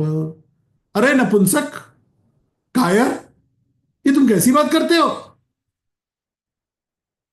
तुम संसार के सबसे बड़े महावीर हो, तुमको ऐसे शब्द शोभा दे। भगवान ने फटकारा है अर्जुन को, गालियां दी, और ये करने के कारण अर्जुन को थोड़ा बुद्धि है कि वास्तव में मैं गलत जा रहा हूं। तभी तो अर्जुन अपने मित्रों को कई बार सहानुभूति के साथ साथ फटकारना भी पड़ता है। तब सामने लोग लगता है अच्छा मैं बेकार में किसी बात को इतना महत्व दे रहा था, इतनी महत्व की बात नहीं, इतना अपमान नहीं हुआ, इतने चिंता की बात नहीं। भगवान ने आरंभ ही इस ट्रीटमेंट से किया है। मित्रों परिवार के सदस्यों को उबारने के लिए कभी कभी ऐसा भी करना चाहिए।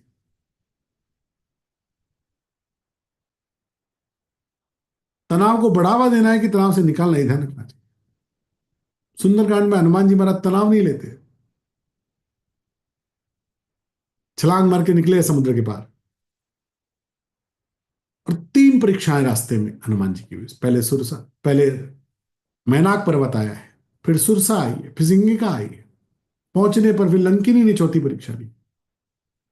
किसको कितना समय देना, कौन सत्वगुण है, कौन रजोगुण है, कौन तमोगुण है, उसको कैसे पार करना, अपने दृष्टि से उसको सुलझाया है।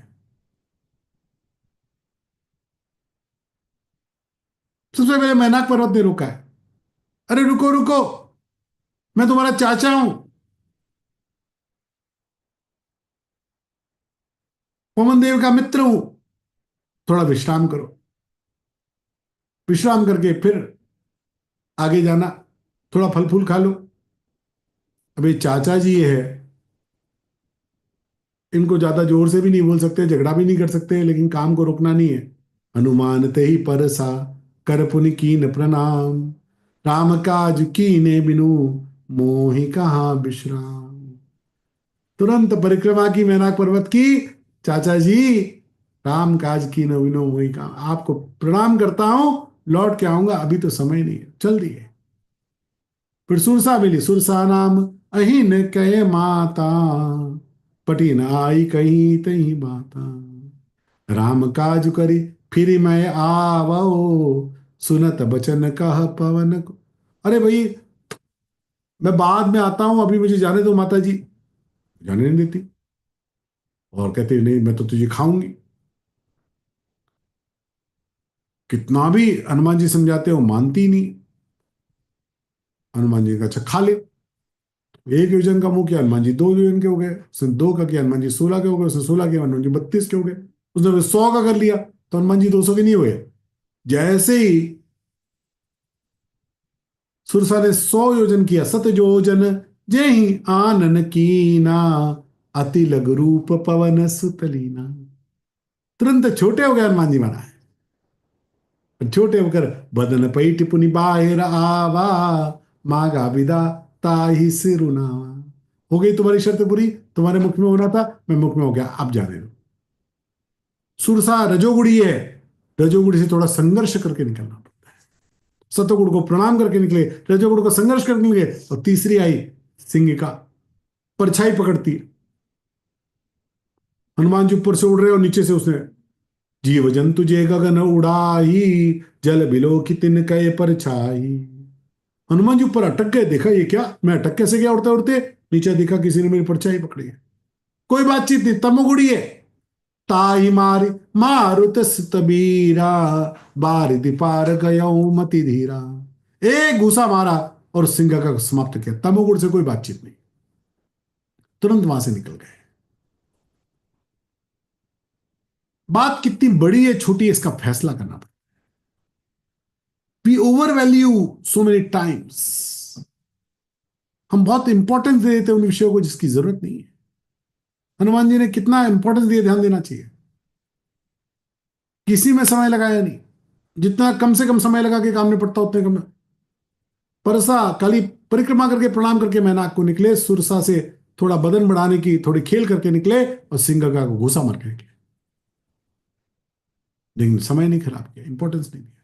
दूसरा, minimising stress by opting for lesser loss. ये बड़ा महत्वपूर्ण विषय है। तनाव कैसे कम करना।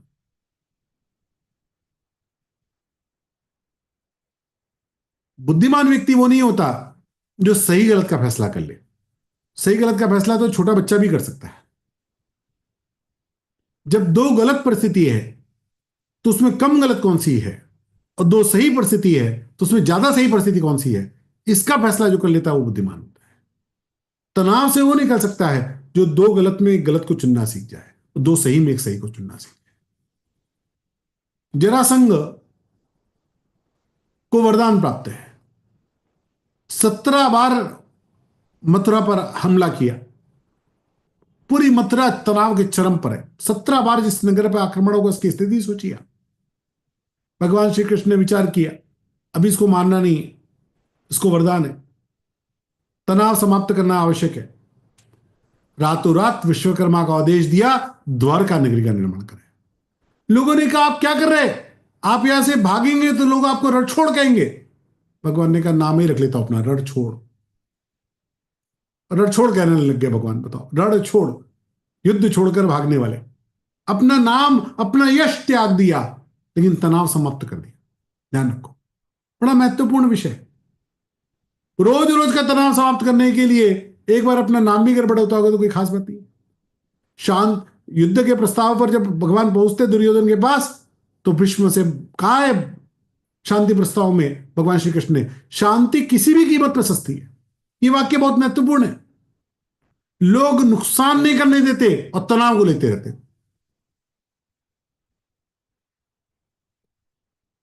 हमारे पिताजी का एक बड़ा सुंदर सूत्र है, मुझे वो कहीं और पढ़ा लिखा सुना नहीं, लेकिन वो बड़ा महत्वपूर्ण है। जो समस्या धन से खरीदी जा सकती है उसको धन से खरीद लो, धन का उपयोग ही वही। जो तनाव धन को सेक्रीफाइस करके हल किया जा सकता हो, वो केवल धन से हल करो। धन सबसे सस्ता उपाय है किसी तनाव को समाप्त करने का। धन का नुकसान उठाकर तनाव समाप्त होता हो, तुरंत उठाओ, उससे बढ़िया कुछ भी नहीं। लेकिन हम गड़बड़ क्या करते, हम तनाव से धन को बचाते, तनाव अपने ऊपर ले लेते, धन बचा लेते, उल्टा काम करते। धन खर्च करके तनाव को गंवाना चाहिए, हम धन को बचाकर तनाव को अपने ऊपर ले लेते। धन खर्च करके दूसरे के द्वार पर जाकर समस्या को हल करने की कोशिश करो, तनाव समाप्त हो जाएगा। कई बार कोशिश करने में भी काम नहीं होता, तो बड़े नुकसान से बचने के लिए छोटा नुकसान कर लेना चाहिए।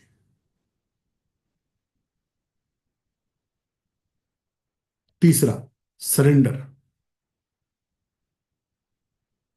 जो व्यक्ति जितनी जल्दी सरेंडर करना सीखेगा, वो तनाव से बच जाएगा। क्योंकि स्ट्रेस में ईगो का बड़ा रोल है। ईगोइस्टिक होके कभी भी व्यक्ति तनाव से मुक्त नहीं हो सकता। मैंने अभी इंजीनियर की कहानी सुनाई, अगर उसने सरेंडर ना किया होता तो उस तनाव से नहीं निकल पाता, उसका करियर भी खत्म हो जाता। लेकिन उसने जाके बॉस के सामने सरेंडर किया, और सरेंडर करने से उसकी समस्या सॉल्व हो गई, तनाव चला गया। जीवन में बहुत अधिक बार सरेंडर, झुकना, ये तनाव को दूर कर देता है। ये तनाव का सबसे बड़े उपाय है। अपने ईगो को सेक्रीफाइस करके सरेंडर करना, ये तनाव को दूर करने का बढ़िया उपाय है। हम उल्टा करते इसलिए फंस जाते। चौथा, बड़ा महत्वपूर्ण, seek the solution but not the way you want. हम सॉल्यूशन ढूंढे, और आप विश्वास करिएगा, हर समस्या का समाधान आवश्यक रूप से हमेशा मिलता है, बस वैसे नहीं मिलता जैसे मुझे चाहिए। गड़बड़ क्या है, हम समस्या का समाधान अपनी तरीके से ढूंढना चाहते हैं। अपनी तरीके से नहीं ढूंढो और केवल समस्या का समाधान ढूंढो तो मिल जाए। कई बार पूरा सही होने पर भी गैलीलियो बनना पड़ता है। 1633 में, मेरे ख्याल से 33 ही है, गैलीलियो को चर्च की कोर्ट ने दोषी करार दिया। किस बात का दोषी करार किया? क्योंकि गैलीलियो ने कह दिया कि सारे ग्रह सूर्य का चक्कर लगाते,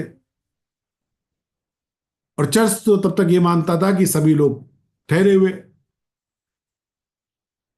अब गैलीलियो को कहा गया तुम इसकी सार्वजनिक माफी मांगो।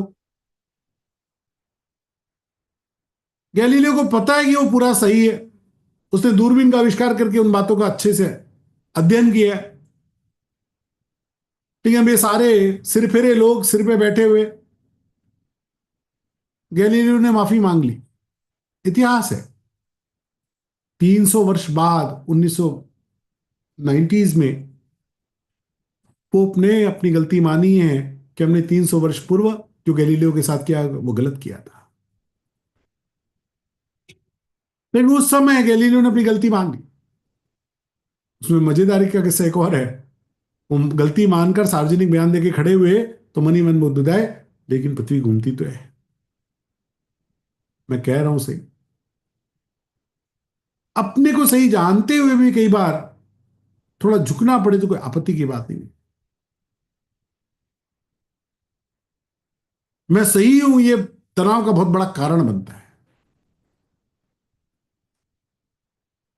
भगवान ने कहा गीता में 3रे अध्याय 38वें श्लोक में, धूमेना व्रियते वह्निर यथादर्शो मलेन च यतोल्बेनावृतो गर्भस तथा तेनेदमावृतम। जैसे धुएं से अग्नि और मैल से दर्पण और जेर से गर्भ ढका है, ऐसे हर कर्म दोष से आवृत है। कोई भी कर्म दोष से मुक्त नहीं है।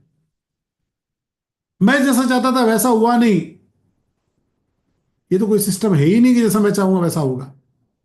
तनाव का सारा कारण ही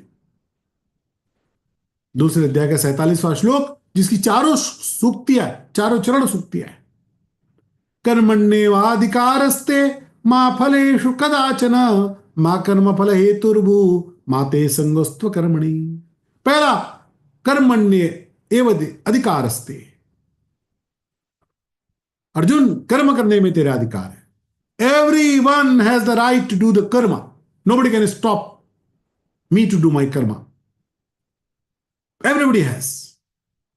मा फलेषु कदाचन, बट कंडीशंस अप्लाई, फल में तेरा कोई अधिकार नहीं है। और तीसरी बात सबसे बड़ी, मां कर्म है फल हेतु, तू कर्म फल का हेतु मत बन। मैं ये करूं तो ऐसा ही हो। हमारी सारी फंसने की गड़बड़ी यहां पर है कि मैं जब ये करूं तो इसका परिणाम ऐसा हो। भगवान कह रहे ये मत चाहो, और ये नहीं चाहना है तो हमको लगता है फिर कर्म करना ही क्यों। भगवान कहते हैं वो भी गलत। माते सुंगस्त्व कर्मणि, कर्म करने में तेरी अरुचि नहीं होनी चाहिए। ये चारों सूक्तियां बड़ी महत्वपूर्ण है। जो होना है वो होगा, बट डू योर कर्म। मां कर्म फल हेतुर्भु, कर्म फल के हेतु बनकर मत काम करो, अपने कर्तव्य के लिए करो। और पांचवा सूत्र, सर्वभूति तेरता। जो व्यक्ति इस दृष्टि से अपने जीवन को जीना सीख गया, उसको जीवन में तनाव आता ही नहीं। भगवान कहते हैं अपने लिए चाहिए क्यों, जीवन जियो संसार की सेवा के लिए। सर्वभूति तेरता, जो इस भाव से कार्य करता है ना, उसका शत्रु भी उसका मित्र बन जाता है। रामायण में एक बड़ा सुंदर प्रसंग है। लंका कांड में भगवान राम अंगद को दूध बनाकर भेजते हैं कि जाओ रावण को अंतिम शांति प्रस्ताव देकर आओ। तो अंगद जी पूछते भगवान एजेंडा क्या है, बात क्या करनी है, थोड़ा सा बताइए। तो भगवान ने एक लाइन में पूरा एजेंडा दिया। और ये एकदम दृष्टिकोण है। भगवान राम मर्यादा पुरुषोत्तम की उसका दृष्टिकोण है। भगवान राम ने क्या कहा, अंगद जाओ, काजू हमार तासु हित होई रिपुसन करई बत कहीं सोई। काजू हमार तासु हित होई, अपना काम हो जाए और उसका हित हो जाए।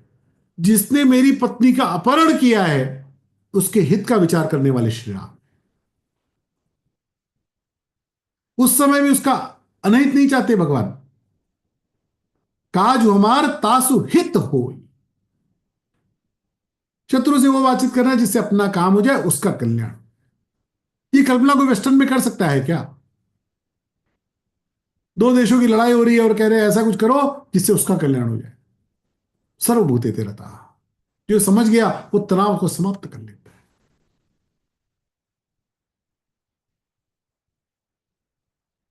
12वें अध्याय के 13वें श्लोक से 19वें श्लोक तक भगवान ने भक्त लक्षण बतलाए। जो ये थोड़े समझ लेगा ना, उसके जीवन में कभी तनाव कॉन्फ्लिक्ट आएगा ही नहीं। अद्वेष्टा सर्वभूतानां मैत्रः करुण एव च निर्ममो निरंकार समुदुःख सुख क्षमी संतुष्ट सततं योगी यतात्मा दृढ़ निश्चय मयि अर्पित मनोबुद्धिर यो मद्भक्त समे प्रिय। तनाव का कारण आसक्ति है। गीता हमको शम और दम सिखाती। बुद्धि से मन पर नियंत्रण, मन से इंद्रियों पर नियंत्रण।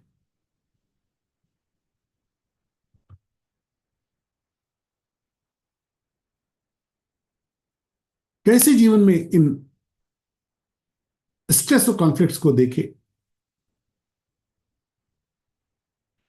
हनुमान जी का जीवन देख के लगता है उन्हें कभी उलझन नहीं होती, कब क्या करना है, कब क्या कर समाप्त करना है, कब मारना है। उनको जो करना है वो कर देते, टेंशन नहीं लेते। तनाव और कॉन्फ्लिक्ट के बीच बड़ा संबंध है।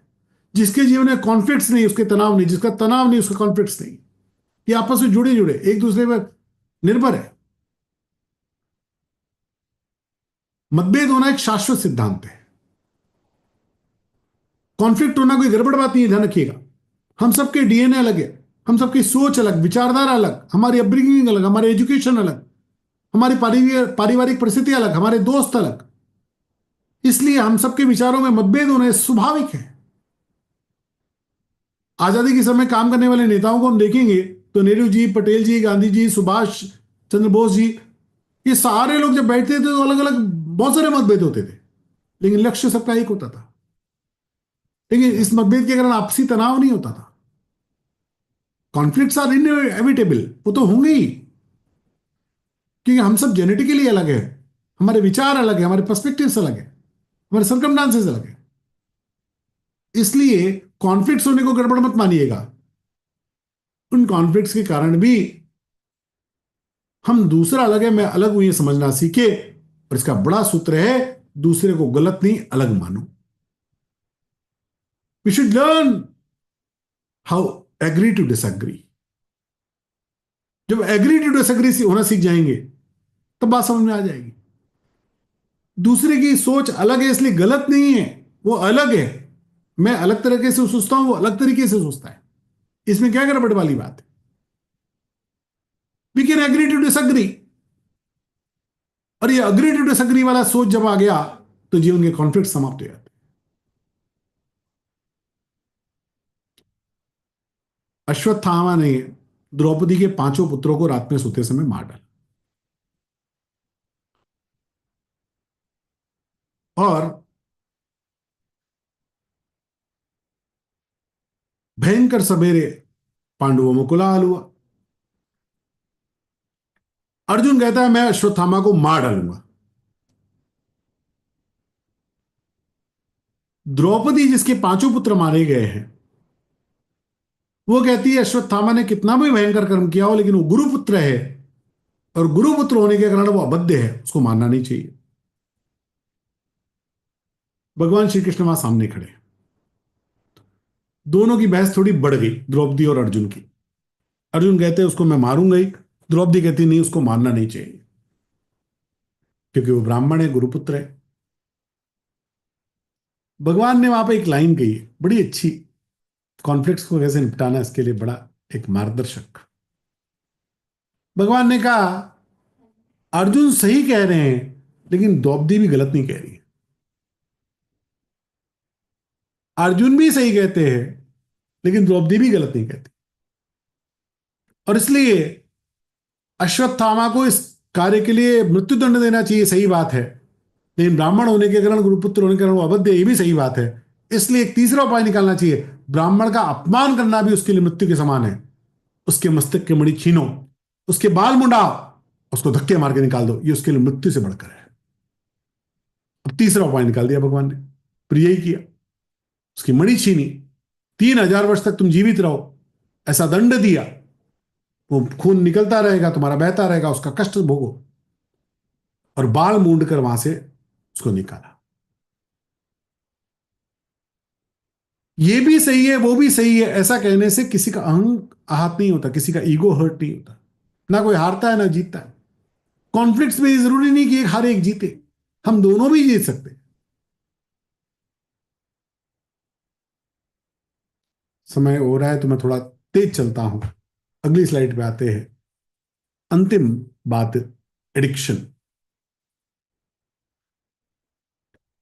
किसी भी प्रकार का व्यसन, लत, आसक्ति, नशा ये तकलीफ देने वाला बन जाता है। फिर वो खाने पीने का हो, मोबाइल का हो, सोशल साइट्स का हो, धन कमाने का हो, ब्रांडेड लाइफस्टाइल का हो।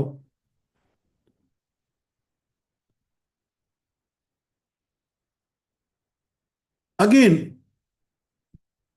कोई भी चीज की चाहत बुरी नहीं, मन में किसी भी बात की कामना होना बुरा नहीं है, लेकिन वो कामना जब व्यसन में बदल जाती है तब वो हानि करती है। धन की कामना कोई बुरी बात नहीं, लेकिन जब उसका व्यसन होता है तो येन केन प्रकारेण, किसी भी प्रकार से धन आए, अनुचित कमाना पड़े, किसी का हिस्सा लेकर कमाना पड़े, तो हम पाप की ओर जाते हैं। तीसरे अध्याय के 36वें श्लोक में भगवान ने अर्जुन ने भगवान से पूछा, भगवान हम तो सात्विक लोग हैं, वेदों को पढ़ने वाले लोग हैं, शास्त्रों को जानने वाले लोग हैं, फिर हम पाप क्यों कर देते हैं? हम तो पाप करना ही नहीं चाहते। अतः केन प्रयुक्तोयम पापम चरति पुरुषः अनिच्छन्नपि वाष्णेय बलादेव नियोजित। ये मनुष्य ना चाहता हुआ भी जबरदस्ती लगाए हुए की तरह किससे प्रेरित होकर पाप का आचरण करता है? Who indulge myself in the sins? I don't want to do the sins. फिर ये क्यों हो जाते मुझसे? किसी से भी क्यों होते? भगवान ने बड़ा सुंदर उत्तर दिया। श्री भगवान उवाच काम एष क्रोध एष रजोगुण समुद्भवः महाशनो महापापमा विद्येन मिहि वैरिणम। अर्जुन, रजोगुण से उत्पन्न हुआ ये काम ही क्रोध है, ये बहुत खाने वाला महापापी है, इसे सुन लो। भगवान ने कहा जब कामनाएं और क्रोध इसको कंट्रोल नहीं करोगे तो ये तुमको पाप क्यों ले जाएंगे। दूसरे अध्याय में भगवान ने इसका एक बड़ा सुंदर विवेचन किया। कहां से ये कामनाएं आसक्ति में बदलती है। 62वें श्लोक में भगवान कहते हैं ध्यायतो विषयान पुंसः संगस्तेषु उपजायते संगात संजायते कामः कामात् क्रोधो विजायते। अर्जुन, ध्यायतो विषयान पुंसः, सबसे पहले विषयों का चिंतन मन में आता है। वो चिंतन करने से उसकी कामना उत्पन्न होती है, कामना ना पूरी होने से क्रोध आता है।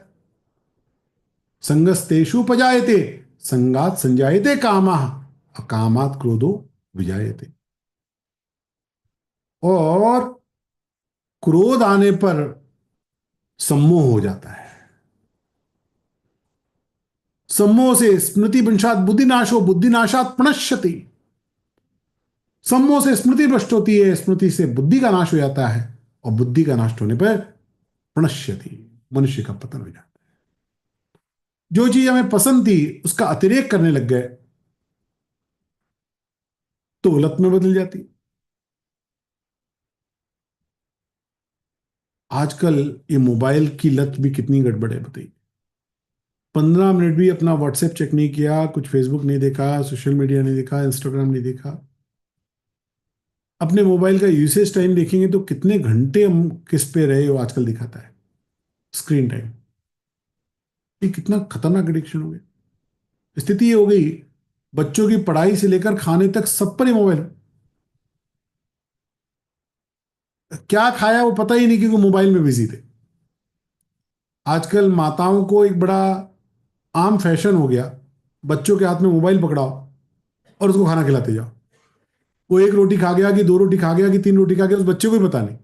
वो मोबाइल देखता रहता है और माँ उसको खिलाती रहती है। 10 में 9 माता ये उपयोग कर रही।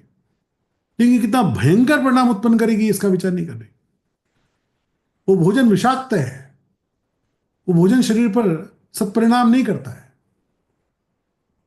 एडिक्शन केवल मोबाइल या खाने पीने पर नहीं होता, धन कमाने का भी एडिक्शन होता है, आगे रहने का भी एडिक्शन होता है।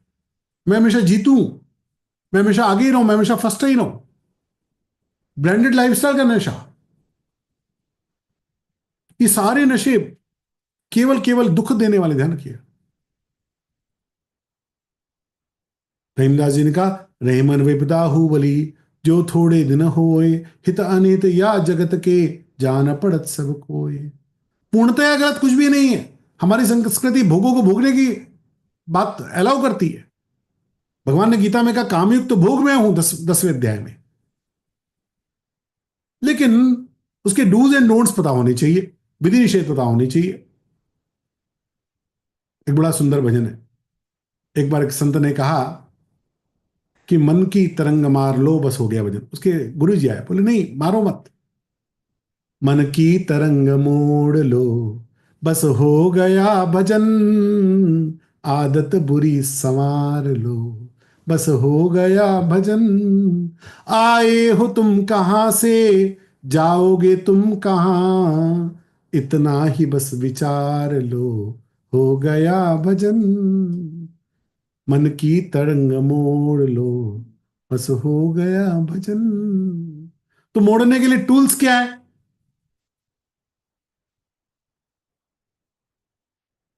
टूल्स ये है कि जिन विषय में मन लगता है उस विषय को लिमिट करो। फर्स्ट, लिमिट द टॉपिक्स, उसकी मात्रा को सीमित करो। हाँ, अनलिमिटेड देते जाएंगे। जो भोगों की विशेषता यह है कि उसको भोगने से उसकी भोग की रुचि समाप्त नहीं होती, वो बढ़ती जाती। आप जिस भोग को जितना भोगेंगे आपकी रुचि इस विषय में बढ़ती जाएगी, कम नहीं होगी। ध्यान, इसलिए भोगों पर संयम करना। दूसरा, जो मैं भोग में भोगता हूं ये न्याययुक्त है कि नहीं, जस्टिफाइड है कि नहीं। तीसरा, इन माई राइट्स, मेरे अधिकार में है कि नहीं। कहीं भी मैं वीआईपी में दर्शन में लाइन में लग के घुसता हूं, हर जगह मैं जाता हूं तो वीआईपी दर्शन ही ढूंढता हूं, ये मेरा अधिकार क्षेत्र है क्या। चौथा, लॉफुल, नियम के अंतर्गत आता है कि नहीं, मैं नियमों का उल्लंघन तो नहीं करता हूं। पांचवा, एथिकल है कि अनएथिकल तो नहीं करता। दूषित पानी को निर्मल पौधे में डाल दिया जाए तो दूषित पानी शुद्ध हो जाता है। ऐसे व्यसन, आसक्ति, आदत, एडिक्शन, इनमें ये पंचद्रव्य सम्मिलित कर दिए जाए तो अपने जीवन के लिए, परिवार के लिए, समाज के लिए, सबके लिए उत्तम कल्याणकारक हो। भगवान कहते हैं, अर्जुन, जो मेरे मार्ग पर चलकर मेरा विचार करके ये काम करते हैं उनका योगक्षेम मैं संभालता हूं। अन्याश्चिन्तयन्तो मां ये जना पर्युपासते तेषां नित्याभियुक्तानां योगक्षेमं महाम्यम्। हमारे साथ श्री रघुनाथ, फिर किस बात की चिंता, शरण में रख दिया जब मात, फिर किस बात की चिंता। भगवत आश्रय, भगवान पर विश्वास, ये तनाव से, व्यसनों से और झगड़ों से, मतभेदों से मुक्ति पाने का सबसे बढ़िया उपाय है। भगवत गीता के सानिध्य में हम सब लोग इस उपाय पर बढ़े। समय हो गया तो मैं विषय को यही रोकता हूं, कोई प्रश्न आदि होगी तो लेंगे। सभी को बहुत बहुत धन्यवाद। जय Shri Krishna. Thank you so much, sir. And if anyone have any question, you can please raise your hand so that we can unmute you. Or you can maybe write in the chat box. That will be easier. Okay, there are a few who raised their hands.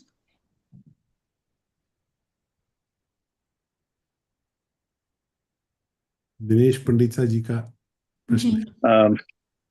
Sir, very good afternoon. Wonderful session, sir. I'll take 30 seconds, but this was a wonderful session. Great relatability with जिस प्रकार से आपने गीता जी उसको किया।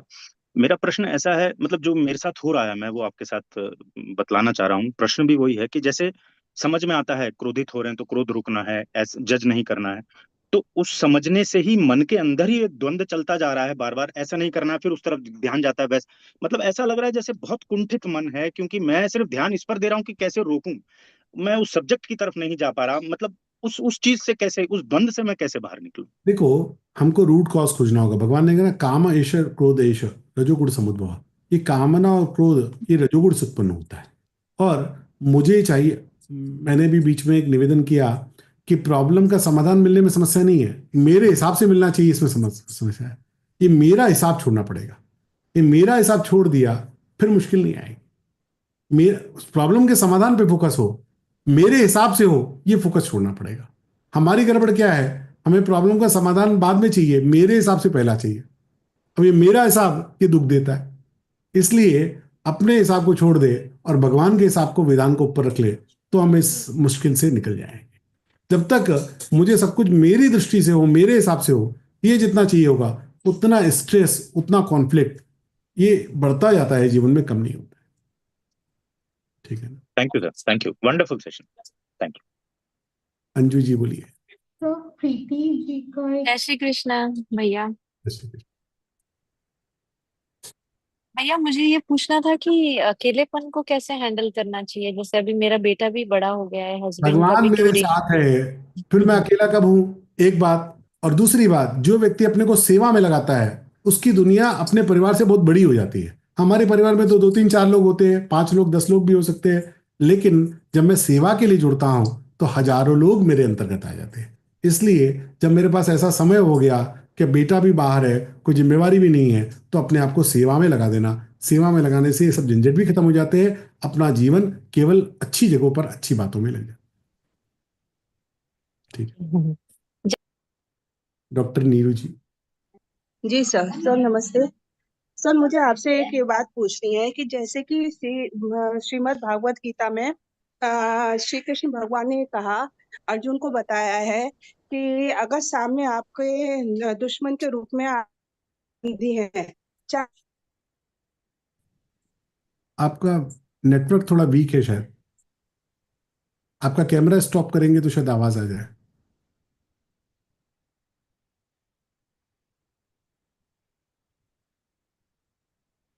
मुझे उनका आवाज नहीं आ रहा।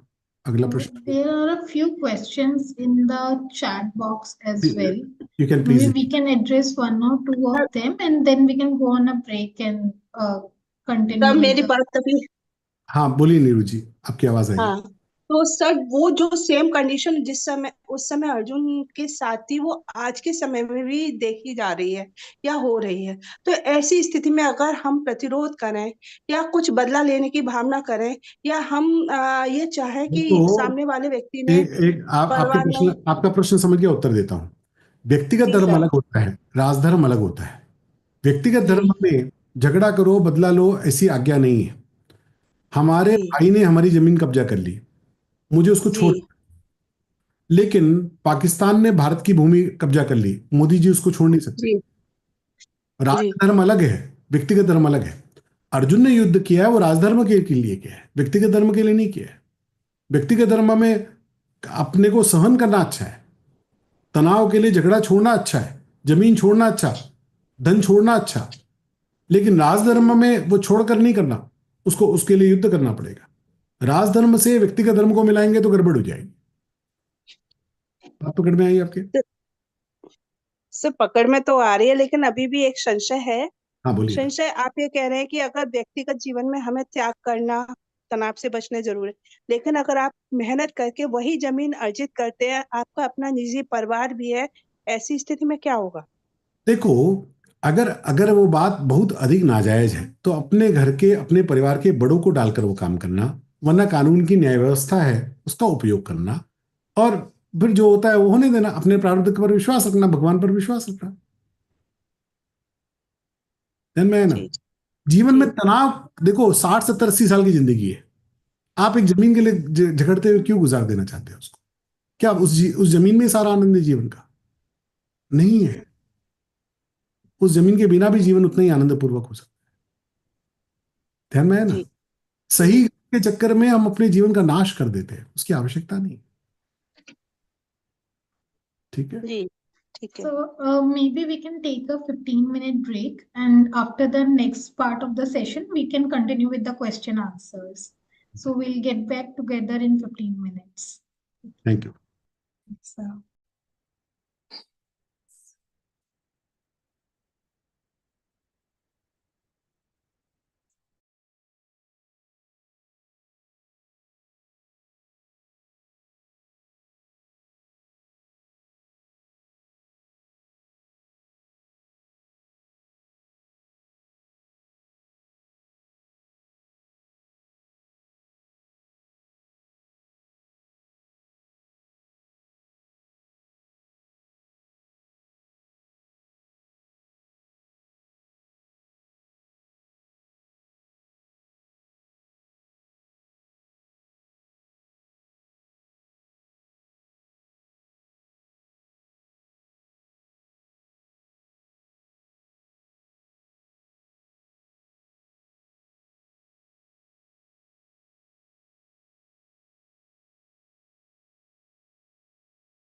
Hi, welcome back.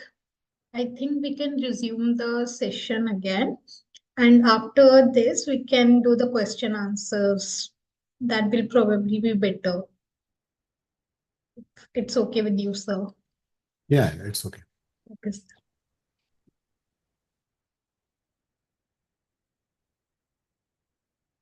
अभी दूसरे सत्र का आरंभ करने के निर्देश हुए, तो वैसे ही करना चाहिए।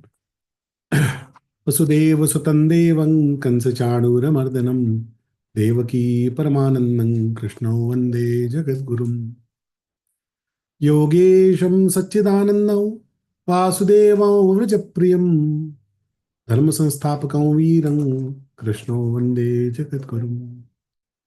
श्री गुरु चरण कमलेभ्यो नमः। आज 2 सत्र में हम लोग कुछ चिंतन करने के लिए एकत्र हुए। पहले सत्र में हम लोगों ने विचार किया कैसे गीता की दृष्टि से हम अपने जीवन का तनाव, मतभेद और व्यसनों को, आसक्तियों को छोड़ सकते हैं, या उस पर विजय प्राप्त कर सकते हैं, या उसको प्रबंधन कर सकते हैं, उसका प्रबंधन, मैनेजमेंट कर सकते हैं। दूसरा विषय आज मुझे दिया गया है, responding to success with failure with equanimity. जीवन में सफलताओं और असफलताओं पर समदर्शन, इक्वालिटी नहीं, समवर्तन नहीं, समदर्शन। सफलता और असफलता जीवन के ये 2 ऐसे पहलू हैं जो रात और दिन की तरह हमारे चारों ओर घूमती है। किसी का भी जीवन ऐसा नहीं हो सकता जिसके जीवन में कुछ सफलताएं ना हो, ना ही किसी का जीवन ऐसा हो सकता है जिसके जीवन में कुछ असफलताएं ना हो। कुछ सफलताएं सार्वजनिक होती हैं, लेकिन अधिकतर सफलताएं व्यक्तिगत होती हैं। सफलताओं, किस बात को सफलता कहें, इसको असफलता कहें, ये भी बड़ा पर्सपेक्टिव बेस्ड है। एक स्टूडेंट के लिए, एक स्टूडेंट की दृष्टि से विचार करें तो किसी को 50% नंबर आने पर ही बड़े आनंद हो जाएगा, घर वाले भी प्रसन्न हो जाएंगे, पास हो गया, सेकंड डिवीजन से पास हो गया, और मिठाई भी बढ़ जाएगी। और एक ऐसा भी बच्चा हो सकता है जो 96% आया, 97% आया, दहाड़े मारकर रोता है, घर वाले भी उदास हैं, कॉपी की स्क्रूटनी करानी पड़ेगी, ये तो ठीक नहीं आए हैं, इतने कम कैसे आ सकते हैं, रोने भी लग जाते हैं। कभी कभी तो हम समाचार पत्रों में पढ़ते हैं कि किसी ने 90% से ऊपर अंक आए फिर भी कूद कर आत्महत्या करने का प्रयास कर लिया। 50% वाला मिठाई बांटे और 90% वाला छलांग लगा दे, तो सफलता असफलता दोनों के लिए एक ही पैमाने पे तो नहीं है।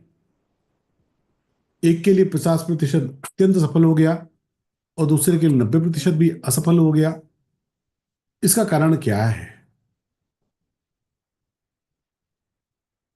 सफलता की खुशी और असफलता का गम भी सबका अलग अलग होता है।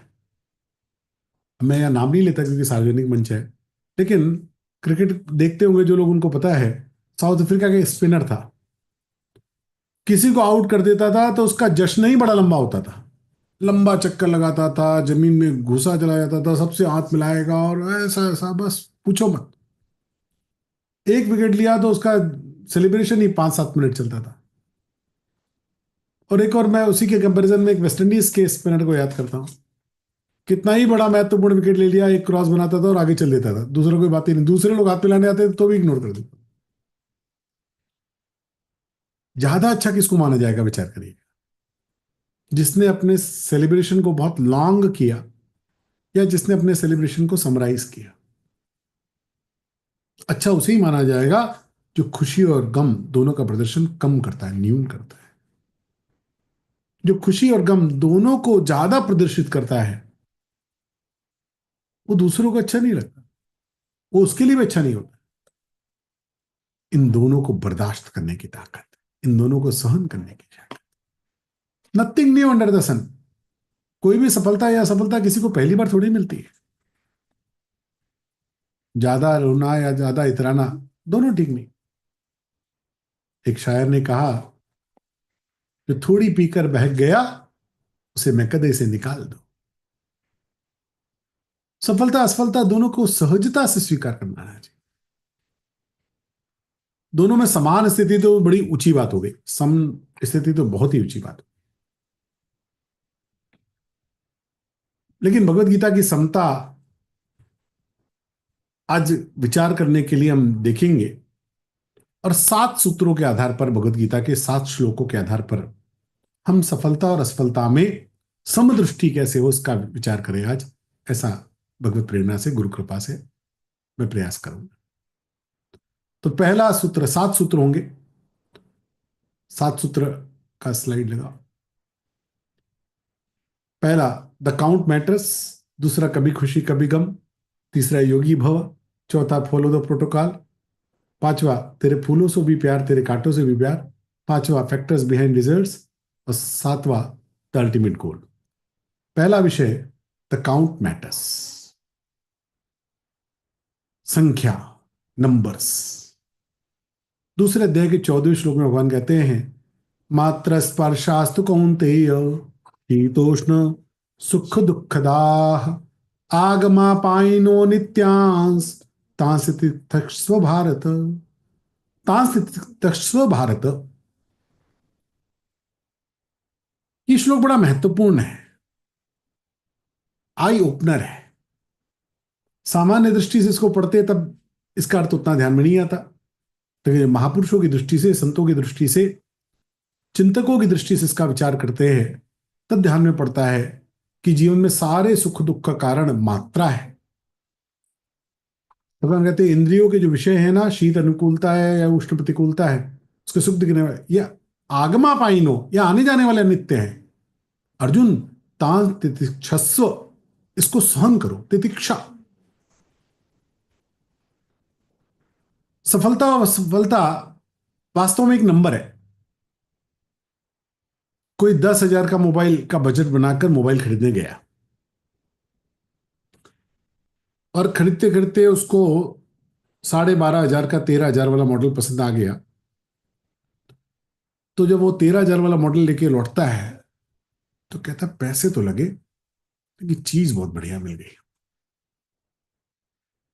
मजा आ गया। बजट तो 10,000 का था लेकिन लग गए 13,000, लेकिन फिर मजा भी आ गया, मतलब चीज मिल गई जो चाहिए थी, उससे बढ़िया मिल गई। इसके विपरीत एक मन में बना के गया कि मैं आईफोन का 16 लेके आऊंगा, गया तो पैसे बहुत ज्यादा पता लगे, तो बाद में लेना तो आईफोन ही है, तो बाद में 14 या 15 लेके आ गया। अब ये आईफोन का 14, 15, 50,000 का भी लेके आया, मान लो 16 था, 70-80,000 का, इसके पास 50,000 रुपए थे, तो ये आईफोन 15 लेके आ गया 50,000 रुपए में। तो लेके तो आया, लेकिन सबको क्या बोलता है, इच्छा तो थी 16 लेने की, लेकिन यार पैसे बहुत ज्यादा थे, ले नहीं पाया, अगली बार लूंगा, अभी तो 15 से ही काम चला लूं। 13,000 का जिसने मोबाइल लिया उसका आनंद कितना बड़ा है, और 50,000 के मोबाइल लेने के बाद भी इसका आनंद घटा हुआ दिखता है, छोटा दिखता है। ये हम सबके साथ होता है जीवन में, ये किसी एक व्यक्ति की बात नहीं। जहां पर भी हम एक्सपेक्टेशन से कुछ ज्यादा करते हैं वो हमको अच्छा लगता है, और जहां एक्सपेक्टेशन से कम करते हैं वहां कम। सारी बात मात्रा की, ध्यान रखिएगा, मैं यहां पर आपका फोकस मात्रा पे करना चाहता हूं। अभी दिल्ली के इलेक्शन हुए ना, इतनी बड़ी जीत भाजपा को मिल गई। वास्तविकता में सीटों की जीत बहुत बड़ी, और अंतर दिखने पर भी वोटिंग परसेंटेज में कितने परसेंट का अंतर था आपको पता है? ओनली 2%। केवल 2% के वोट शेयर के अंतर होने से परिणाम में इतना बड़ा अंतर आ गया। नंबर पर निगाह रखेगा तो हार जीत की खुशी और गम दोनों कंट्रोल में आ जाएगी।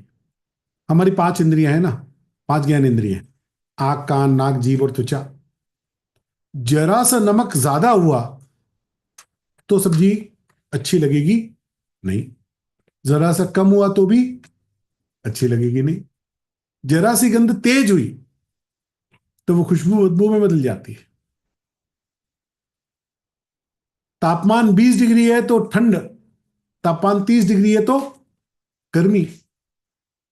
हम वही के वही हैं। 20 डिग्री में पहुंच गए तो ठंड लगती है, 30 डिग्री में पहुंच गए तो गर्मी लगती है। Everything is numbers, everything is count. सफलता असफलता की बजाय उसके अंतर को पे ध्यान देकर समस्या को हल्का करें, समस्या का हल निकालें। 20 डिग्री है, ठंड लग रही है, कोई नहीं, एक लेयर कपड़ा का पहन लो, अभी अभी आराम हो गया, कोई मुश्किल वाली बात नहीं।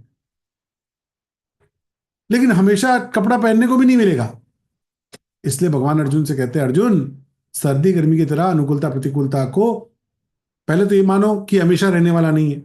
आगमा पाइनो, कोई भी चीज it can not stay for ever, it is changeable, ये हमेशा बदलने वाला है।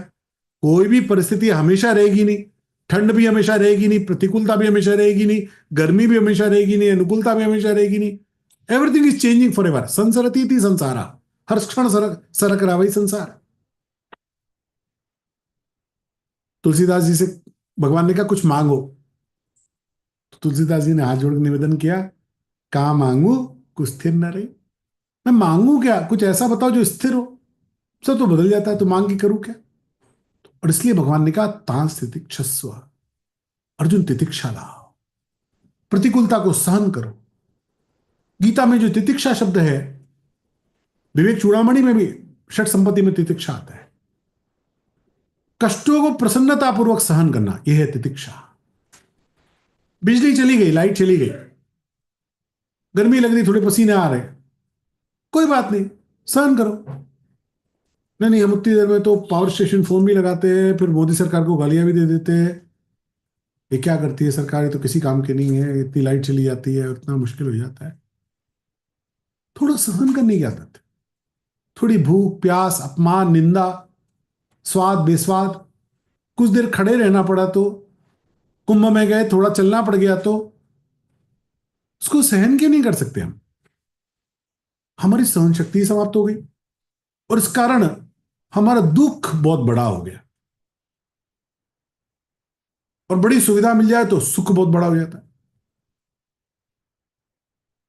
अच्छा, जिसकी सहन शक्ति नहीं ना, वो हमेशा दूसरों को दोषी बनाते रहता है। एक सफल खिलाड़ी को देखेंगे ना, तब समझ में आएगा वो मन को कितना मारते हैं, शरीर को धूप में तपाते हैं, प्यासे रहने की आदत डालते हैं, मन नहीं होता तो भी उठ के प्रैक्टिस पे जाते हैं, तब वो जीवन में कुछ महान बनते हैं, निखार आता है उनके लिए। तितिक्षा के बिना कोई व्यक्ति का जीवन महान नहीं बनता, किसी का महान बन सकता नहीं। जीवन के झंझावातों को वही पार कर सकता है जिसने जीवन में तितिक्षा का अभ्यास किया है। आराम पसंद लोग थोड़ी सी असफलता से विचलित हुए। कबीरदास जी का एक प्रसंग आता है। कबीरदास जी की गाय चोरी हो गई, घर के बाहर बंधी थी, कोई खोल के ले गया रात में। गांव में थोड़ा देखा, मिली नहीं, पड़ोसी साथ थे, गांव वालों ने बड़ा अफसोस प्रकट किया।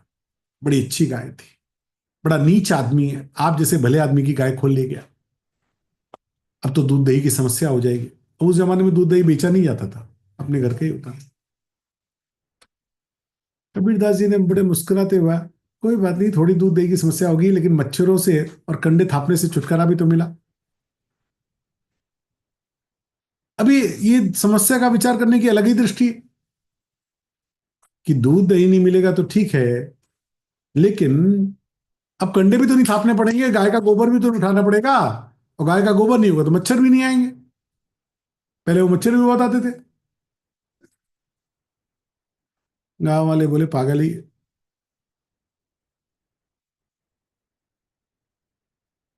एक बड़ा अच्छा शायर का कोट है, कुछ लोग आए थे मेरा गम बांटने, कुछ लोग आए थे मेरा गम बांटने, मैं मुस्कुराने लगा तो नाराज होके चले गए। ये आदमी तो मुस्कुराता है, इसका क्या गम बांटे। सफलता और असफलता का सामंजस्य, उसकी मात्रा को सहन करना। जीवन में कुछ भी केवल मात्रा पर ध्यान रखो। और जिस मात्रा का जो एक्सपेक्टेशन मैंने बना लिया है, it is always about my perception about that thing.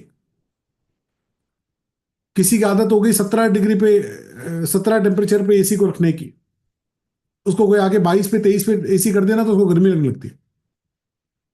अब मेरे ऐसा कोई 27 पे एसी चलाता है, तो कोई आगे 22 पे कर देता तो मैं कहता तो ठंड लग रही भैया, तो ठीक करो। It is always about the perception. ना 27 में कुछ फर्क पड़ना है, ना 22 में कुछ फर्क पड़ना है। What perception I have created for my self. मैंने अपने लिए क्या तय कर लिया, मैंने अपने लिए किस बाउंड्री को क्रिएट कर लिया। कोई नमक तेज खाने लग जाता है, कोई चीनी की ज्यादा चीनी की चाय पीने लगता है। It is always on me. मेरी मात्रा मैंने तय की है, ध्यान रखो। कोई मात्रा सुख दुख नहीं दे रही है, ये मेरी तय की हुई मात्रा है जिसके घटने बढ़ने पर मुझे सुख और दुख का अनुभव हो रहा है। और इसलिए मेरे सुख दुख को बदलना है तो मैं उस मात्रा के परसेप्शन को बदल लूं। परसेप्शन को बदलते ही सुख दुख समाप्त हो जाएगा। वो मात्रा नहीं मिली तो मैं उसको सहन करूं। तितिक्षा तितिक्षस्व, उसको सहन करो। सब कुछ मेरे हिसाब से कभी होगा नहीं। और इसलिए दूसरा सूत्र गीता का आता है, दूसरे अध्याय का 38वां श्लोक, कभी खुशी कभी गम, सुख दुखे समे कृत्वा लाभालाभौ जया जयो ततो युद्धाय युज्यस्व नैवं पापम अवाप्स्यसि। अर्जुन, जय पराजय लाभ हानि सुख दुख इनको समान करो। ततो युद्धाय युज्यस्व, फिर अपने कर्तव्य कर्म में लग जाओ। और इस प्रकार नैवं पापम अवाप्स्यसि, तुम युद्ध भी करोगे ना अपने कर्तव्य भाव से, इन तीनों को समान मानकर, तो तेरे को पापम अवाप्स्यसि, तेरे को पाप नहीं लगेगा। ये श्लोक बड़ा महत्वपूर्ण है। एक संत से किसी ने पूछा सुख दुख क्या है, बड़ा सुंदर उत्तर है। प्रिय से मिलन और प्रिय से वियोग का नाम सुख है। प्रिय से मिलन, अप्रिय से वियोग, ये हो गया सुख। और इसका विपरीत कर दो, वाइस वर्सा, प्रिय का वियोग और अप्रिय से मिलन, ये दुख हो गया। जो मुझे चाहिए, जो मुझे प्रिय लगता है, वो मिल गया तो मैं सुखी होता हूं, वो दूर गया तो दुखी होता हूं। और जो मुझे अच्छा नहीं लगता है वो दूर हो जाए तो मुझे अच्छा लगता है, वो आ जाए तो दुखी होता हूं। सफलता प्रिय है, पुत्र प्रिय है, यश प्रिय है, स्वास्थ्य प्रिय है, पैसा प्रिय है, ये मिलेगा तो सुखी हो जाएंगे, ये दूर जाएगा तो दुखी हो जाएंगे। लेकिन ध्यान रखिएगा, अभी इससे पहले वाले श्लोक में देखा, आगमा पाइनो नित्या, जो आया है वो जाएगा। दुनिया में कुछ भी हमेशा रह सकता ही नहीं है। कोई सुख, it can not intend to stay for ever. जिन सुखों से हमने अभी सुख पाया है, जिन सिद्धांत से अभी हमने सुख पाया है, वो दुख देकर जाएंगे निश्चित है। Every action has equal and opposite reaction, ये सूत्र है। इसके विपरीत असफलता, बीमारी, दुश्मन, कर्ज, अपयश, ये मिलेगा, दुख मिलेगा, लेकिन इनके जाने से सुख की अनुभूति होती है। अगर जीवन में कष्ट नहीं हो तो सुख की अनुभूति संभव नहीं, ध्यान रखिएगा। कष्ट के कारण ही सुख की अनुभूति होती है। जिसके जीवन में कष्ट नहीं, उसको सुख की अनुभूति नहीं हो सकती।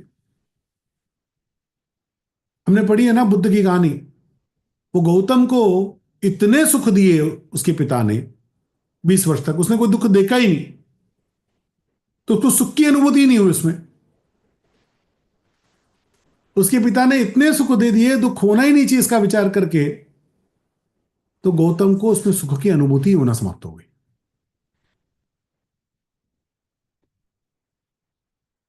सुख पहले तो दुख बाद में, दुख पहले तो सुख बाद में, ये चक्र की तरह चलते रहने वाला है। और इस सूत्र से पहले पता लगेगा दोनों समान ही है। भगवान ने कहा परिणाम की चिंता छोड़कर कर्ता हुआ कर्म करेगा तो पाप नहीं लगेगा। उद्देश्य सही होने पर कार्य महत्व नहीं रखता।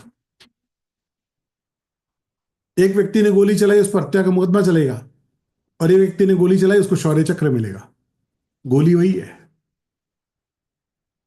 शकील बदायूनी का एक गीत है, मैं जिंदगी का साथ निभाता चला गया, गम और खुशी के फर्क महसूस ना हो जहां, गम और खुशी का फर्क महसूस हो ना जहां, मैं दिल को उस मुकाम पर लगाता चला गया,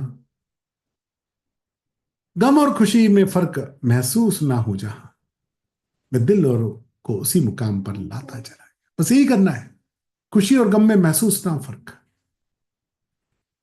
तुकाराम जी की एक संत हुए बड़े, महाराष्ट्र के, तुकाराम उनका नाम, संत तुकाराम, बड़े प्रसिद्ध। उनकी पत्नी बड़ी कर्कशा थी,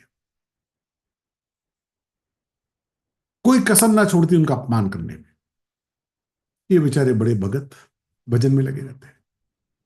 एक दिन पत्नी बड़ी पीछे पड़ गई, बड़ा झंझट किया, बड़ा झगड़ा किया। कहा जाओ गन्ना लेके आओ खेत से। तुकाराम जी गन्ने का बंडल लेकर चले। अब ये तो सहज व्यक्ति, रास्ते में किसी बच्चे ने गन्ना मांगा तो एक दे दिया, उस बच्चे ने दूसरे बच्चे को बताया तो वो भी आया गन्ना मांगने, उसको भी दे दिया, फिर तीसरे को भी दे दिया। एक एक करके सारे गन्ने बच्चे ले गए, एक गन्ना खाली बचा, वो गन्ना घर पे लेके आया।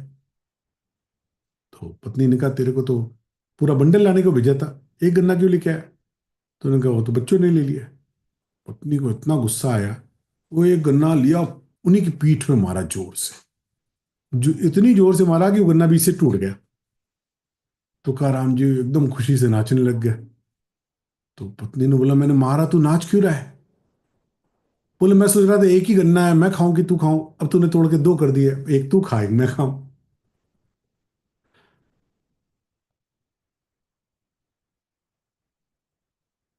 ऐसी घटना एक सुकरात के जीवन में हुई। उनकी भी पत्नी बड़ी कर्कशा थी, अब सारी नहीं होती होंगी, लेकिन अब ये दो ढूंढ के लाया मैं।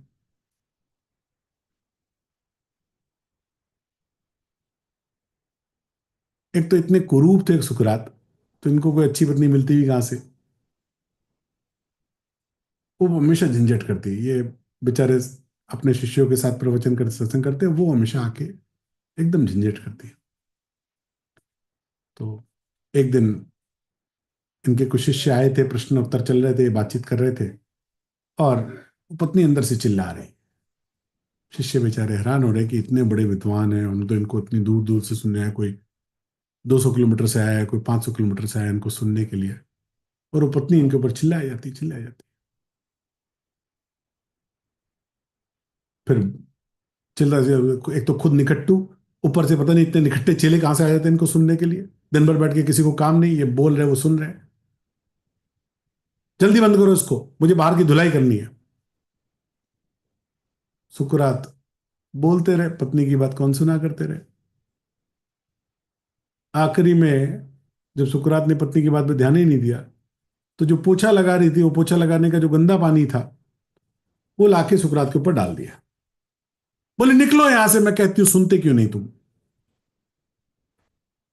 सुकरात, अब हमारी स्थिति क्या होती है, सुकरात की क्या हुई, इसलिए वो सुकरात सुकरात है, उनकी बात हम कर रहे हैं आज इतने सालों बाद। सुकरात ने कहा देखो, अभी भी बताया ना मैंने कि जो बादल गरजते वो बरसते नहीं। देखो एक उसका अपवाद भी होता है, कभी कभी बादल गरजते भी है और फिर वही बरस भी जाते हैं। अब ये बादल गरजा भी, बरस भी गया।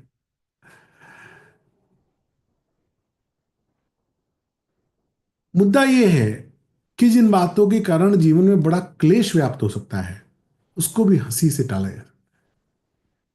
ये महापुरुषों के जीवन में मिलता है।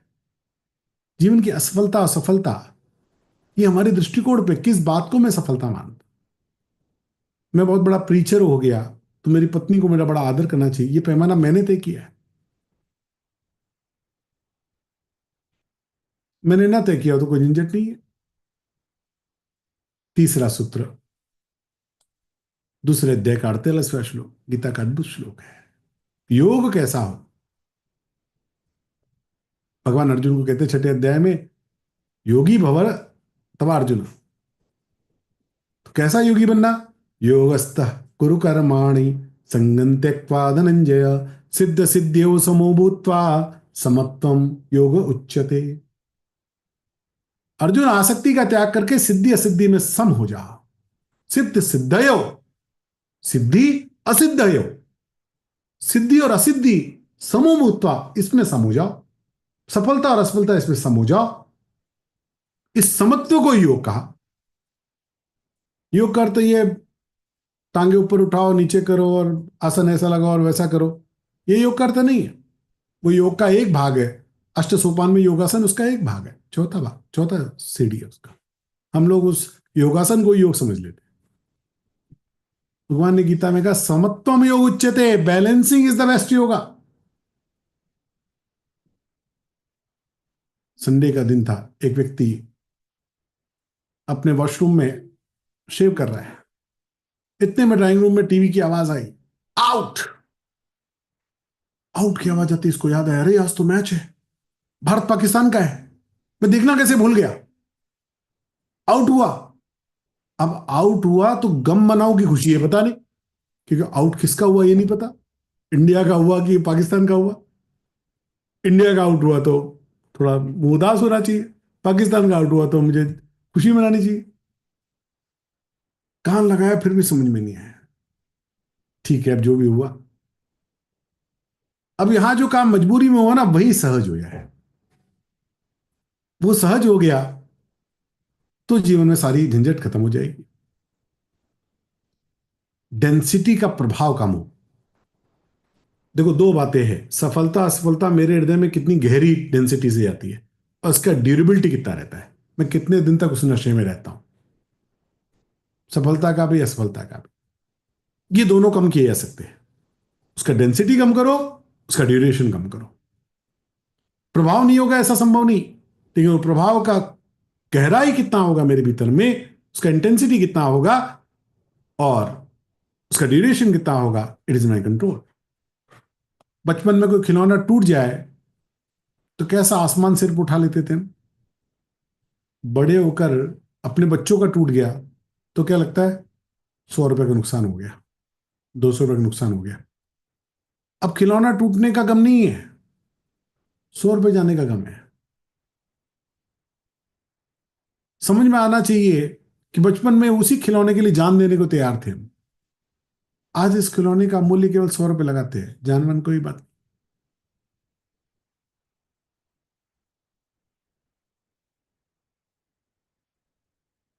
सुख दुख प्रशंसा गाली जिसको समान लगने लग जाए, उसका महत्व समान लगने लग जाए,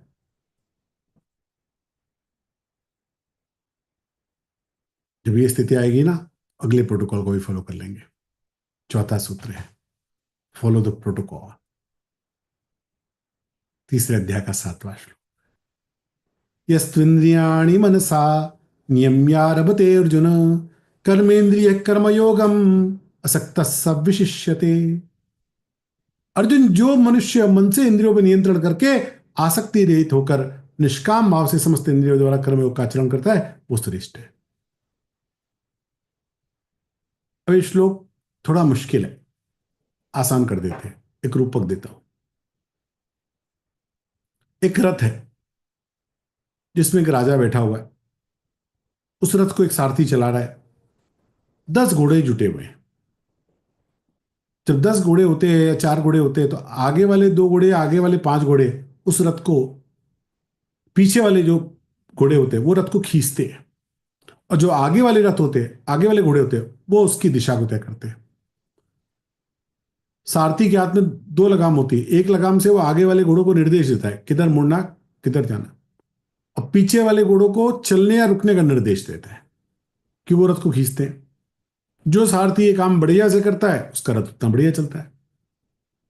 आप यहां पर राजा हम स्वयं को माने, अपनी बुद्धि को हम सारथी माने, अपने मन को हम लगाम माने। पीछे वाले 5 घोड़े अपनी कर्मेंद्रिय यानी हाथ पैर मुख लिंग गुदा, और आगे वाले 5 घोड़े हमारी ज्ञान इंद्रिय यानी नाक कान नसना त्वचा आंख, 5 ज्ञान इंद्रिय, फिर 5 इसके विषय शब्द रूप स्पर्श रस और गंध। यदि ये सब प्रोटोकॉल से काम करेंगे तो शरीर रूपी रथ ठीक चलेगा, लेकिन घोड़ों पर मन की लगाम ना हो और मन पर बुद्धि की लगाम ना हो तो गड़बड़ हो जाता है। मैं जीव हूं, मेरे अंतर्गत बुद्धि को चलना चाहिए, मेरी बुद्धि के अंतर्गत मेरे मन को चलना चाहिए, मेरे मन के अंतर्गत मेरी कर्म इंद्रियों और ज्ञान इंद्रियों को चलना चाहिए।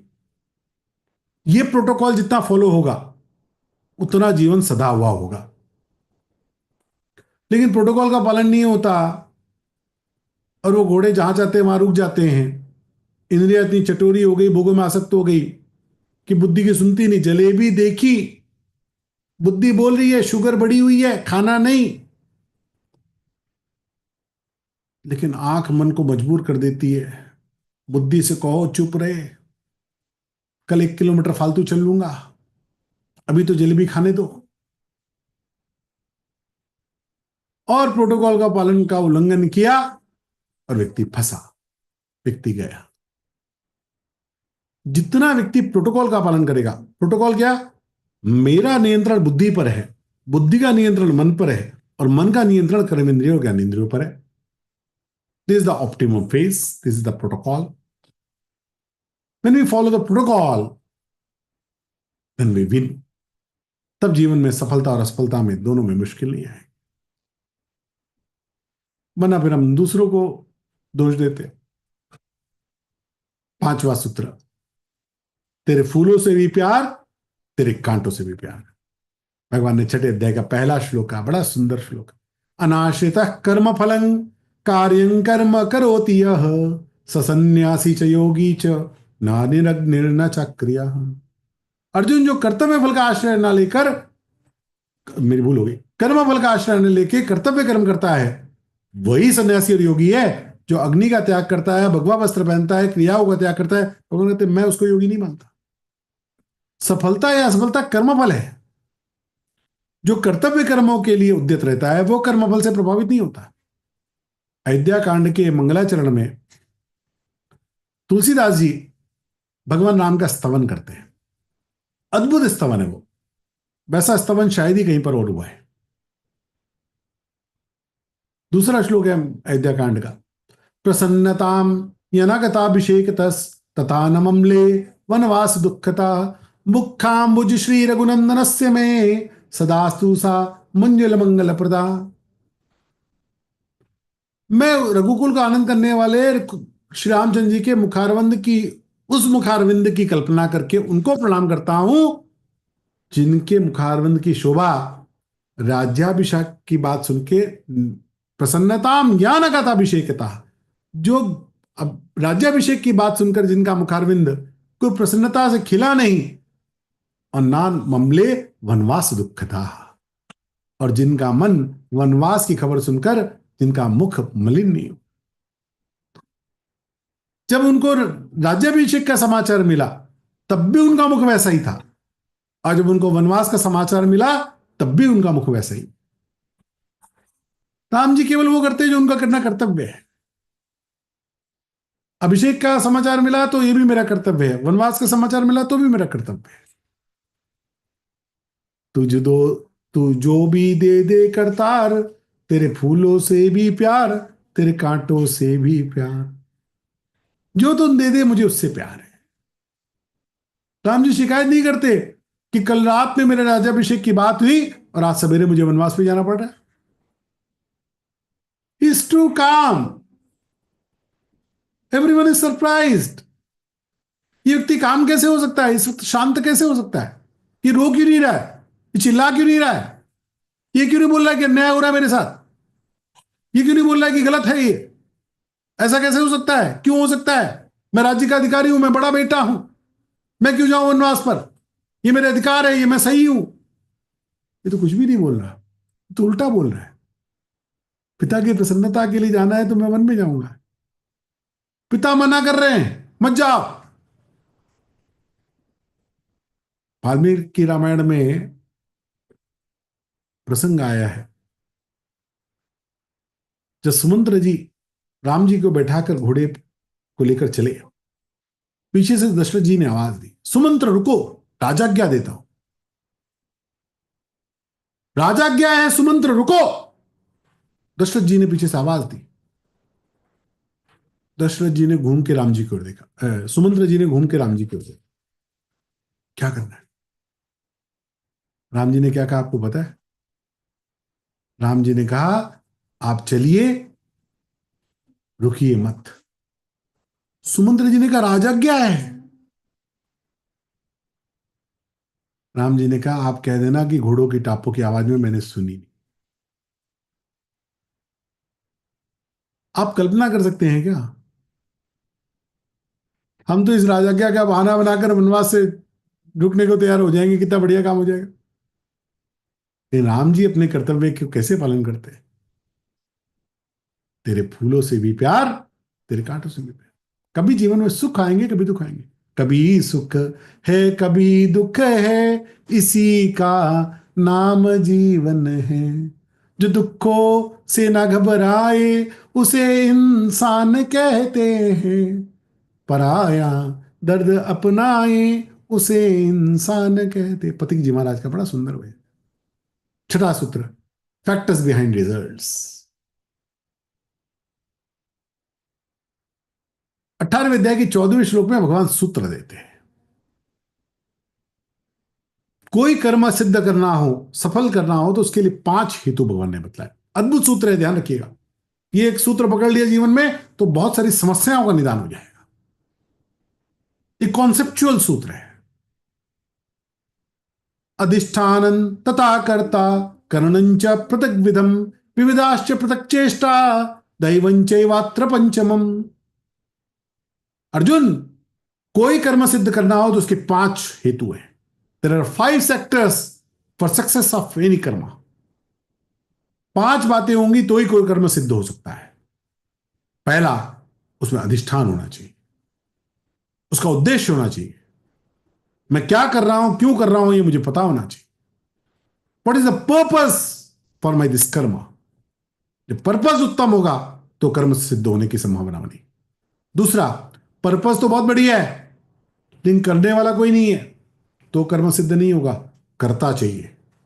पर्पस बहुत बढ़िया, तो उस पर्पस को सिद्ध करने के लिए उत्तम करता है कि नहीं, काम करने वाला कोई है कि नहीं।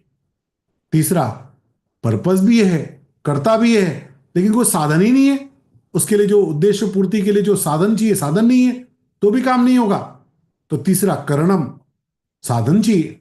उस कर्म की सिद्धि के लिए क्या क्या साधन आवश्यक है, वो साधन भी होने चाहिए। अब उद्देश्य भी है, करने वाला भी है, करने के साधन भी हैं, लेकिन जब तक चेष्टा नहीं होगी, प्रयास नहीं होगा, एफर्ट नहीं होगा, तब तक काम नहीं होगा। तो विविधाश्च पृथक चेष्टा, चौथा सूत्र है चेष्टा। You have to make the efforts. Without an effort no one can succeed. वे चारों सूत्र होने पर 5वां अंतिम सूत्र है दैव, मेरा भाग्य, मेरा प्रारब्ध, मेरे पूर्व जन्मों के कर्मों का फल। लेकिन ध्यान रखिए, पांचों का हिस्सा 20-20% है। अधिष्ठान, कर्ता, करण, चेष्टा और दैव, ये पांचों 20-20% है। इसलिए जिसका 80% स्ट्रांग हो गया, उसका दैव कमजोर है तो भी कर्म सिद्ध हो जाएगा। और इसलिए सावित्री यमराज से सत्यवान के प्राण भी वापस लेके आ सकती है। उसने दैव को भी पिछाड़ा है, हमने देखी कथाएं। अगर चेष्टा एक्सीड कर जाए तो दैव को पिछाड़ सकती है। फिर कभी नहीं भी होता है, हमने प्रयास किया, काम नहीं हुआ। एक जावेद अख्तर साहब की लाइन सुनी थी, बड़ी अच्छी थी। क्यों डरे जिंदगी में कि क्या होगा, क्यों डरे जिंदगी में तो क्या होगा, कुछ ना हुआ तो भी तजुर्बा तो होगा। कितनी बढ़िया लाइन है। हमेशा सिद्धि मिलेगी ऐसा आवश्यक नहीं है, सिद्धि ना मिलने पर अनुभव तो मिलेगा। क्यों डरे जिंदगी में क्या होगा, कुछ ना होगा तो तजुर्बा हो। विकास दिव्यकीर्ति साहब ने इस लाइन को कहा था, वो बड़े फैन है इस सूत्र के, मुझे भी बड़ी अच्छी लगी। असफलताओं से ज्यादा घबराओ मत, क्योंकि असफलता या सफलता, उसका कारण देखना हो तो गीता के श्लोक से उसका पोस्टमार्टम करो, मेरा कहां गड़बड़ था। दूध का दूध, पानी का पानी हो जाएगा। कर्म की सिद्धि में 5 कारक है, 5 फैक्टर्स है। अधिष्ठानम, कर्ता, करण, चेष्टा और दैव। मैंने इन 5 पे ध्यान दिया है कि नहीं। सफलता पर निगाह रखोगे तो अर्जुन की तरह, अभी हमने पिछले सेशन में कथा सुनी जयद्रथ वाली, जिसका कंसंट्रेशन केवल सफलता में बना रहता है, वो लक्ष्य से भटक जाता है। अर्जुन सूर्य को देखता रहा, जयद्रथ को नहीं पकड़ पाया। ध्यान रखिए, भाग्य का रोल केवल 20% है। जो लोग अपनी जिम्मेदारी से बचना चाहते हैं वो भाग्य को कोसते रहते हैं। साधन से ही करो, साध्य तुम्हारे हाथ में नहीं। और 7वां अंतिम सूत्र, द अल्टीमेट गोल। मुक्त संगो अनहंवादी धृत्युत्साह समन्विता सिद्ध सिद्धो निर्विकार कर्ता सात्विक उच्यते। जो कर्ता राग रहित, कर्तव्य मान से रहित, धैर्य उत्साह से युक्त और सिद्धि और असिद्धि में निर्विकार है, वो सात्विक कहा जाता है। अभी संत तुकाराम की एक बात सुनी ना हमने, उन्हीं की दूसरी बात लाता हूं। जब तुकाराम जी चलते थे तो दोनों हाथों में मुट्ठी में धूल भर लेते थे और एक राइट साइड में फेंकते थे, एक लेफ्ट साइड में फेंकते थे। तो कई बार ऐसा किया तो शिष्य ने पूछा कि महाराज जी क्या करते आप, जब भी आप चलते हैं तो एक मुट्ठी इधर फेंकते धूल, एक मुट्ठी इधर धूल फेंकते हैं, इसका मतलब क्या है, वाई यू डू दिस। उन्होंने कहा जब मैं यहां बैठा था ना तो बहुत सारे लोगों ने मेरी प्रशंसा की, तो एक मुट्ठी उनके मुख पर, और फिर मैं जब बैठा था ना तो बहुत सारे लोग मेरे से चिढ़ भी रहे थे, मेरी आलोचना भी कर रहे थे, ऐसे हैं वैसे हैं, एक मुट्ठी उनके। स्तुति करने वालों के मुख पर भी मैं धूल डालता हूं, प्रशंसा करने वालों के मुख पर भी मैं धूल डालता हूं, और मेरी आलोचना करने वालों के मुख पर मैं धूल डालता हूं। मैं किसी को क्यों महत्व दूं? सफलता और असफलता दोनों महत्वपूर्ण नहीं है, दोनों में समान भाव, समभाव, इक्वेनिमिटी, ये बड़ा महत्वपूर्ण है। संवर्तन नहीं ध्यान रखिएगा, सफलता मिली तो आपको वैसे ही कर्म रिपीट करना है, असफलता मिली तो यानी वैसा कर्म नहीं रिपीट करना है। एडिसन ने कहा after 10,000 experiment he got succeeded to invent the bulb, you know that. 10,000 प्रयोगों के बाद उसने बल्ब को बनाना सीखा। तो किसी ने पूछा आपको तो बहुत मेहनत लग गई, 10,000 एक्सपेरिमेंट करने लगे पड़े तब जाके बल्ब बना। एडिसन का जवाब उसमें बड़ा शानदार है। उनका ऐसी बात नहीं है, मैंने 10,000 नए तरीके सीख लिए जिससे बल्ब नहीं जल सकता है। I learn 10,000 veg by this bulb can not light. मैंने अपनी असफलता से उससे भी सीखा है कि नहीं सीखा है। समदर्शन और संवर्तन में फर्क है, ध्यान रखिएगा। हमारी पूरी संस्कृति समदर्शन सिखाती है, संवर्तन नहीं सिखाती। ये कुत्ते को बैठाकर साथ में डाइनिंग टेबल पे खिलाओ, ये हमारी संस्कृति नहीं है। सबको खिलाना संस्कृति है, कुत्ते की भूख का भी ख्याल रखना हमारी संस्कृति है। लेकिन किसको द्वार के बाहर भोजन देना, किसको द्वार के अंदर बुला के भोजन देना, किसको ऊंचे आसन पर बैठा के भोजन देना, किसको नीचे आसन पर बैठा के भोजन देना, किसको समान आसन पर बैठा के भोजन देना, ये वर्तन अलग अलग हुआ। सबकी भूख की दृष्टि रखना यह समदर्शन है, किसको कैसा खिलाना ये संवर्तन नहीं करना। संवर्तन की आज्ञा हमारे शास्त्र में नहीं, इक्वालिटी की आज्ञा नहीं है, इक्विनिटी की है, समदर्शन की है। इसलिए सफलता असफलता पर हमारा व्यवहार एक जैसा नहीं होगा, ध्यान रखना। दृष्टि एक जैसी होगी, उन दोनों का प्रभाव मेरे मन पे कैसा वो एक जैसा होगा, उन दोनों पर रिएक्शन एक जैसा नहीं होगा। असफलताओं से मैं सीखूंगा, मुझे किस बारे में क्या करना क्या नहीं करना, ये मेरी हर असफलता मुझे सिखाती है। इक्वल सेम मेरी सफलता भी मुझे सिखाती है। मैंने कोई काम किया वो सफल हुआ, इसका मतलब ये तरीका ठीक है। मैंने कोई काम किया सफल नहीं हुआ, इसका मतलब ये तरीका ठीक नहीं है। I learn both ways but I will not react in the same way. जिस काम से मैं सफल हुआ उसको मैं रिपीट करूंगा, और जिसको सफल नहीं हुआ उसको मैं रिपीट नहीं करूंगा। ब्रिटेन के प्राइम मिनिस्टर चर्चिल, जब भारत आजाद हुआ तो वही प्राइम मिनिस्टर थे। उसकी जीवन की बड़ी अच्छी घटना है। एक बार वो अपने ऑफिस का काम कर रहे थे, और काम करते करते उनके ऑफिस के कर्मचारी को सूचना दी कि आपके घर पे आग लग गई है। लोगों को लगा आग लगी है तो तुरंत उठ के चर्चिल भागेंगे। चर्चिल ने पूछा कि मेरी पत्नी और बच्चे कहाँ हैं? सेक्रेटरी ने कहा वो सेफ है, बच्चे स्कूल गए, मैडम मार्केट गई हैं। मैडम उस वक्त भी मार्केट ही जाती थी, आज भी वही है, तब भी वही था, वो उसमें बदला नहीं। तो मैडम मार्केट में है, बच्चे स्कूल में हैं, घर में आग लगी है, और मेरे कर्मचारी में कोई हर्ट तो नहीं हुआ? नहीं नहीं, कोई भी किसी को जान के हानि नहीं, बस आग लगी है, फायर ब्रिगेड पहुंच गई है, वहां बुझा रही है। चर्चिल ने कहा ठीक है, और अपना काम वापस करने लगे। कर्मचारी हैरान, उनको लगा था ये उठ के भागेंगे, तुरंत गाड़ी निकाल के ड्राइवर तैयार था बाहर कि तुरंत घर जाना होगा। लेकिन शाम के 5 बजे तक जितना ऑफिस का टाइम था, तब तक चर्चिल ने अपना पूरा काम किया। 5 बजे ऑफिस का टाइम पूरा करके वो घर के लिए निकले। तब तक आग बुझा चुके थे। घर के लोग, पत्नी और बच्चे भी तब तक स्कूल और मार्केट से आ गए थे, घर के बाहर ही खड़े थे, इंतजार कर रहे थे। पता लगा कि जो उनके पूर्वजों का संग्रहालय था, जिसमें उनकी कई पीढ़ियों की जो निशानियां थी, वो संग्रह थी, उसमें आग लगा था। तो पत्रकारों की भी टीम आ गई, क्योंकि प्राइम मिनिस्टर थे, प्राइम मिनिस्टर घर पे आग लगी तो पत्रकार भी आना स्वाभाविक था। तो पत्रकारों ने माइक लगा के पूछा कि what do you want to say sir, आप क्या कहना चाहेंगे? चर्चिल ने उस समय जो वाक्य कहा वो बड़ा महत्वपूर्ण है, बहुत सुंदर है, ध्यान रखने ऐसा है, सीखने ऐसा है। चर्चिल ने कहा, मरते समय मुझे याद आने वाले सामानों की सूची छोटी हो। कितना नुकसान हुआ कि मरते समय मेरे याद आने वाले जो सामान है उसकी लिस्ट छोटी हो। ये बड़ी अच्छी बात है। असफलता में भी क्या ढूंढ लिया? चीजें उतनी ही महत्वपूर्ण है जितना उसको मैं महत्व दे रहा हूं। भगवद गीता बतलाती है, सिद्ध सिद्धि और निर्विकार कर्ता सात्विक उच्चते। जो सिद्धि और असिद्धि में निर्विकार रहना सीख गया, वही तो श्रेष्ठ है। गीता के मार्ग पर चलने वाला जीवन में उसी प्रकार की श्रेष्ठता को प्राप्त करता है।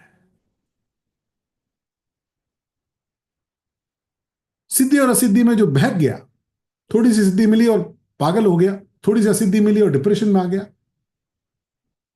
इस व्यक्ति ने गीता नहीं पढ़ी।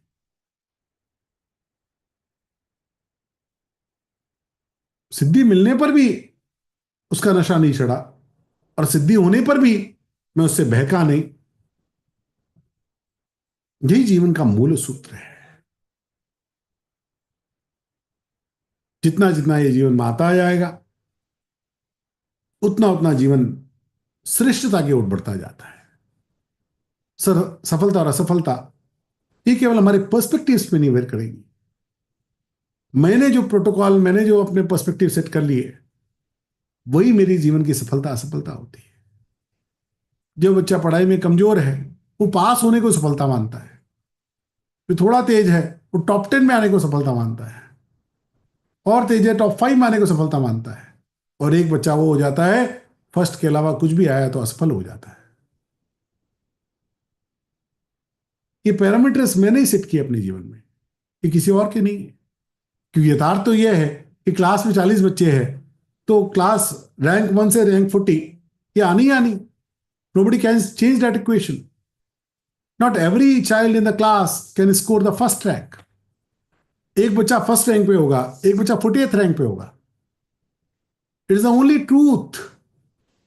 Why I cannot be the 40th or my child cannot be 40th. मेरा बच्चा या मैं उस 40वें स्थान पे क्यों नहीं हो सकता जहां किसी को तो होना ही है। मैं 40वें पे आया तो कोई आपत्ति की बात नहीं है। अगली बार 38 पे आने का प्रयास करो, उसके अगली बार 36 पे आने का प्रयास करो, उसके अगली बार 30 पे आने का प्रयास करो। ये जीवन की सफलता और असफलता को देखने की दृष्टि होनी चाहिए। 40 पाना असफल होना नहीं है, ध्यान रखिएगा, क्योंकि वो यथार्थ है, किसी को तो होना ही है। ना ही फर्स्ट पे आना सफलता होने का प्रमाण है, क्योंकि हमेशा कोई वहां बना नहीं रह सकता। आगमा पाइनो नित्या, ये कभी आएगा कभी जाएगा। और इसलिए जब कभी जीवन में आगे रहने को नहीं मिलेगा, मैं हमेशा फर्स्ट आता हूं, इस बार फर्स्ट नहीं आया, भगवान कहते तां तितिक्षस्व, उसको तितिक्षा से सहन करो। जो उसको सहन नहीं कर पाएगा, वो जीवन में डिप्रेशन में चला जाए। सफलता असफलता जीवन की आने जाने वाली चीज है, आवश्यक बात है। किसी के जीवन में खाली सफलता खाली असफलता हो सकती नहीं है। और सफलता के लिए ये पांचों बातें होनी जरूरी है। 7 सूत्रों पर हमने इसका विचार किया, फिर से उसको एक बार दोहरा लेते हैं, फिर आज का सेशन पूरा करके मैं प्रश्नोत्तरी की ओर बढ़ता हूं, क्योंकि बहुत सारे लोग प्रश्न पूछना चाहते हैं। तो पहला सप्त सूत्र में द काउंट मैटर्स,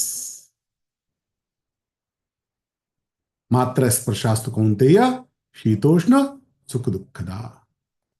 सारी बातें मात्रा पर निर्भर करती है। सारा सुख दुख, सारी सफलता असफलता, ये हमारी निश्चित की हुई मात्रा के कारण। दूसरा, कभी खुशी का कभी गम, सुख दुखे समय कृत्वा लाभा लाभव जया जय।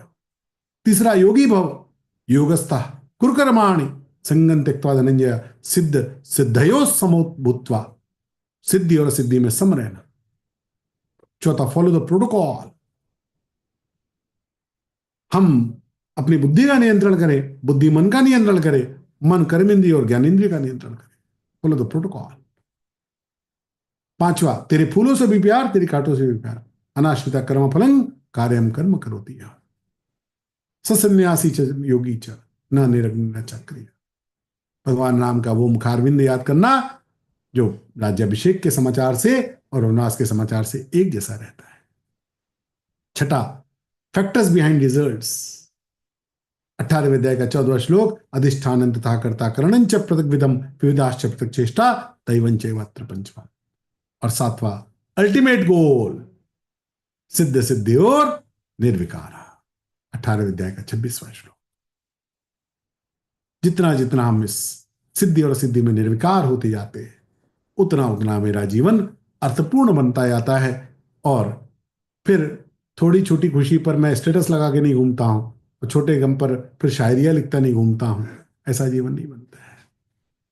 आजकल मुझे तो कोई उतना पता नहीं रहता, लेकिन मुझे लोग दिखाते हैं कि वो थोड़ा सा सफलता हुई और लोग खूब बढ़िया बढ़िया स्टेटस लगाते हैं।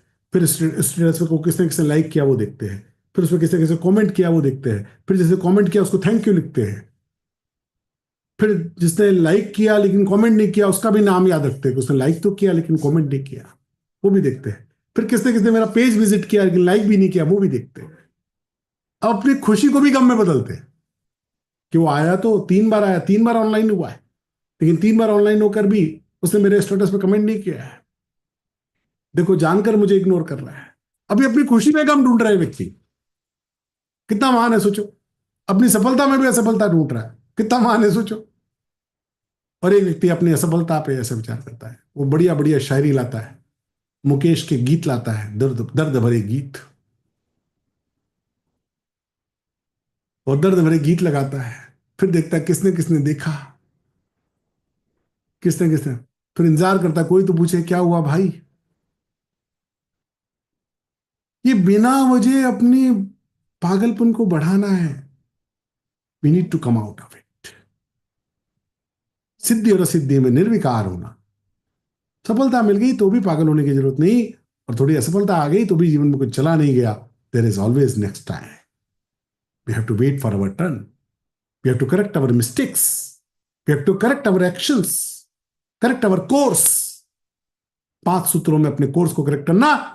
Try again. एडिसन ने हार नहीं मानी 10,000 बार तक, जब तक वो सफल नहीं हो। इस सूत्र लेकर आज इस बात को यही पूरा करते हैं।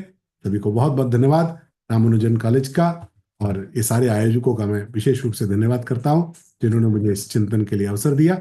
अब दोनों सत्र के कोई प्रश्न होंगे तो संचालकों की आज्ञा से उनको जैसा समय होगा, जैसा ठीक लगेगा, हम थोड़े प्रश्न ले लेंगे। Thank you sir. अभी क्वेश्चंस लेंगे sir. Tanu, can you? Yes, sir. Anyone who have questions, you can please raise your hands, and we can then unmute you one by Tanuji, one. if there were I think questions, Manisha ji. Tanuji, if there were questions in the Yes, chat sir. for There the were a previous few time, questions. you can ask, please. Yes, sir. Okay, okay, sir. Like while I'm looking at the questions in the chat box, we can let Manisha ji. Yes, You Manisha. can ask your question. You can unmute yourself. Good evening, sir. This is a wonderful session. What I was expecting, and it is more than that what I felt. And just I have one question that whenever we tell or whenever we share something with our friends and colleagues and all, that I am having stress of this and that.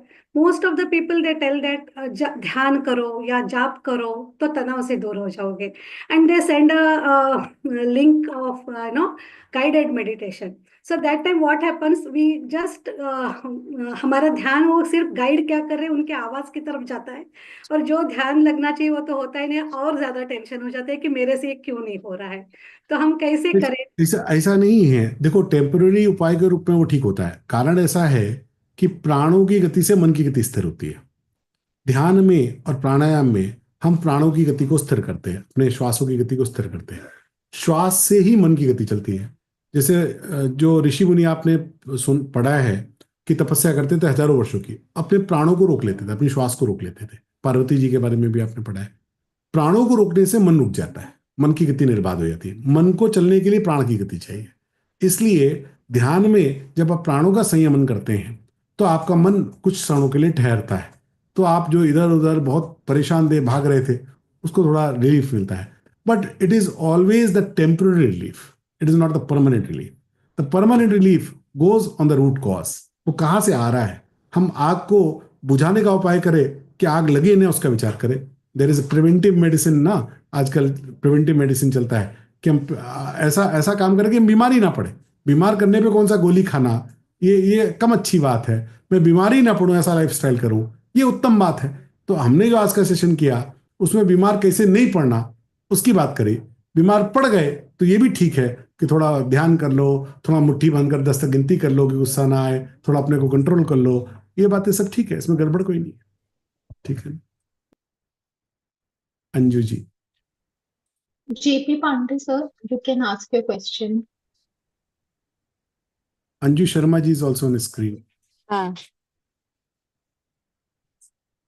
भैया, जय श्री कृष्णा। जय श्री कृष्ण। हाँ, आपका session बहुत अच्छा था, एकदम hypnotising है, बिल्कुल कहीं ध्यान नहीं भटकता है आप जब बोलते हैं। एक बात मुझे पूछनी थी कि जैसे अभी मेरी एज 40 के आसपास है, तो मेरे parents of course old age हो रही है उनकी, और मैं अपनी फैमिली के साथ रहती हूँ। तो जब उनकी तबीयत खराब होती है तो मुझे बहुत बुरा लगता है कि अभी उनको मेरी जरूरत है। एक तरफ लगता है कि मैं अपनी फैमिली को नहीं छोड़ सकती, तो क्या करना चाहिए ऐसे टाइम पे? कुछ नहीं करना चाहिए, जो आप कर सकते हैं भी करना चाहिए। दुनिया में बहुत सारी प्रॉब्लम्स हैं, भगवान ने मुझे सबके लिए जिम्मेवारी नहीं दी है। जितनी जिम्मेवारी मेरे ऊपर है उसको करने का मेरा कर्तव्य है। बाकी के लिए मैं जो कर सकता हूँ करूँ। यदि मेरा आर्थिक रूप से सक्षमता है तो मैं उनको आर्थिक मदद भेज दूँ। कोई सेवक आदि उनके पास रख सकता हूँ, सेवक आदि रख दूँ। मेरे घर के आसपास उनको बुला के रख सकते हो तो वो करे, वो करना। बाकी बाकी बातें भगवान पर छोड़ना। हर बात के लिए अपने को जिम्मेवार नहीं बनाना। हाँ, थैंक यू भैया। प्रणाम भैया, जय श्री कृष्णा। जैसे आपके समत्व भाव को थोड़ा थोड़ा फॉलो करने का प्रयास हम करते हैं। तो उसी श्रृंखला में क्या होता है कि जैसे कई बार गर्मी है और मान लीजिए लाइट चली गई और उसके बाद जब लाइट आ जाती है तो हम थोड़ी देर एसी ऑन नहीं करते हैं, मान लीजिए आपके समत्व भाव का बहुत अच्छी अनुसरण बात, करते हुए। बहुत तो अच्छे। परिवारजन की तरफ से पागलपन का एक सर्टिफिकेट मिल जाता है, भाई क्यों इतना पागलपन कर रहे हो, लाइट आ गई है तो पंखा या कुछ भी आप चला लीजिए, तो क्यों पसीने में बैठे हो। प्रथम तो ये कि उनको कैसे समझाया जाए। द्वितीय, आपने कहा कि तनाव भी आवश्यक है, तो तनाव का कोई थर्मामीटर है क्या कि भाई अब कितना लिया जाए और कितना नहीं लिया जाए। दोनों प्रश्न अच्छे हैं। देखो, पहला प्रश्न आपने कहा कि जब मैं ऐसा करता हूं तो बाकी लोग आक्षेप करते हैं कि ये इसकी आवश्यकता क्या है। देखो, कोई तपस्या करे तो उस तपस्या के लिए उससे क्या मिलने वाला है ये उस तपस्या करने वाले को ही पता होता है, दूसरे को पता नहीं होता। इसलिए जिस कमरे में सब बैठे हों वहां पर आप ऐसा प्रयोग मत करना ताकि बाकी लोगों को गर्मी न लगे। लेकिन जब आप अकेले बैठे हों तब आप ये प्रयोग निर्बाध करना, कोई क्या कहता है उसकी परवाह नहीं करना। भगवान ने दो कान इसीलिए दिए हैं, कुछ बातों को सुनकर अंदर लेना होता है, कुछ बातों को सुनकर जाने देना होता है। तो उस समय दोनों कानों का उपयोग करना, उन पर ध्यान मत देना, अपनी तपस्या करना। दूसरा आपने प्रश्न किया, तनाव लेना चाहिए लेकिन कितना? जब तक वो मेरे नियंत्रण में है वो बढ़िया है, जब वो मेरा नियंत्रण करने लग गया वो बिगड़ गया। When it is in my control, it is all fine. When I am in that control, it is all lost. भैया उसे समझे कैसे कि अब यो सीमा स्ट्रेस को मैं पार हो रही कंट्रोल है। करता हूँ ना, मैं उस स्ट्रेस से पागल नहीं हुआ जा रहा हूँ। ठीक है। उस स्ट्रेस से मैं आउट ऑफ कंट्रोल नहीं हो रहा हूँ। It means I am controlling it, I am taking that stress under my control. मुझे वो काम करना है, उसके लिए मुझे कितनी चिंता करनी है मैं कर रहा हूँ। ठीक है ना? अभी चिंता के कारण माथा दुखने लग गया, हार्ट बीट बढ़ गई है, आवाज बदल गई है, चेहरा पीला पड़ गया है, इसका मतलब वो मेरे ऊपर सवार हो गया, अभी मेरा कंट्रोल नहीं रहा। जी भैया, प्रणाम भैया। सुषमा जी, आप अपना सवाल पूछ सकते हैं। नमस्कार भैया जी। नमस्कार।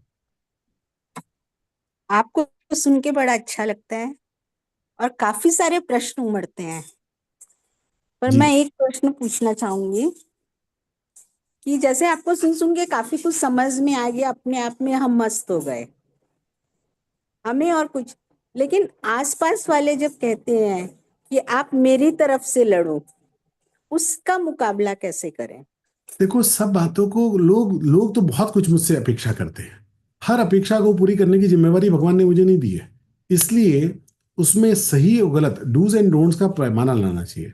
किन बातों के लिए मुझे कितना दिखावा करना है, किन बातों के लिए कितना सही में करना है, और किन बातों का दिखावा करने की भी आवश्यकता नहीं है, इसकी विवेक की जागृति करना, अपने विवेक से इनको करना। सब बातों को हमेशा टाल देने से भी ठीक नहीं होता, परिवारजनों को प्रसन्न भी करना पड़ता है। इसलिए उन परिजनों को प्रसन्न करने के लिए कभी दिखावा भी करना पड़ता है, तो दिखावा करना। उन परिजनों को प्रसन्न करने के लिए उस बात, या वास्तव में उसकी आवश्यकता है उस बात को करने के लिए, तो उनके साथ हो जाना। और कभी लगता है कि ये तो रोज ही कहते हैं, तो कभी कभी उनको इग्नोर भी करना। ये तीनों बातें आनी चाहिए, खाली एक एक फार्मूला नहीं। जहां तक है मैं यही कहती हूँ कि भाई अपनी लड़ाई खुद लड़ो, मैं क्यों बीच में? ऐसा ऐसा स्पष्ट बोलना नहीं, भले ही करना, बोलना नहीं। सत्यम ब्रूयात प्रियम ब्रूयात, शास्त्र हमको सूत्र देते हैं, सत्य बोलो प्रिय बोलो, ना ब्रूयात सत्यम अप्रियम। जो सत्य अप्रिय है उसको मत बोलो। अच्छा, अपनी लड़ाई खुद लड़ो, ये अप्रिय सत्य है, ये मत बोलो। करो भले, बोलो मत। ठीक है ना, बोलो प्रिय ढंग से। डॉक्टर नीरू जी बोलिए। जी सर। सर वाकई मुझे एक तो आपका जो बात है वो बहुत ही अच्छी लग रही है, और साथ ही साथ आपका जो फेशियल एक्सप्रेशन है, आधी खुशी तो मुझे उसे देखकर ही हो रही है। गुरु कृपा है। हाँ। हाँ सर, मुझे एक चीज मैं आपसे अपने संशय को क्लियर करना चाह रही हूँ कि पहले क्या था, मैं अपने कुछ नियर एंड डियर्स थे जिनकी परेशानी सुनकर बहुत ज्यादा परेशान हो जाती थी, व्यथित हो जाती थी, और यथासंभव कोशिश करती थी कि मैं उनकी हेल्प करूं, और करती भी थी नो डाउट। लेकिन हेल्प करने के बावजूद भी जब कोई रिजल्ट फ्रूटफुल नहीं होता था, तो वापस से मुझे तनाव लौट के आता था। अब कुछ समय से मैंने ईश्वर, मैं भी बहुत ईश्वर की में विश्वास है मेरा, तो मैंने अब सब कुछ उनके हाथों में छोड़ दिया है। मैं ये सोचती हूँ कि मुझसे जितना यथासंभव हुआ मैंने प्रयास किया, कोशिश की, मदद की, यहाँ तक कि मैं अपने बच्चों के लिए भी अब यही सोचती हूँ। आगे जो होगा या नहीं होगा वो ईश्वर की मर्जी है, ये सोचकर मैं अब ज्यादा तनाव नहीं लेती या और ज्यादा कुछ प्रयास करने की कोशिश नहीं करती। तो मेरे द्वारा किया गया यह कार्य क्या सही है? देखो, इसमें आपने जो बात बताई, इस आपकी नहीं, लगभग सभी लोगों की समस्या होती है कि मैंने अच्छा किया और सामने वाले से मुझे अच्छा रिस्पॉन्ड नहीं आया, तो मेरा मन व्यथित होता है। लेकिन इसका फार्मूला यही है जो भगवान ने कहा, कर्मण्येवाधिकारस्ते मां फलेषु कदाचन। कर्म करने में तेरा अधिकार है, फल में कभी भी नहीं है। इसलिए मैं जिसके साथ अच्छा करना चाहिए तो मैं अच्छा कर रहा हूँ, क्योंकि मैं अच्छा व्यक्ति, तो मैं अच्छा करूंगा ही करूंगा। आप नहीं चाहकर भी अच्छा ही करेंगे, क्योंकि आपका वो स्वभाव है, सात्विक वृत्ति है, तो आपको वो करने में मजबूर करेगी। लेकिन सामने वाला उसी प्रकार आपको प्रतिवाद करे जैसा आप चाहते हैं, ये आपकी उसमें अधिक अपेक्षा हो गई, अकारण आपने उसमें जोड़ लिया अपने को, और उसके कारण आपको दुख होता है। आपकी अपेक्षा के कारण दुख हो रहा है, सामने वाले के व्यवहार के कारण दुख नहीं हो रहा। मैं आपको सच्ची बतलाता हूँ, हमारी अपेक्षा के कारण ही हमको दुख होता है। हमने वो अपेक्षा क्रिएट की, एक्सपेक्टेशन क्रिएट की, now that expectation is not getting fulfilled and I am hurted, मैं दुखी हो गया। ये मेरी वृत्ति के कारण हुआ। मैं अच्छा करूंगा क्योंकि मेरा अच्छा करना कर्तव्य है। सामने वाला उसका उपकार मानेगा कि नहीं मानेगा, it is not in my hand, it is not in my control. दूसरे एक बड़े उत्तम संत हुए वृंदावन के, इस शताब्दी के सर्वोत्तम चिंतक में, मतलब टॉपेस्ट फिलोसोफर में उनका नाम आता है। उनका नाम है स्वामी शरणानंद जी महाराज। जन्म से अंधे हैं, प्रज्ञा चक्षु है, और उन्होंने एक सूत्र दिया, दूसरे का कर्तव्य तेरा अधिकार नहीं है। Others duties are not your rights. दूसरे का कर्तव्य मेरा कोई अधिकार नहीं है। मैं अच्छा करूं ये मेरा कर्तव्य है, सामने वाला उसका थैंक यू बोले उसका कर्तव्य है। वो थैंक यू बोलता कि नहीं बोलता इसमें मेरा कोई अधिकार नहीं है, it is not my right. ये उसका कर्तव्य, वो करेगा तो ठीक है, नहीं करेगा तो जो जस करी सो तस फल चाका। विधान तो सब देख रहा, भगवान तो सब देख रहे, इसलिए वो जैसा करेगा उसका फल उसको मिलेगा, उसकी चिंता मुझे करने की जरूरत नहीं है। मैं अपना कर्तव्य निर्लेप भाव से, मुझे भगवान ने मेरा शरीर सबकी सेवा के लिए दिया है, और मेरे आसपास के जो लोग हैं उनको तो प्रधान रूप से मुझे करना चाहिए, तो मुझे तो करना ही चाहिए। वो अच्छा मानेंगे तो ठीक है, वो नहीं अच्छा मानेंगे तो ठीक है। मैं अपनी ओर से निर्लेप होकर वो सेवा करूं, ये सर्वभूत तेरता की दृष्टि मुझ में आती जाए, भगवान से करूं। बहुत अच्छी बात ये होगी कि मैं करता जाऊं और किसी को पता ही ना चले। मैं उस तरह से करना सीख जाऊं कि सामने लोगों को पता ही नहीं, थैंक यू की बात तो बहुत दूर की है। मैं उस प्रकार से सेवा करना सीखूं, उस प्रकार से किसी के काम आना सीखूं कि दूसरे को पता ही ना लगे। ये सर्वोत्तम बात है। जब ये दृष्टि आएगी तो फिर पता लग भी गया तो थैंक यू बोलेगा तो आप संकोच करेंगे, नहीं जी मैंने नहीं किया, ये तो बस हो गया, मैंने कुछ नहीं किया इसमें, तब आप संकोच करेंगे थैंक यू स्वीकार करने, तो फिर दुख की बात तो खत्म हो गई, दुख की बात। बिल्कुल, आत्मा सो परमात्मा। हाँ बिल्कुल बिल्कुल। सिंगाल सर, आप अपना सवाल पूछ सकते हैं।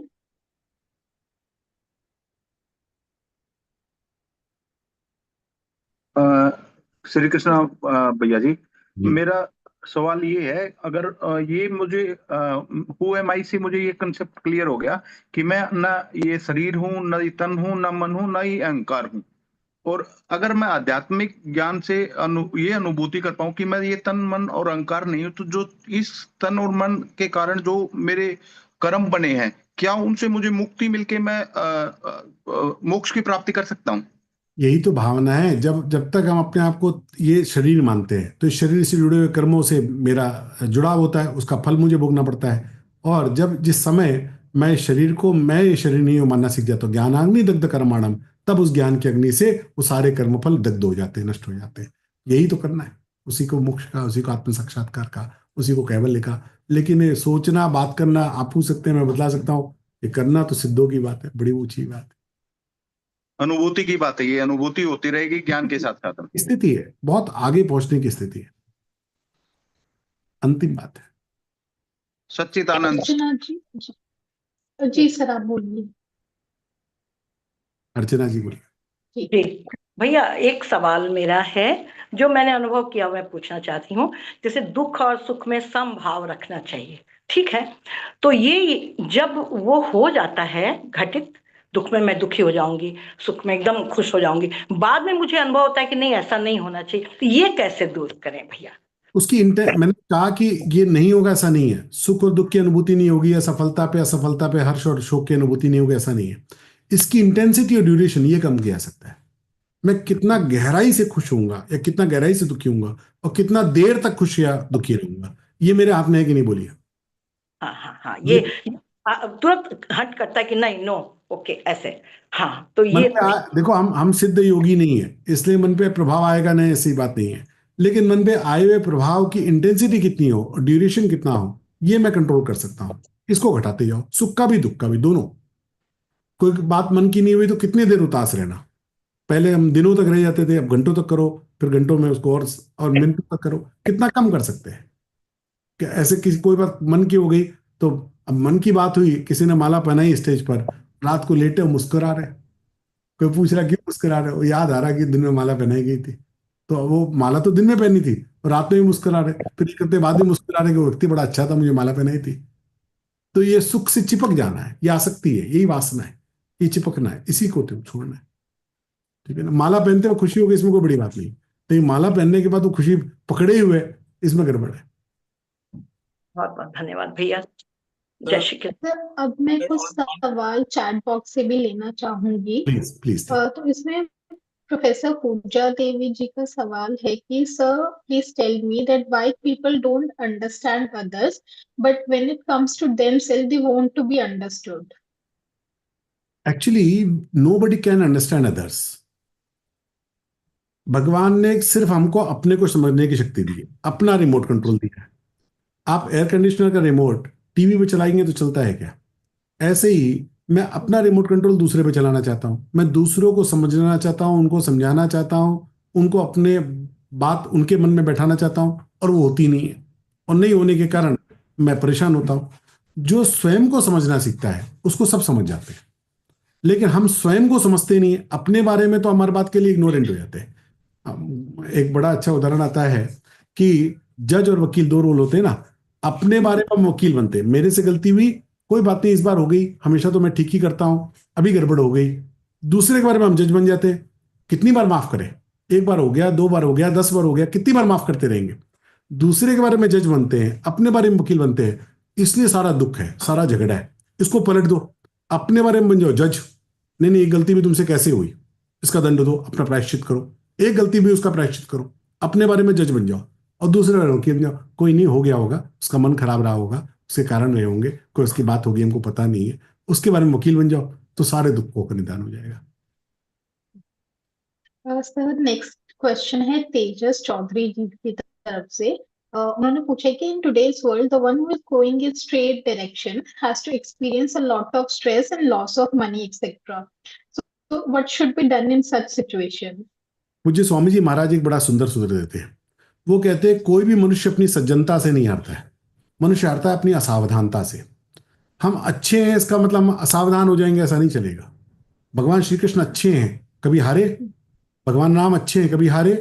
ये जीवन में कभी नहीं हारे, क्योंकि असावधान नहीं थे। हम हारते अपनी असावधानता से, हम लापरवाह हो जाते, अच्छे अपने को अच्छा बोलकर लापरवाह हो जाते। ये लापरवाह होने से अच्छाई का बैटल नहीं चलेगा।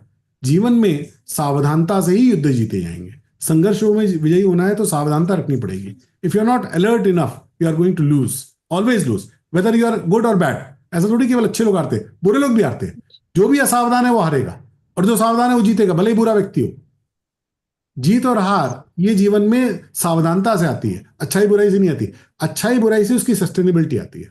बुरा व्यक्ति जीत कर भी सस्टेन नहीं कर पाएगा, अच्छा व्यक्ति जीत कर उसको सस्टेन कर लेगा। अच्छाई बुराई ये सस्टेनेबिलिटी लाती है, जीत हार ये सावधानता पर निर्भर करती है। Absolutely sir. एंड जैसे मैं अभी चैट बॉक्स पे देख पा रही हूँ, बहुत ही ज्यादा पॉजिटिव एंड एनरिचिंग से फीडबैक है। सबको सेशन बहुत अच्छा लगा। एंड एक चैट कमेंट है कि लाइक वो क्वेश्चन पूछना चाहती थी, बट आपने इतने अच्छे तरीके से एक्सप्लेन करा कि उन्हें वो सवाल पूछने की जरूरत ही नहीं पड़ी। तो I think it is like really nice. I guess एक I और just want जी to, sir, on behalf of Ramanujan College, I'd like to thank you, sir. बहुत बहुत अच्छा लगा। आज आपसे बहुत कुछ सीखने को मिला। इतने दिन तक हमारा ये कोर्स चल रहा है, कभी कभी लगता था कि बहुत डिफिकल्ट होगा इस तरह का, लेकिन आज आपको सुन के लग रहा है कि it is possible, we can do it. जिस तरह के उदाहरण आपने दिए, जिस तरह के एनेक्डोट्स आपने हमें सुनाया, उससे लगता है that even in our own lives we can practice some of the things that is there. So thank you very much, sir, on behalf of all of us, for this absolutely riveting and beautiful lecture. Thank you so much, sir. आप ये काम कर रहे हैं इसके लिए मेरा बहुत अधिक साधुवाद है और बहुत अधिक प्रसन्नता है। एक यूनिवर्सिटी को जो काम वर्षों पहले करना चाहिए था, आज हम आज़ादी के 75 साल पहले बाद वो काम देख रहे हैं। अगर भगवत गीता पे ये काम पहले हुए होते तो इस देश की स्थिति कुछ और होती, हमारे युवाओं की स्थिति कुछ और होती। हमने अपने बालकों के मन में गीता रामायण भरी ही नहीं, उस कारण अपने बालक इतने डिप्रेस दिखते हैं, इतने गड़बड़ दिखते हैं। आप जो ये शुरुआत कर रहे हैं ये अद्भुत है। मैं आप सबको प्रणाम करता हूँ और आप सबको बहुत बहुत अभिनंदन साधुवाद करता हूँ। आप ये विचार ही मत करना कि कितने लोग आएंगे कितने नहीं आएंगे। जो आएंगे वो एक एक व्यक्ति हजारों को क्रिएट करेगा। इसलिए इस काम का बड़ा भारी महत्व है। ये सोचकर आप इस काम को करते रहिएगा, बार बार करते रहिएगा। ऐसी प्रार्थना भगवान के चरणों में करता हूँ। बहुत बहुत आप सबका अभिनंदन करता हूँ। Thank you, sir. And I think there are no more questions. So, as per the Center for Human Sciences Ratio tradition, I would like to give a small summary kind of a thing that I have prepared after listening to your session. So, like Please. what I was able to understand is that how you explain stress, that it doesn't only affect your emotional and like mental well-being, but also your physical well-being as well. And how by like accepting losses and minimizing its importance of like gains and losses both, and surrendering to the higher power, we can exceed our rigid expectations and get a bit of like away from all these stress wala situations and everything. And you also talked about how addictions are like really bad, not just to materialistic but non-materialistic and basic necessities things as well. So it was like really enriching, especially the last 7 shlokas that you said, and the way you sang it was so beautiful and so like nice. It was really, really interactive and everything. So it was like really good. I think Rajni ji have a question. We can get this last question and then end with the session, I think. Rajni ji, you can unmute yourself and ask the question. अरे hello जी, hello आपकी आवाज आ रही है, आप बोलिए। Call को and करो call. Rajni जी आपकी आवाज आ रही है, आप बोलिए। मैम आपकी आवाज आ रही है। फिर से म्यूट हो गया। हेलो जी। आपका फिर से म्यूट हो गया। हाँ, अभी बोलिए। उनका शायद कुछ नेटवर्क इशू है। I think so. साबू वीना जी, आप अपना सवाल पूछ सकती हैं। Thank you so much. मेरा कोई सवाल नहीं है, बट आशुतोष भैया को तो मैं गीता परिवार से सुनती आई थी, and I was always impressed by him. जय श्री कृष्णा भैया। आपके विचारों को सुन के ना I make a art, just wanted to share कि मैं राम राम की आर्ट बनाती हूँ। तो how can I reverse my camera? या तो मैं आपको सुनते सुनते बना रही थी Valentine's day, but it became Krishna. तो I just wanted to share. Krishna से बढ़िया वैलेंटाइन है भी कौन? नहीं, मतलब कि आपको सुनते सुनते मुझे लगा कि heart has become Krishna. So it was amazing listening to you, and thank you so much. इतने सुंदर आपके व्याख्यान और इतने सुंदर उदाहरण। I always listen to you and Sanjay भैया, but it's amazing today the way you have taught that 5 ways. Thank you Beena ji. Rajni ji, आपका अनम्यूट है, बोलिए। जी नमस्कार सर। जी मैं ये कहना चाह रही थी कि मेरे साथ जैसे आप कह रहे हैं कि किसी के दुख में दुखी ना हो और किसी उसमें ज्यादा खुशी ना हो। ऐसा मैंने नहीं कहा कि किसी के अपने दुख में और अपने सुख में, हाँ, ज्यादा दुखी ना हो। दूसरे के दुख में दुखी होना करुणा है, वो अच्छी बात है जी। लेकिन मेरे साथ एक ट्रेजेडी हुई। जी।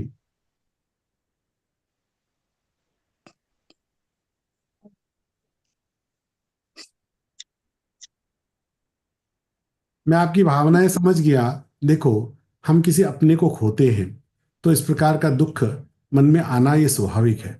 कोई भी होगा तो उसको आएगा ही, ये मनुष्य का गुण है। इसलिए अपने किसी निकटवर्ती का वियोग ये हमारे को दुख देता ही है, ये एकदम पक्की बात है। लेकिन महाभारत में 100 प्रश्न जब यक्ष ने पूछे युधिष्ठिर से, तो उसमें एक प्रश्न पूछा, किम आश्चर्यम, संसार का सबसे बड़ा आश्चर्य क्या है? तो महाराज युधिष्ठिर ने उत्तर दिया कि कोई मर गया तो बाकी पीछे वाले लोग इतना दहाड़े मार मार के रोते हैं और इतना समय तक रोते रहते हैं जैसे खाली इस व्यक्ति के साथ गलत हो गया, हम तो हमेशा रहने वाले हैं। जो मर गया खाली यही जाने वाला है, मैं तो हमेशा रहने वाला हूं। इससे बड़ा आश्चर्य क्या होगा? जब सभी लोग जाने वाले हैं, हम में से कौन है जो हमेशा रहने वाला है? कोई 10-20 साल पहले मर गया, कोई 10-20 साल बाद जाएगा। और वास्तविकता में ये मरना जीना इस शरीर का बदलना ही तो है। ये हमने भगवत गीता से सीखा है, हमको भगवान ने बतलाया है। जैसे हम कपड़े बदलते हैं वैसे जीवात्मा कुछ समय में शरीर बदलती है, 60-70-80 साल के जीवन में। इसलिए कोई 10-20 साल पहले गया, कोई 10-20 साल बाद जाता है, ये जीवन का यथार्थ है, कोई इसको बदल सकता नहीं। आया है सो जाएगा, राजा रंग फकीर। दुनिया का बड़े से बड़ा आदमी भी धीरूभाई अंबानी को बचाने के लिए 40 डॉक्टरों की टीम अमेरिका से बुलाई गई, तो भी तो बेचारे बचे नहीं।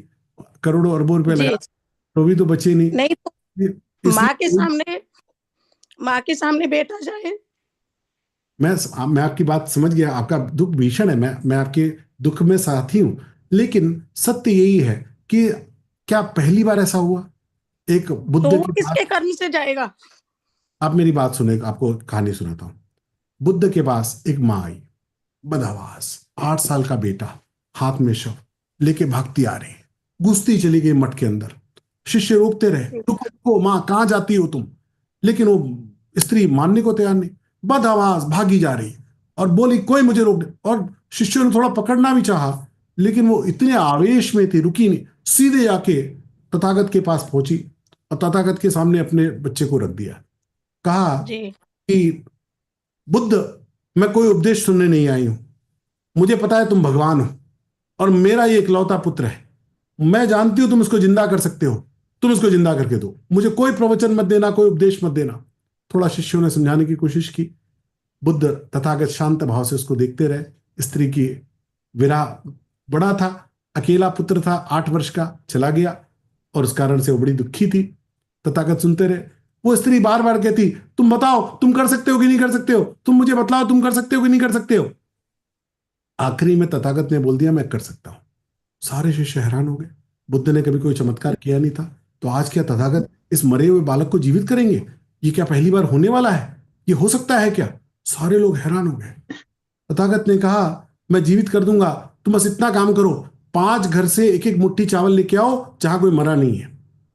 अब वो स्त्री एकदम बेसुध है, उसको कोई समझ नहीं आ रही, भागी उठ के, किसी उसको सोचा नहीं और पूरी गांव में भागती गई।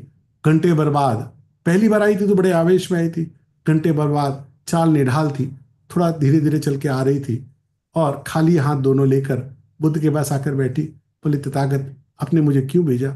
ऐसा कौन सा घर हो सकता है जहाँ कोई मरा नहीं? ये कोई विचार आपने मुझे कहकर भेज दिया। बुद्ध ने उस माँ को उठाया, गले से लगाया, गले से लगा के कहा माँ, मैं आपको उस वक्त कहता था, आपको बात आप सुनने को तैयार थी नहीं, आपकी स्थिति थी नहीं, लेकिन सत्य यह है कि ऐसा कोई घर नहीं जहाँ कोई मरा नहीं, ऐसा कोई स्थान नहीं जहाँ पर ऐसा होता नहीं है। इसलिए माँ के सामने भी बेटा के जाने की कोई पहली घटना तो नहीं है, ये घटनाएं भी होती रहती है। प्रारब्ध के अनुसार जिसको जितनी आयु मिली है उतनी आयु जी के जाता है। कोई गर्भों में चला जाता है, कोई जन्म लेते ही चला जाता है, कोई 1 वर्ष का होके चला जाता है, कोई 10 वर्ष का होके भी चला जाता है, लेकिन जो आया है वो जाएगा, ये तय है। कोई 10-20 साल पहले गया, कोई 10-20 साल बाद गया, यही बात तो सत्य है। इसलिए इन बातों का अधिक विचार अधिक समय तक अपने ऊपर मत रखना, भगवद गीता का आश्रय रखना, भगवद गीता का नहीं आश्रय। जी सर, इसमें बस एक क्वेश्चन है कि ये मेरे कर्म का फल था क्या या दोनों का, उसकी आयु का था? दोनों का। आपको उसका वियोग सहन करना था, ये आपके कर्म का फल था। उसकी आयु उतनी थी, ये उसके कर्म का फल था। ये दोनों का है। उसमें भी एक क्वेश्चन और है, जैसे कहीं कोई खुशी का माहौल है, मैं जाने का मन करती हूँ, जाती हूँ, लेकिन वहां जाके मुझे अंदर गिल्टी होती है कि मैं क्यों आई। आप ऐसा विचार क्यों करते हैं? जीवन सिर्फ एक ही सूत्र से चलता नहीं है। जीवन में कोई एक ही बात सुख और दुख के लिए पर्याप्त होती नहीं है। और इसलिए अपना ये जीवन भगवान ने जो हमको मनुष्य शरीर दिया है, ये भगवत प्राप्ति के लिए दिया है। और इसमें सारे संबंध ये मिलने बिछुड़ने वाले ही हैं, कोई हमेशा रह सकता नहीं, ये बात सत्य है। इसलिए अपने जीवन का प्रयोजन, ये परिवार एकमात्र नहीं है, परिवार उसका एक अंग है, लेकिन परिवार ही मेरे जीवन का संपूर्ण प्रयोजन नहीं है, ये बात ध्यान में आनी चाहिए। और इसलिए परिवार की बातें, परिवार में लोग आएंगे भी, जाएंगे भी, मिलेंगे भी, बिछुड़ेंगे भी, ये सत्य है। किसी से बहुत अच्छे से, ऐसे भी तो बेटे होते हैं लेकिन माँ का मुंह नहीं देखते, ऐसे भी तो बेटे होते हैं। फिर क्या कर लेंगे? फिर क्या जीवन समाप्त हो जाएगा? फिर भी समाप्त नहीं होगा, जीवन तो फिर भी जीना पड़ेगा। ऐसे भी तो माँ होती है जो बेटे का मुख देखती नहीं है, ऐसा भी हो जाता है। तो जीवन में अलग अलग परिस्थितियां अलग अलग बातें क्रिएट कर देती है। हम सबके जीवन की समस्याएं अलग अलग है, लेकिन किसी का भी जीवन समस्या से मुक्त नहीं है। इतनी बात मानकर गीता में लग जाओ, बाकी सब बातें हो जाएंगी। learngita.com पे फॉर्म भरो, अगर नहीं भरा है तो गीता परिवार से जुड़कर आप गीता का अभ्यास करो, अपने आप जीवन की समस्याओं में आपको समाधान मिलने लगे। जी सर, धन्यवाद sir. Thank you so much, sir, and all the participants. I hope you enjoyed the session, and we will meet again tomorrow for another day of enriching session where we integrate Gita with today's modern life and find solutions to all our problems. Thank you so much, everyone. Namaste.